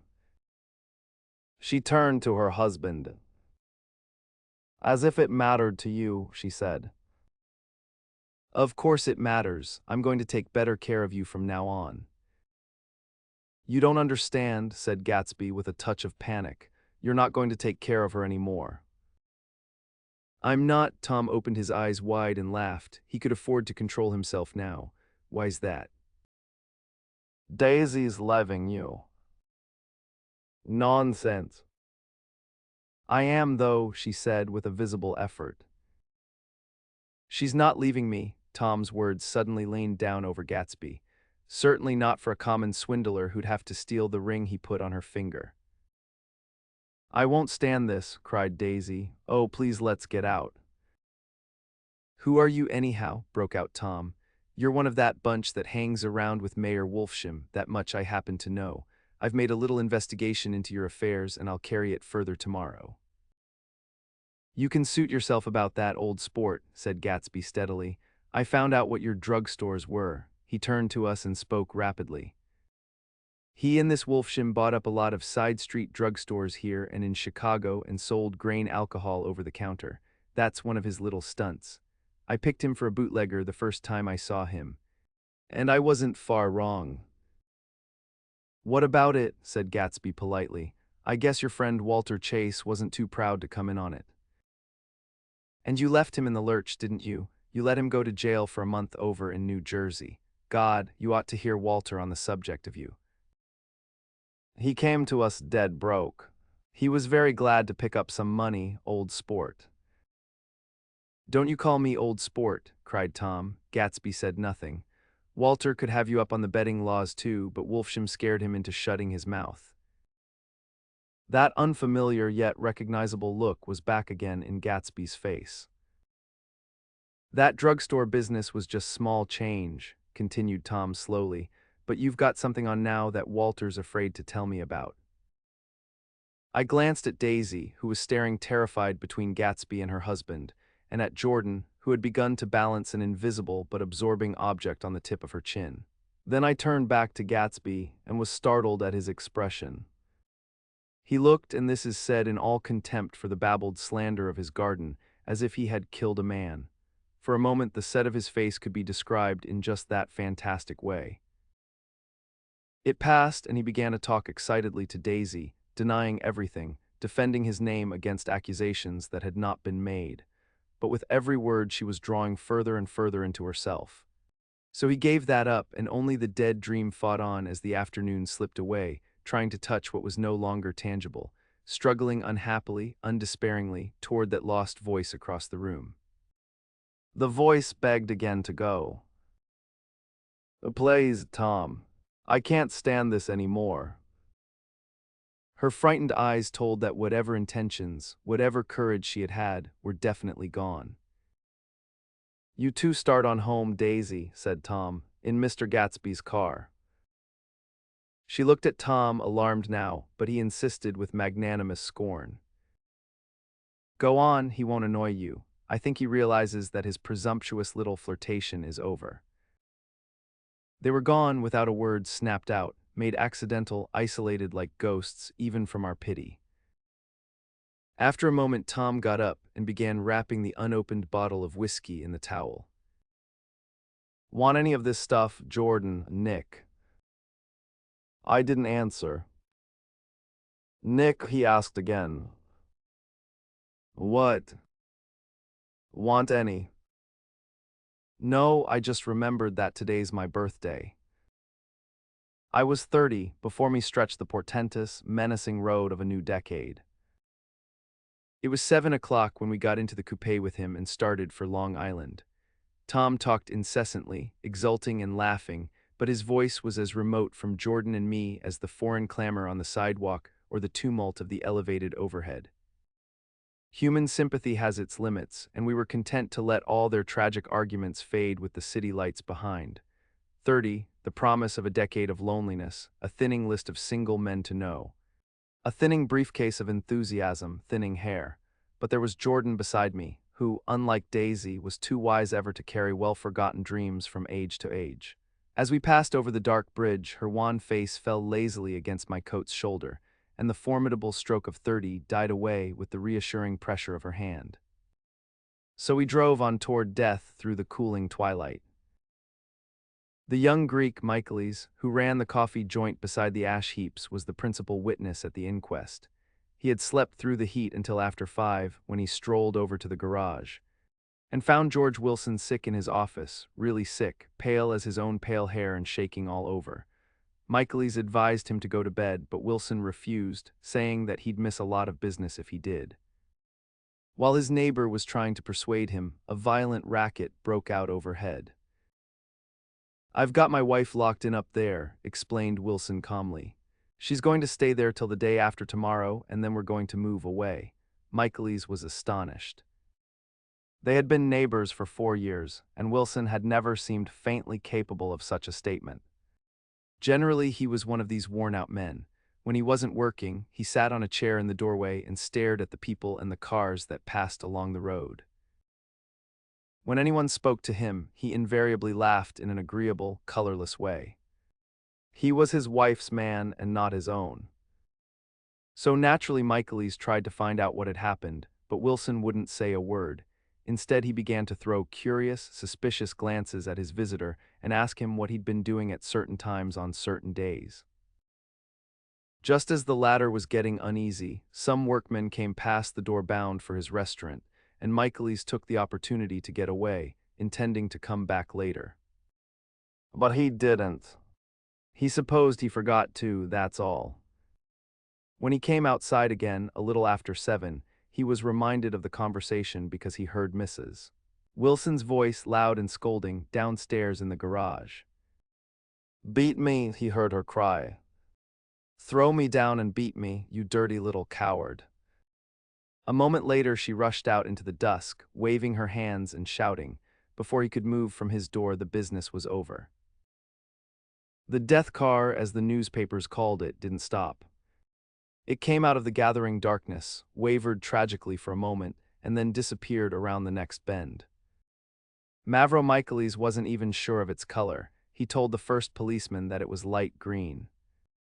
The other car, the one going toward New York, came to rest 100 yards beyond, and its driver hurried back to where Myrtle Wilson, her life violently extinguished, knelt in the road and mingled her thick dark blood with the dust. Michaelis and this man reached her first, but when they had torn open her shirtwaist, still damp with perspiration, they saw that her left breast was swinging loose like a flap, and there was no need to listen for the heart beneath. The mouth was wide open and ripped a little at the corners, as though she had choked a little in giving up the tremendous vitality she had stored so long. We saw the 3 or 4 automobiles and the crowd when we were still some distance away. "Wreck," said Tom. "That's good, Wilson'll have a little business at last." He slowed down, but still without any intention of stopping, until, as we came nearer, the hushed, intent faces of the people at the garage door made him automatically put on the brakes. "We'll take a look," he said doubtfully, "just a look." I became aware now of a hollow, wailing sound which issued incessantly from the garage, a sound which, as we got out of the coupe and walked toward the door, resolved itself into the words, "Oh my God," uttered over and over in a gasping moan. "There's some bad trouble here," said Tom excitedly. He reached up on tiptoes and peered over a circle of heads into the garage, which was lit only by a yellow light in a swinging metal basket overhead. Then he made a harsh sound in his throat, and with a violent, thrusting movement of his powerful arms pushed his way through. The circle closed up again with a running murmur of expostulation. It was a minute before I could see anything at all. Then new arrivals deranged the line, and Jordan and I were pushed suddenly inside. Myrtle Wilson's body, wrapped in a blanket, and then in another blanket as though she suffered from a chill in the hot night, lay on a worktable by the wall, and Tom, with his back to us, was bending over it, motionless. Next to him stood a motorcycle policeman, taking down names with much sweat and correction in a little book. At first I couldn't find the source of the high, groaning words that echoed clamorously through the bare garage. Then I saw Wilson standing on the raised threshold of his office, swaying back and forth and holding to the doorposts with both hands. Some man was talking to him in a low voice and attempting, from time to time, to lay a hand on his shoulder, but Wilson neither heard nor saw. His eyes would drop slowly from the swinging light to the laden table by the wall, and then jerk back to the light again, and he gave out incessantly his high, horrible call. "Oh my God, oh my God, oh God, oh my God." Presently Tom lifted his head with a jerk, and after staring around the garage with glazed eyes, addressed a mumbled, incoherent remark to the policeman. Chapter 5. The policeman was saying, "Oh." "No R," corrected the man, "Emma." Chapter 5. R.O. "Listen to me," muttered Tom fiercely. "R," said the policeman, "O." "J." "G." He looked up as Tom's broad hand fell sharply on his shoulder. "What you want, fella?" "What happened, that's what I want to know." "Auto hit her, instantly killed." "Instantly killed," repeated Tom, staring. "She ran out in a road. Son of a bitch didn't even stop his car." "There was 2 cars," said Michaelis, "one common, one goin' see." "Going where?" asked the policeman keenly. "One goin' each way." "Well, his hand rose toward the blankets but stopped halfway and fell to his side. "She ran out there and the one common from N York knocked right into her, goin' 30 or 40 miles an hour." "What's the name of this place here?" demanded the officer. "Hasn't got any name." A pale, well-dressed Negro stepped near. "It was a yellow car," he said, "big yellow car." "No." "See the accident?" asked the policeman. "No, but the car passed me down the road, going faster'n 40, going 50, 60. "Come here and let's have your name. Look out now. I want to get his name." Some words of this conversation must have reached Wilson, swaying in the office door, for suddenly a new theme found voice among his grasping cries. You don't have to tell me what kind of car it was, I know what kind of car it was. Watching Tom, I saw the wad of muscle back of his shoulder tighten under his coat. He walked quickly over to Wilson and, standing in front of him, seized him firmly by the upper arms. You've got to pull yourself together, he said with soothing gruffness. Wilson's eyes fell upon Tom. He started up on his tiptoes and then would have collapsed to his knees had not Tom held him upright. Listen, said Tom, shaking him a little. I just got here a minute ago from New York. I was bringing you that coupe we've been talking about. That yellow car I was driving this afternoon wasn't mine, do you hear? I haven't seen it all afternoon. Only the Negro and I were near enough to hear what he said, but the policeman caught something in the tone and looked over with truculent eyes. What's all that? He demanded. I'm a friend of his. Tom turned his head but kept his hands firm on Wilson's body. He says he knows the car that did it. It was a yellow car. Some dim impulse moved the policeman to look suspiciously at Tom. And what color's your car? It's a blue car, a coupe. We've come straight from New York, I said. Someone who had been driving a little behind us confirmed this, and the policeman turned away. Now, if you'll let me have that name again correct. Picking up Wilson like a doll, Tom carried him into the office, set him down in a chair, and came back. If somebody'll come here and sit with him, he snapped authoritatively. He watched while the two men standing closest glanced at each other and went unwillingly into the room. Then Tom shut the door on them and came down the single step, his eyes avoiding the table. As he passed close to me, he whispered, "Let's get out." Self-consciously, with his authoritative arms breaking the way, we pushed through the still-gathering crowd, passing a hurried doctor, case in hand, who had been sent for in wild hope half an hour ago. Tom drove slowly until we were beyond the bend, then his foot came down hard, and the coupe raced along through the night. In a little while I heard a low, husky sob and saw that the tears were overflowing down his face. "The goddamned coward," he whimpered. "He didn't even stop his car." The Buchanan's house floated suddenly toward us through the dark, rustling trees. Tom stopped beside the porch and looked up at the second floor, where two windows bloomed with light among the vines. "Daisy's home," he said. As we got out of the car, he glanced at me and frowned slightly. "I ought to have dropped you in West Egg, Nick. There's nothing we can do tonight." A change had come over him, and he spoke gravely and with decision. As we walked across the moonlight gravel to the porch, he disposed of the situation in a few brisk phrases. "I'll telephone for a taxi to take you home, and while you're waiting, you and Jordan better go in the kitchen and have them get you some supper, if you want any." He opened the door. "Come in." "No, thanks, but I'd be glad if you'd order me the taxi. I'll wait outside." Jordan put her hand on my arm. "Won't you come in, Nick?" "No, thanks." I was feeling a little sick, and I wanted to be alone. But Jordan lingered for a moment more. "It's only 9:30, she said. I'd be damned if I'd go in. I'd had enough of all of them for one day, and suddenly that included Jordan too. She must have seen something of this in my expression, for she turned abruptly away and ran up the porch steps into the house. I sat down for a few minutes with my head in my hands, until I heard the phone taken up inside and the butler's voice calling a taxi. Then I walked slowly down the drive away from the house, intending to wait by the gate. I hadn't gone 20 yards when I heard my name, and Gatsby stepped from between two bushes into the path. I must have felt pretty weird by that time, because I could think of nothing except the luminosity of his pink suit under the moon. "What are you doing?" I inquired. "Just standing here, old sport." Somehow that seemed a despicable occupation. For all I knew, he was going to rob the house in a moment. I wouldn't have been surprised to see sinister faces, the faces of Wolfsham's people, behind him in the dark shrubbery. "Did you see any trouble on the road?" he asked after a minute. "Yes. He hesitated. Was she killed? Yes.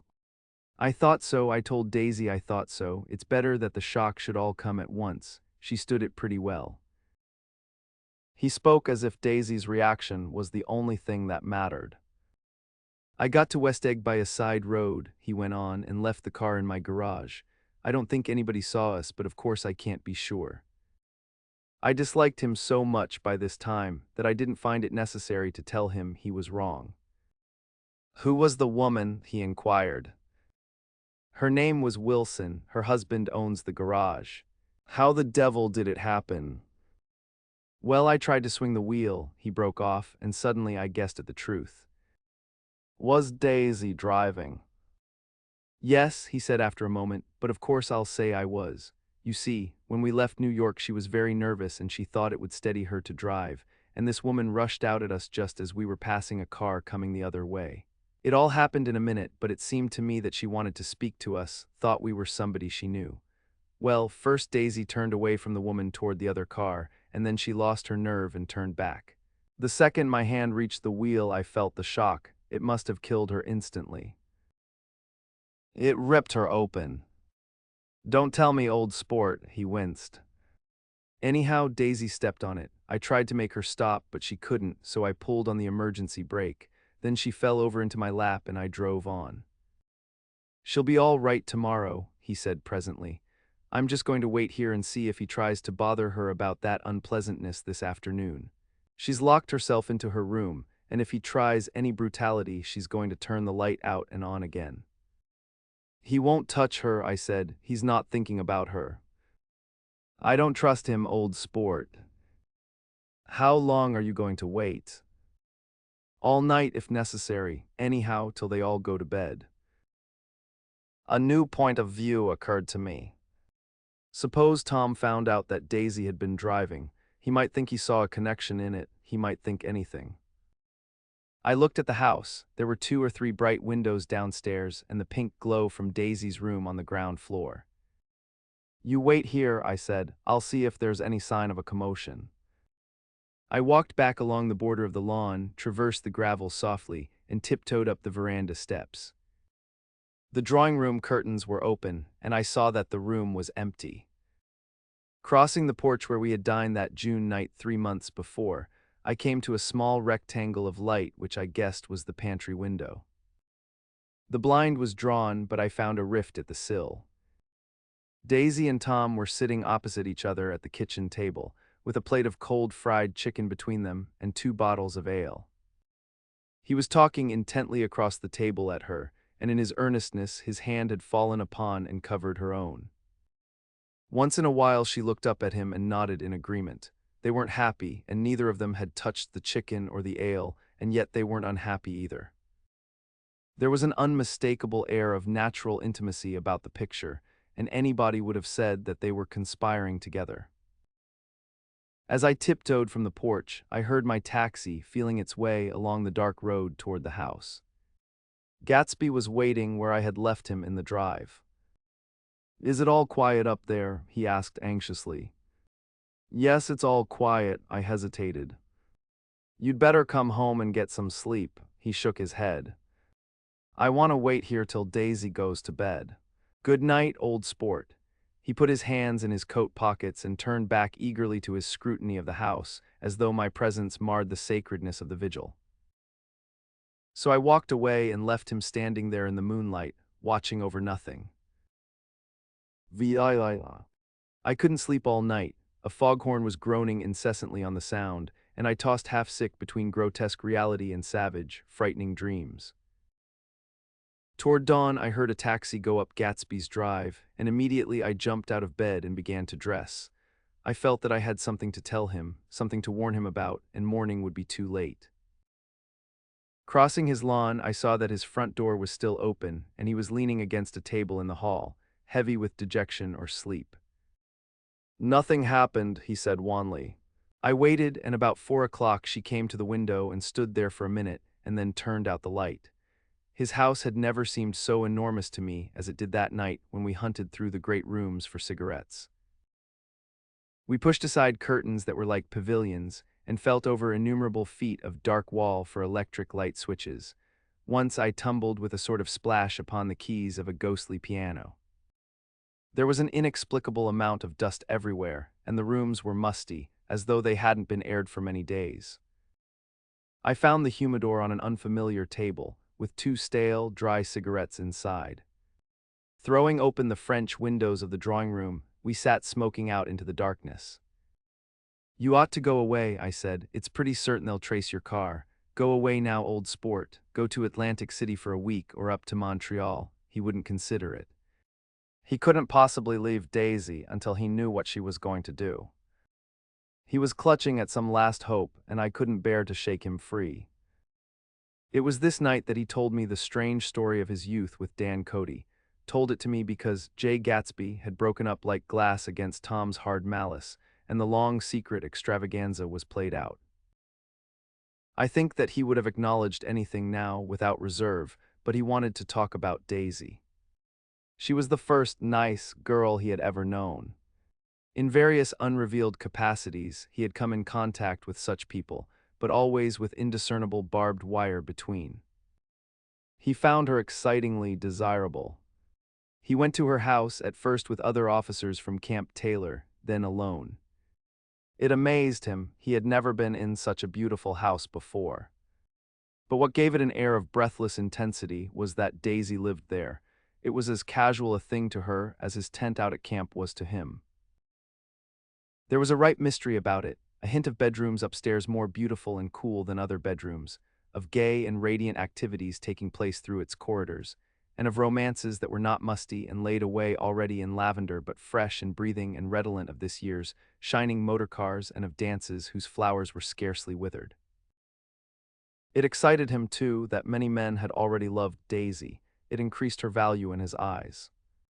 He felt their presence all about the house, pervading the air with the shades and echoes of still vibrant emotions. But he knew that he was in Daisy's house by a colossal accident. However glorious might be his future as Jay Gatsby, he was at present a penniless young man without a past, and at any moment the invisible cloak of his uniform might slip from his shoulders. So he made the most of his time. He took what he could get, ravenously and unscrupulously. Eventually he took Daisy one still October night, took her because he had no real right to touch her hand. He might have despised himself, for he had certainly taken her under false pretenses. I don't mean that he had traded on his phantom millions, but he had deliberately given Daisy a sense of security. He let her believe that he was a person from much the same strata as herself, that he was fully able to take care of her. As a matter of fact, he had no such facilities. He had no comfortable family standing behind him, and he was liable at the whim of an impersonal government to be blown anywhere about the world. But he didn't despise himself, and it didn't turn out as he had imagined. He had intended, probably, to take what he could and go, but now he found that he had committed himself to the following of a grail. He knew that Daisy was extraordinary, but he didn't realize just how extraordinary a nice girl could be. She vanished into her rich house, into her rich, full life, leaving Gatsby nothing. He felt married to her. That was all. When they met again 2 days later, it was Gatsby who was breathless, who was, somehow, betrayed. Her porch was bright with the bought luxury of starshine. The wicker of the settee squeaked fashionably as she turned toward him, and he kissed her curious and lovely mouth. She had caught a cold, and it made her voice huskier and more charming than ever, and Gatsby was overwhelmingly aware of the youth and mystery that wealth imprisons and preserves, of the freshness of many clothes, and of Daisy, gleaming like silver, safe and proud above the hot struggles of the poor. I can't describe to you how surprised I was to find out I loved her, old sport. I even hoped for a while that she'd throw me over, but she didn't, because she was in love with me too. She thought I knew a lot because I knew different things from her. Well, there I was, way off my ambitions, getting deeper in love every minute, and all of a sudden I didn't care. What was the use of doing great things if I could have a better time telling her what I was going to do? On the last afternoon before he went abroad, he sat with Daisy in his arms for a long, silent time. It was a cold fall day, with fire in the room and her cheeks flushed.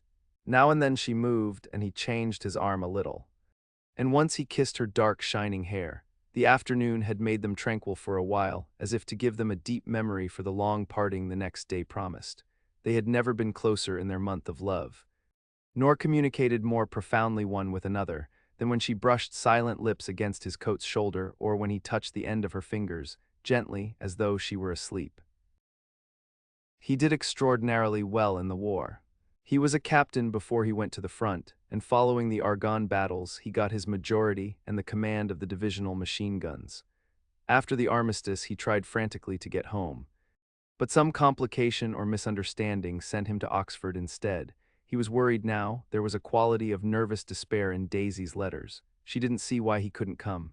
She was feeling the pressure of the world outside, and she wanted to see him and feel his presence beside her and be reassured that she was doing the right thing after all. For Daisy was young, and her artificial world was redolent of orchids and pleasant, cheerful snobbery and orchestras which set the rhythm of the year, summing up the sadness and suggestiveness of life in new tunes. All night the saxophones wailed the hopeless comment of the Beale Street Blues, while 100 pairs of golden and silver slippers shuffled the shining dust. At the gray tea hour there were always rooms that throbbed incessantly with this low, sweet fever, while fresh faces drifted here and there like rose petals blown by the sad horns around the floor. Through this twilight universe Daisy began to move again with the season. Suddenly she was again keeping half a dozen dates a day with half a dozen men, and drowsing asleep at dawn with the beads and chiffon of an evening dress tangled among dying orchids on the floor beside her bed. And all the time something within her was crying for a decision. She wanted her life shaped now, immediately, and the decision must be made by some force of love, of money, of unquestionable practicality that was close at hand. That force took shape in the middle of spring with the arrival of Tom Buchanan. There was a wholesome bulkiness about his person and his position, and Daisy was flattered. Doubtless there was a certain struggle and a certain relief. The letter reached Gatsby while he was still at Oxford. It was dawn now on Long Island, and we went about opening the rest of the windows downstairs, filling the house with gray-turning, gold-turning light. The shadow of a tree fell abruptly across the dew, and ghostly birds began to sing among the blue leaves. There was a slow, pleasant movement in the air, scarcely a wind, promising a cool, lovely day. I don't think she ever loved him. Gatsby turned around from a window and looked at me challengingly. You must remember, old sport, she was very excited this afternoon. He told her those things in a way that frightened her, that made it look as if I was some kind of cheap sharper, and the result was she hardly knew what she was saying. He sat down gloomily. Of course she might have loved him just for a minute when they were first married, and loved me more even then, do you see? Suddenly he came out with a curious remark. In any case, he said, it was just personal. What could you make of that, except to suspect some intensity in his conception of the affair that couldn't be measured? He came back from France when Tom and Daisy were still on their wedding trip, and made a miserable but irresistible journey to Louisville on the last of his army pay. He stayed there a week, walking the streets where their footsteps had clicked together through the November night, and revisiting the out-of-the-way places to which they had driven in her white car. Just as Daisy's house had always seemed to him more mysterious and gay than other houses, so his idea of the city itself, even though she was gone from it, was pervaded with a melancholy beauty.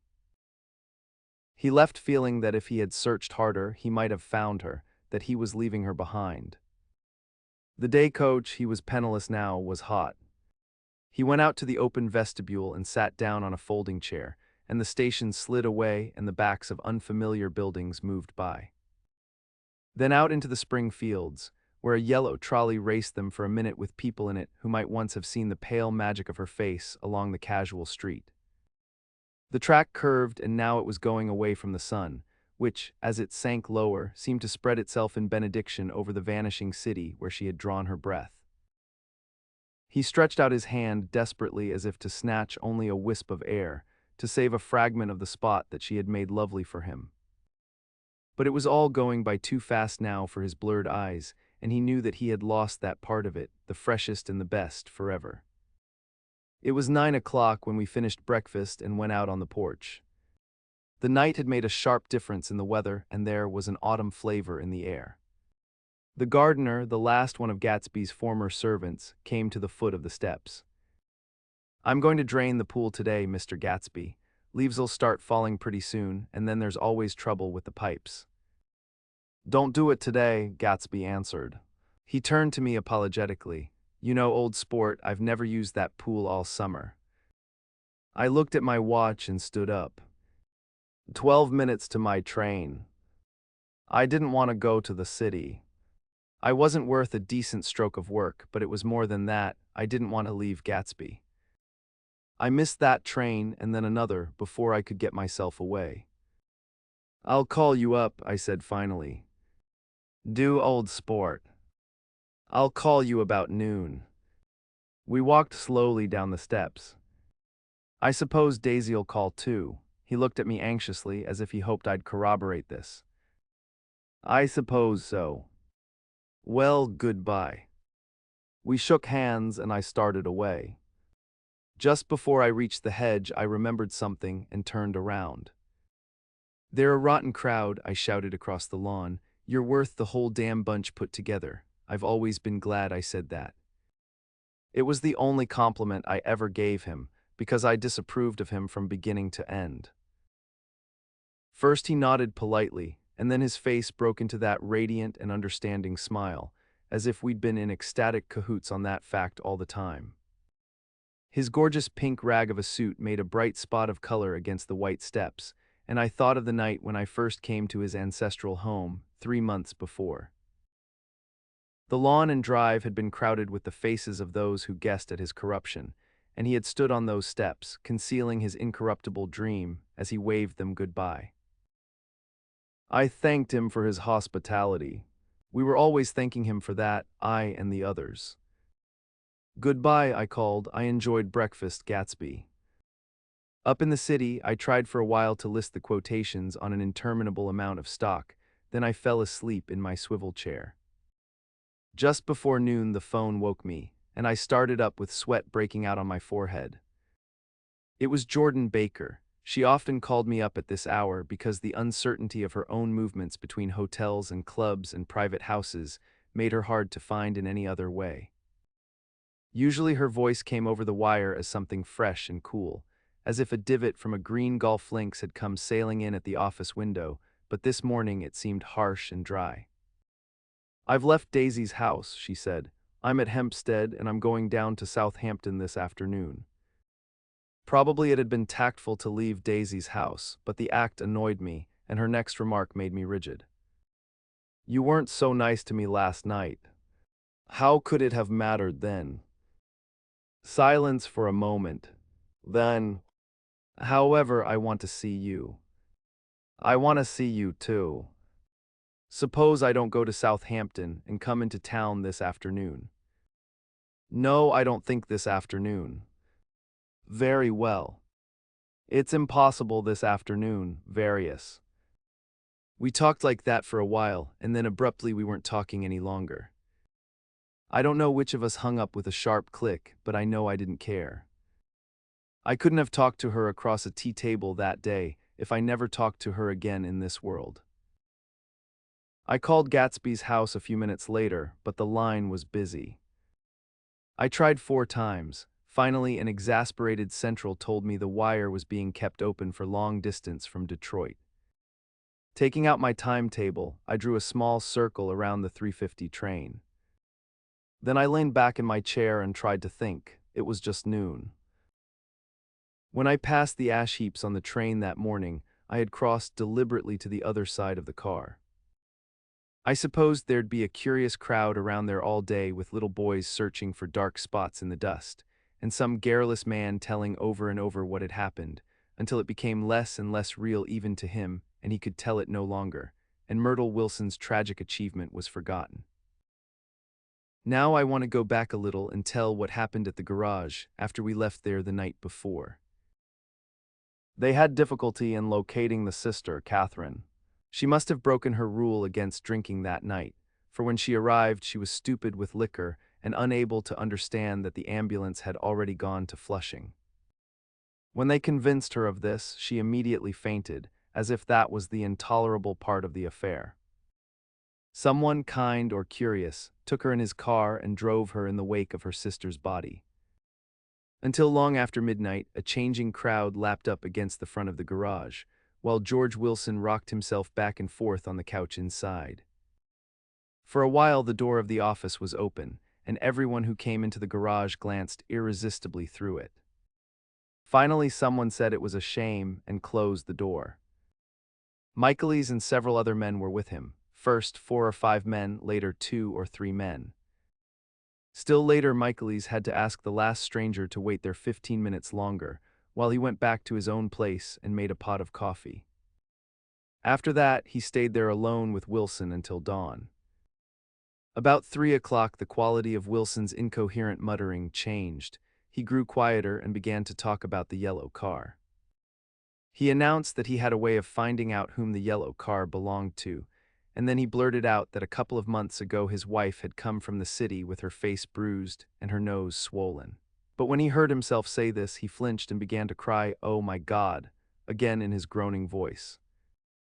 Michaelis made a clumsy attempt to distract him. "How long have you been married, George? Come on there, try and sit still a minute and answer my question. How long have you been married?" 12 years. Ever had any children? Come on, George, sit still. I asked you a question. Did you ever have any children? The hard brown beetles kept thudding against the dull light, and whenever Michaelis heard a car go tearing along the road outside, it sounded to him like the car that hadn't stopped a few hours before. He didn't like to go into the garage because the workbench was stained where the body had been lying, so he moved uncomfortably around the office. He knew every object in it before morning, and from time to time sat down beside Wilson trying to keep him more quiet. "Have you got a church you go to sometimes, George? Maybe even if you haven't been there for a long time, maybe I could call up the church and get a priest to come over and he could talk to you, see?" "Don't belong to any." "You ought to have a church, George, for times like this. You must have gone to church once. Didn't you get married in a church? Listen, George, listen to me. Didn't you get married in a church?" That was a long time ago.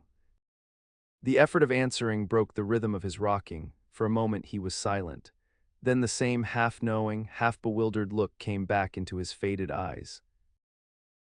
"Look in the drawer there," he said, pointing at the desk. "Which drawer?" "That drawer, that one." Michaelis opened the drawer nearest his hand. There was nothing in it but a small, expensive dog leash made of leather and braided silver. It was apparently new. "This?" he inquired, holding it up. Wilson stared and nodded. "I found it yesterday afternoon. She tried to tell me about it, but I knew it was something funny." "You mean your wife bought it?" "She had it wrapped in tissue paper on her bureau." Michaelis didn't see anything odd in that, and he gave Wilson a dozen reasons why his wife might have bought the dog leash. But conceivably Wilson had heard some of these same explanations before, from Myrtle, because he began saying, "Oh my God," again in a whisper. His comforter left several explanations in the air. "Then he killed her," said Wilson. His mouth dropped open suddenly. "Who did?" "I have a way of finding out." "You're morbid, George," said his friend. "This has been a strain to you and you don't know what you're saying. You'd better try and sit quiet till morning." "He murdered her." "It was an accident, George." Wilson shook his head. His eyes narrowed and his mouth widened slightly with the ghost of a superior. "I know," he said definitely. "I'm one of these trusting fellas and I don't think any harm to nobody, but when I get to know a thing I know it. It was the man in that car. She ran out to speak to him and he wouldn't stop." Michaelis had seen this too, but it hadn't occurred to him that there was any special significance in it. He believed that Mrs. Wilson had been running away from her husband, rather than trying to stop any particular car. "How could she have been like that?" "She's a deep one," said Wilson, as if that answered the question. "Oh, wait. He began to rock again, and Michaelis stood twisting the leash in his hand. "Maybe you got some friend that I could telephone for, George." This was a forlorn hope. He was almost sure that Wilson had no friend. There was not enough of him for his wife. He was glad a little later when he noticed a change in the room, a blue quickening by the window, and realized that dawn wasn't far off. About 5 o'clock, it was blue enough outside to snap off the light. Wilson's glazed eyes turned out to the ash heaps, where small gray clouds took on fantastic shapes and scurried here and there in the faint dawn wind. "I spoke to her," he muttered after a long silence. "I told her she might fool me, but she couldn't fool God. I took her to the window." With an effort, he got up and walked to the rear window and leaned with his face pressed against it. "And I said, God knows what you've been doing, everything you've been doing. You may fool me, but you can't fool God." Standing behind him, Michaelis saw with a shock that he was looking at the eyes of Dr. T.J. Eckelberg, which had just emerged, pale and enormous, from the dissolving night. "God sees everything," repeated Wilson. "That's an advertisement," Michaelis assured him. Something made him turn away from the window and look back into the room, but Wilson stood there a long time, his face close to the window pane, nodding into the twilight. By 6 o'clock, Michaelis was worn out and grateful for the sound of a car stopping outside.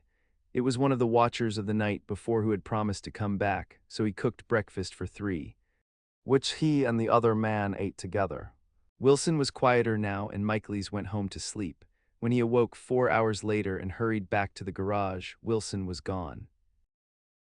His movements, he was on foot all the time, were afterward traced to Port Roosevelt and then to Gads Hill, where he bought a sandwich that he didn't eat and a cup of coffee. He must have been tired and walking slowly, for he didn't reach Gads Hill until noon. Thus far there was no difficulty in accounting for his time. There were boys who had seen a man acting sort of crazy, and motorists at whom he stared oddly from the side of the road. Then for 3 hours he disappeared from view. The police, on the strength of what he said to Michaelis that he had a way of finding out, supposed that he spent that time going from garage to garage thereabout, inquiring for a yellow car. On the other hand, no garage man who had seen him ever came forward, and perhaps he had an easier, surer way of finding out what he wanted to know. By 2:30 he was in West Egg, where he asked someone the way to Gatsby's house, so by that time he knew Gatsby's name. At 2 o'clock, Gatsby put on his bathing suit and left word with the butler that if anyone phoned, word was to be brought to him at the pool. He stopped at the garage for a pneumatic mattress that had amused his guests during the summer, and the chauffeur helped him to pump it up. Then he gave instructions that the open car wasn't to be taken out under any circumstances, and this was strange because the front right fender needed repair. Gatsby shouldered the mattress and started for the pool. Once he stopped and shifted it a little, and the chauffeur asked him if he needed help, but he shook his head and in a moment disappeared among the yellowing trees. No telephone message arrived, but the butler went without his sleep and waited for it until 4 o'clock, until long after there was anyone to give it to if it came. I have an idea that Gatsby himself didn't believe it would come. And perhaps he no longer cared. If that was true, he must have felt that he had lost the old warm world, paid a high price for living too long with a single dream. He must have looked up at an unfamiliar sky through frightening leaves, and shivered as he found what a grotesque thing a rose is, and how raw the sunlight was upon the scarcely created grass. A new world material without being real, where poor ghosts, breathing dreams like air, drifted fortuitously about, like that ashen, fantastic figure gliding toward him through the amorphous trees. The chauffeur, he was one of Wolfsham's protégés, heard the shots. Afterwards he could only say that he hadn't thought anything much about them. I drove from the station directly to Gatsby's house, and my rushing anxiously up the front steps was the first thing that alarmed anyone. But they knew then, I firmly believe. With scarcely a word said, 4 of us, the chauffeur, butler, gardener, and I, hurried down to the pool. There was a faint, barely perceptible movement of the water as the fresh flow from one end urged its way toward the drain at the other. With little ripples that were hardly the shadows of waves, the laden mattress moved irregularly down the pool. A small gust of wind that scarcely corrugated the surface was enough to disturb its accidental course with its accidental burden. The touch of a cluster of leaves revolved it slowly, tracing, like the leg of transit, a thin red circle in the water. It was after we started with Gatsby toward the house that the gardener saw Wilson's body a little way off in the grass, and the Holocaust was complete. After 2 years, I remember the rest of that day, and that night and the next day, only as an endless drill of police and photographers and newspaper men in and out of Gatsby's front door. A rope stretched across the main gate, and a policeman by it kept out the curious, but little boys soon discovered that they could enter through my yard, and there were always a few of them clustered open-mouthed about the pool. Someone with a positive manner, perhaps a detective, used the expression madman as he bent over Wilson's body that afternoon, and the adventitious authority of his voice set the key for the newspaper reports next morning. Most of those reports were a nightmare, grotesque, circumstantial, eager, and untrue. When Michaelis's testimony at the inquest brought to light Wilson's suspicions of his wife, I thought the whole tale would shortly be served up in racy pasquinade. But Catherine, who might have said anything, didn't say a word. She showed a surprising amount of character about it, too, looked at the coroner with determined eyes under that corrected brow of hers, and swore that her sister had never seen Gatsby, that her sister was completely happy with her husband, that her sister had been into no mischief whatever. She convinced herself of it and cried into her handkerchief, as if the very suggestion was more than she could endure. So Wilson was reduced to a man deranged by grief, in order that the case might remain in its simplest form. And it rested there. But all this part of it seemed remote and unessential. I found myself on Gatsby's side and alone. From the moment I telephoned news of the catastrophe to West Egg Village, every surmise about him and every practical question was referred to me. At first I was surprised and confused. Then, as he lay in his house and didn't move or breathe or speak hour upon hour, it grew upon me that I was responsible because no one else was interested. Interested, I mean, with that intense personal interest to which everyone has some vague right at the end. I called up Daisy half an hour after we found him, called her instinctively and without hesitation. But she and Tom had gone away early that afternoon and taken baggage with them. Left no address. No. Say when they'd be back. No. Any idea where they are, how I could reach them? I don't know, can't say. I wanted to get somebody for him. I wanted to go into the room where he lay and reassure him, I'll get somebody for you, Gatsby, don't worry. Just trust me and I'll get somebody for you. Mayor Wolfsham's name wasn't in the phone book. The butler gave me his office address on Broadway and I called information, but by the time I had the number it was long after 5 and no one answered the phone. Will you ring again? I've rung 3 times. It's very important. Sorry, I'm afraid no one's there. I went back to the drawing room and thought for an instant that they were chance visitors, all these official people who suddenly filled it. But though they drew back the sheet and looked at Gatsby with shocked eyes, his protest continued in my brain. Look here, old sport, you've got to get somebody for me. You've got to try hard, I can't go through this alone. Someone started to ask me questions, but I broke away and going upstairs looked hastily through the unlocked parts of his desk. He'd never told me definitely that his parents were dead. But there was nothing, only the picture of Dan Cody, a token of forgotten violence, staring down from the wall. Next morning I sent the butler to New York with a letter to Wolfsham, which asked for information and urged him to come out on the next train. That request seemed superfluous when I wrote it. I was sure he'd start when he saw the newspapers, just as I was sure there'd be a wire from Daisy before noon, but neither a wire nor Mr. Wolfsham arrived. No one arrived except more police and photographers and newspaper men. When the butler brought back Wolfsham's answer, I began to have a feeling of defiance, of scornful solidarity between Gatsby and me against them all. Dear Mr. Caraway, this has been one of the most terrible shocks of my life to me. I hardly can believe it that it is true at all. Such a mad act as that man did should make us all think.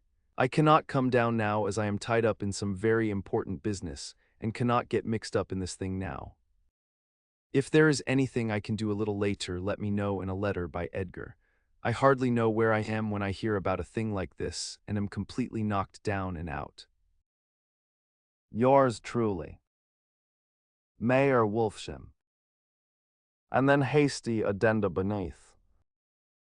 Let me know about the funeral, etc. Do not know his family at all. When the phone rang that afternoon and long distance said Chicago was calling, I thought this would be Daisy at last. But the connection came through as a man's voice, very thin and far away. "This is Slagle speaking." Yes, the name was unfamiliar. "Hell of a note, isn't it? Get my wire." "There haven't been any wires." "Young Park's in trouble," he said rapidly. They picked him up when he handed the bonds over the counter. They got a circular from New York giving him the numbers just 5 minutes before. What do you know about that? Hey, you never can tell in these hick towns. Hello, I interrupted breathlessly. Look here, this isn't Mr. Gatsby. Mr. Gatsby's dead. There was a long silence on the other end of the wire, followed by an exclamation, then a quick squawk as the connection was broken. I think it was on the third day that a telegram signed Henry C. Gatz arrived from a town in Minnesota. It said only that the sender was leaving immediately and to postpone the funeral until he came. It was Gatsby's father, a solemn old man, very helpless and dismayed, bundled up in a long cheap ulster against the warm September day. His eyes leaked continuously with excitement, and when I took the bag and umbrella from his hands, he began to pull so incessantly at his sparse gray beard that I had difficulty in getting off his coat. He was on the point of collapse, so I took him into the music room and made him sit down while I sent for something to eat. But he wouldn't eat, and the glass of milk spilled from his trembling hand. I saw it in the Chicago newspaper, he said. It was all in the Chicago newspaper. I started right away. I didn't know how to reach you. His eyes, seeing nothing, moved ceaselessly about the room. It was a madman, he said. He must have been mad. Wouldn't you like some coffee? I urged him. I don't want anything. I'm all right now, Mr. Caraway. Well, I'm all right now. Where have they got Jimmy? I took him into the drawing room where his son lay and left him there.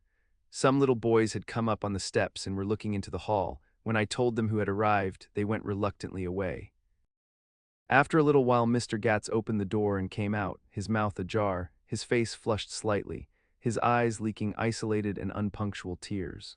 He had reached an age where death no longer has the quality of ghastly surprise. And when he looked around him now for the first time and saw the height and splendor of the hall and the great rooms opening out from it into other rooms, his grief began to be mixed with an odd pride. I helped him to a bedroom upstairs. While he took off his coat and vest, I told him that all arrangements had been deferred until he came. I didn't know what you'd want, Mr. Gatsby. Gatz is my name. Mr. Gatz, I thought you might want to take the body west. He shook his head. Jimmy always liked it better down east. He rose up to his position in the east. Were you a friend of my boy's, mister? We were close friends. He had a big future before him, you know. He was only a young man, but he had a lot of brain power here. He touched his head impressively, and I nodded. If he'd have lived, he'd have been a great man, a man like James J. Hill. He'd have helped build up the country. That's true, I said uncomfortably. He fumbled at the embroidered coverlet, trying to take it from the bed and lay down stiffly, was instantly asleep. That night an obviously frightened person called up and demanded to know who I was before he would give his name. This is Mr. Caraway, I said. Oh, he sounded relieved. This is Klipspringer. I was relieved too, for that seemed to promise another friend at Gatsby's grave. I didn't want it to be in the papers and draw a sightseeing crowd, so I'd been calling up a few people myself. They were hard to find. The funeral's tomorrow, I said. 3 o'clock here at the house. I wish you'd tell anybody who'd be interested. Oh, I will, he broke out hastily. Of course I'm not likely to see anybody, but if I do. His tone made me suspicious. Of course you'll be there yourself. Well, I'll certainly try. What I called up about is... Wait a minute, I interrupted. How about saying you'll come?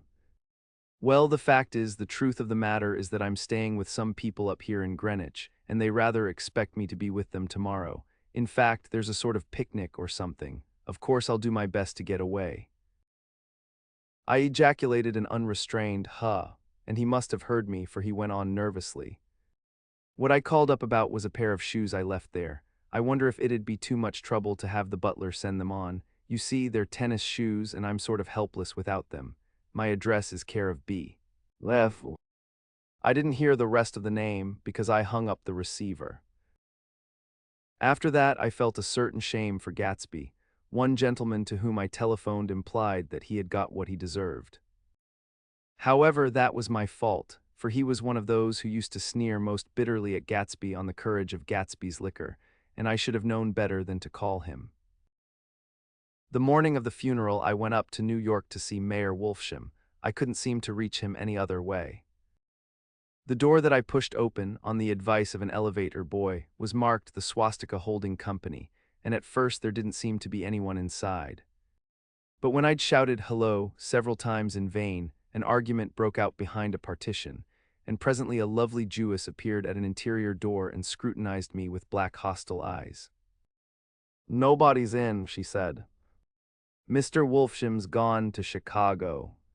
The first part of this was obviously untrue, for someone had begun to whistle the rosary tunelessly inside. "Please say that, Mr. Carraway wants to see him.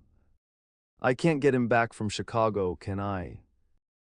At this moment a voice, unmistakably Wolfsham's, called Stella from the other side of the door. "Leave your name on the desk," she said quickly. "I'll give it to him when he gets back. But I know he's there." She took a step toward me and began to slide her hands indignantly up and down her hips. "You young men think you can force your way in here any time," she scolded. "We're getting sick and tired of it. When I say he's in Chicago, he's in Chicago. I mentioned Gatsby." "Oh, she looked at me over again. "Will you just, what was your name?" She vanished. In a moment Mayor Wolfsham stood solemnly in the doorway, holding out both hands. He drew me into his office, remarking in a reverent voice that it was a sad time for all of us, and offered me a cigar. "My memory goes back to when first I met him," he said. "A young major just out of the army and covered over with medals he got in the war. He was so hard up he had to keep on wearing his uniform because he couldn't buy some regular clothes. First time I saw him was when he came into Weinbrenner's pool room at 43rd Street and asked for a job.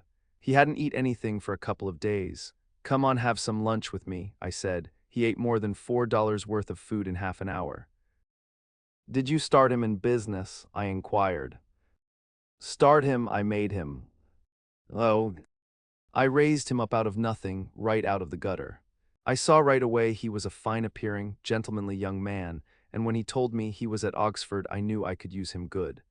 I got him to join the American Legion, and he used to stand high there. Right off, he did some work for a client of mine up to Albany. We were so thick like that in everything, he held up two bulbous fingers, always together. I wondered if this partnership had included the World Series transaction in 1919. "Now he's dead," I said after a moment. "You were his closest friend, so I know you'll want to come to his funeral this afternoon." "I'd like to come." "Well, come then." The hair in his nostrils quivered slightly, and as he shook his head his eyes filled with tears. "I can't do it, I can't get mixed up in it," he said. "There's nothing to get mixed up in, it's all over now. When a man gets killed, I never like to get mixed up in it in any way, I keep out. When I was a young man it was different. If a friend of mine died, no matter how, I stuck with them to the end. You may think that's sentimental, but I mean it to the bitter end."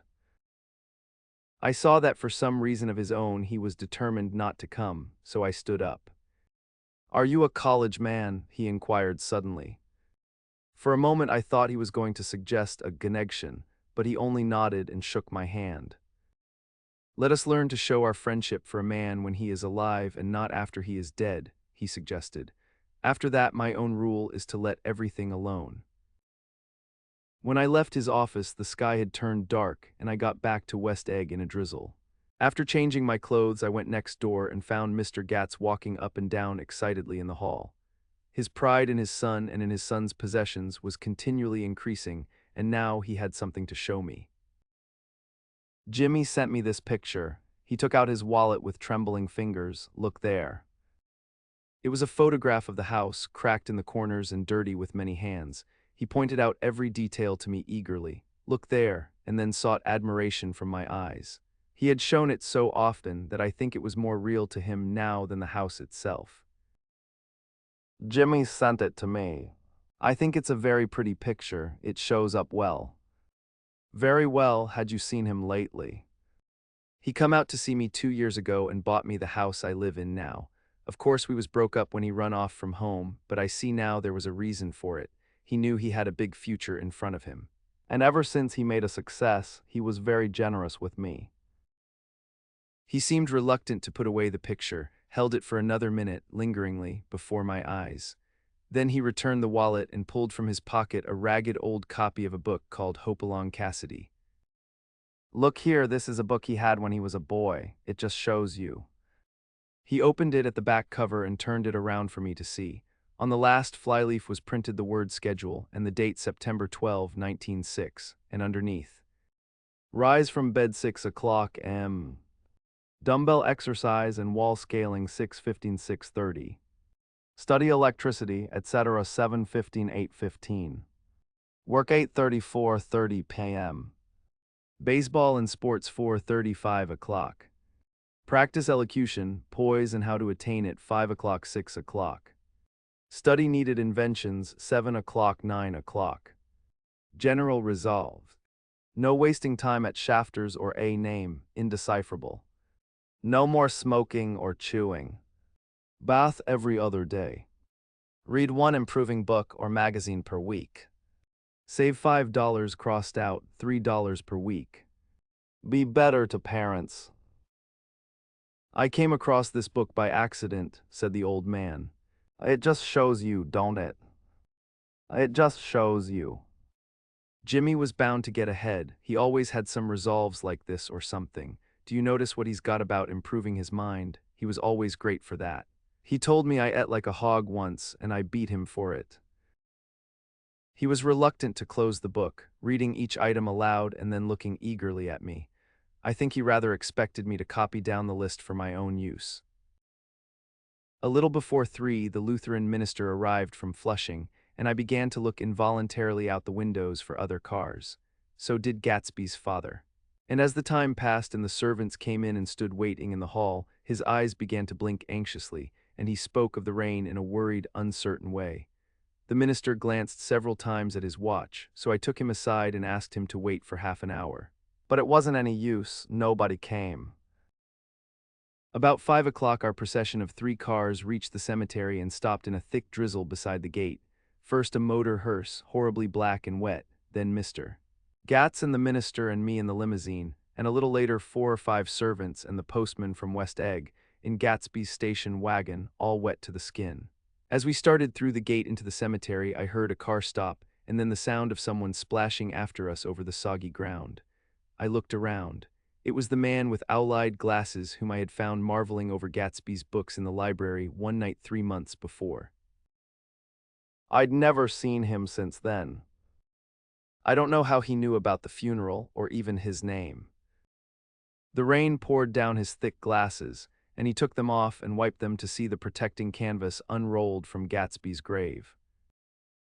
I tried to think about Gatsby then for a moment, but he was already too far away, and I could only remember, without resentment, that Daisy hadn't sent a message or a flower. Dimly I heard someone murmur, "Blessed are the dead that the rain falls on," and then the owl-eyed man said amen to that in a brave voice. We straggled down quickly through the rain to the cars. Owl Eyes spoke to me by the gate. I couldn't get to the house, he remarked. Neither could anybody else. Go on, he started. Why, my God, they used to go there by the hundreds. He took off his glasses and wiped them again, outside and in. The poor son of a bitch, he said. One of my most vivid memories is of coming back west from prep school and later from college at Christmas time. Those who went farther than Chicago would gather in the old dim Union Station at 6 o'clock of a December evening, with a few Chicago friends, already caught up into their own holiday gaieties, to bid them a hasty goodbye. I remember the fur coats of the girls returning from Miss This or That's, and the chatter of frozen breath and the hands waving overhead as we caught sight of old acquaintances, and the matchings of invitations. Are you going to the Ordways? The Herseys, the Schultzes, and the long green tickets clasped tight in our gloved hands. And last, the murky yellow cars of the Chicago, Milwaukee, and St. Paul Railroad looking cheerful as Christmas itself on the tracks beside the gate. When we pulled out into the winter night and the real snow, our snow, began to stretch out beside us and twinkle against the windows, and the dim lights of small Wisconsin stations moved by, a sharp wild brace came suddenly into the air. We drew in deep breaths of it as we walked back from dinner through the cold vestibules, unutterably aware of our identity with this country for one strange hour, before we melted indistinguishably into it again. That's my Middle West, not the wheat or the prairies or the lost Swede towns, but the thrilling returning trains of my youth, and the street lamps and sleigh bells in the frosty dark, and the shadows of holly wreaths thrown by lighted windows on the snow.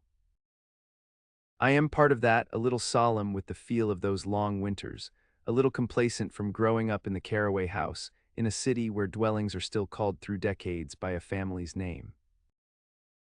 I see now that this has been a story of the West. After all, Tom and Gatsby, Daisy and Jordan and I were all Westerners, and perhaps we possessed some deficiency in common which made us subtly unadaptable to Eastern life.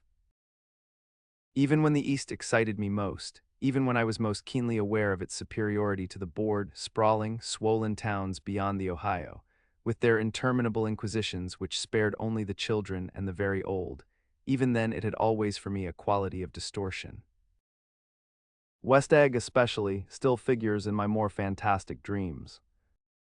I see it as a night scene by El Greco, 100 houses, at once conventional and grotesque, crouching under a sullen, overhanging sky and a lustreless moon.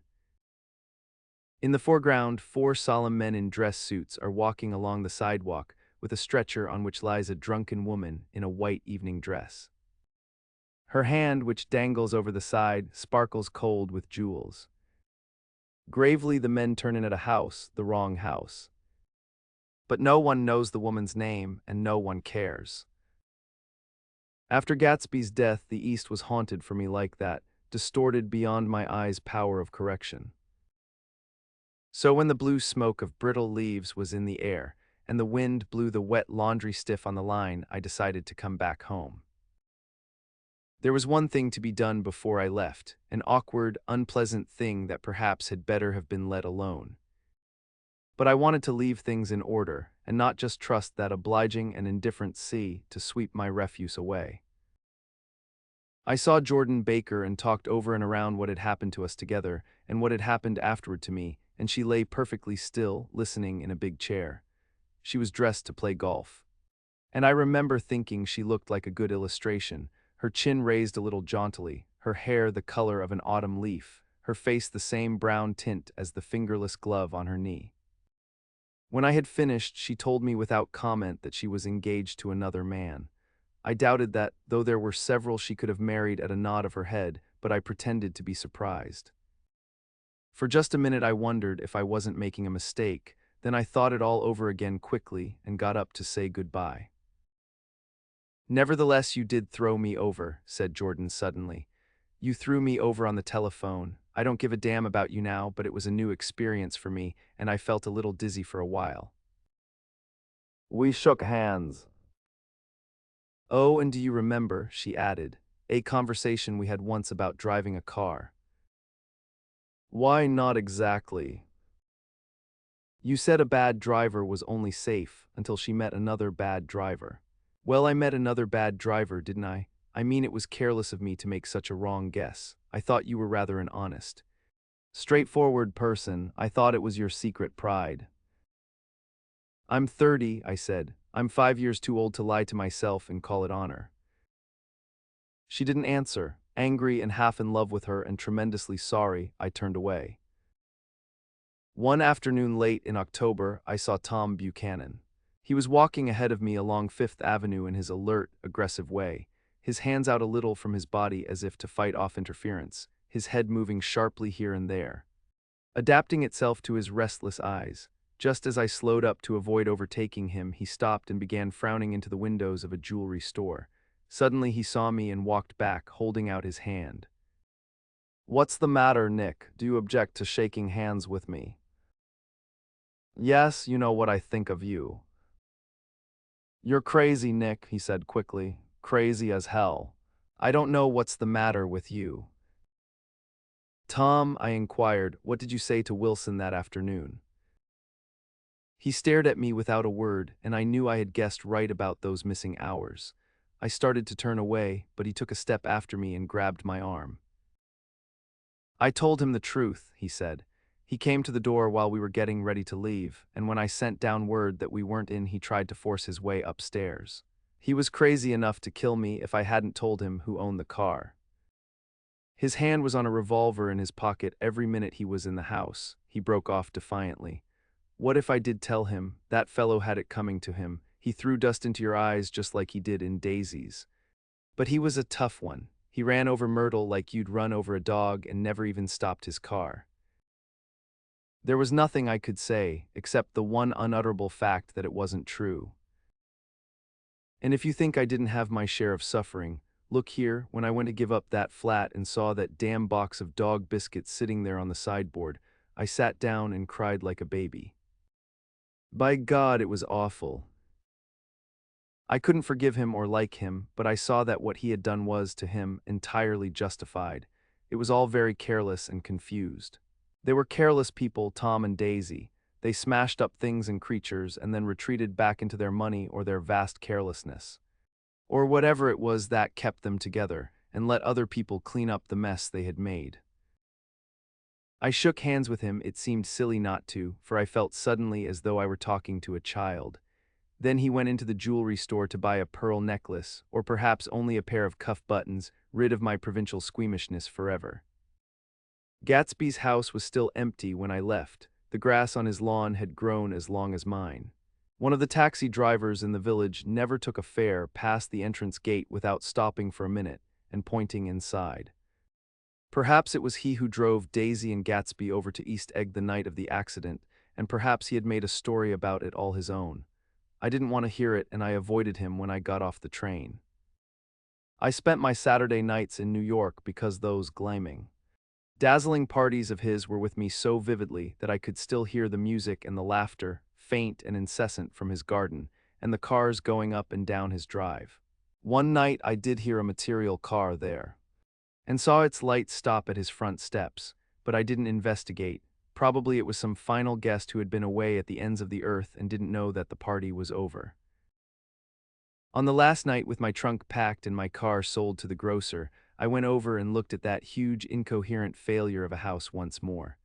On the white steps, an obscene word, scrawled by some boy with a piece of brick, stood out clearly in the moonlight, and I erased it, drawing my shoe raspingly along the stone. Then I wandered down to the beach and sprawled out on the sand. Most of the big shore places were closed now, and there were hardly any lights except the shadowy, moving glow of a ferryboat across the sound. And as the moon rose higher, the inessential houses began to melt away until gradually I became aware of the old island here that flowered once for Dutch sailors' eyes, a fresh, green breast of the New World. Its vanished trees, the trees that had made way for Gatsby's house, had once pandered in whispers to the last and greatest of all human dreams. For a transitory, enchanted moment, man must have held his breath in the presence of this continent. Compelled into an aesthetic contemplation he neither understood nor desired, face to face for the last time in history with something commensurate to his capacity for wonder. And as I sat there brooding on the old, unknown world, I thought of Gatsby's wonder when he first picked out the green light at the end of Daisy's dock. He had come a long way to this blue lawn, and his dream must have seemed so close that he could hardly fail to grasp it. He did not know that it was already behind him, somewhere back in that vast obscurity beyond the city, where the dark fields of the Republic rolled on under the night. Gatsby believed in the green light, the orgiastic future that year by year recedes before us. It eluded us then, but that's no matter. Tomorrow we will run faster, stretch out our arms further. And one fine morning, so we beat on. Boats against the current, borne back ceaselessly into the past. You've reached the end of The Great Gatsby by F. Scott Fitzgerald. There's a quiet beauty in how the world is seen, not as it is, but as it is imagined. If you enjoyed this reading, please like and subscribe for more classic audiobooks.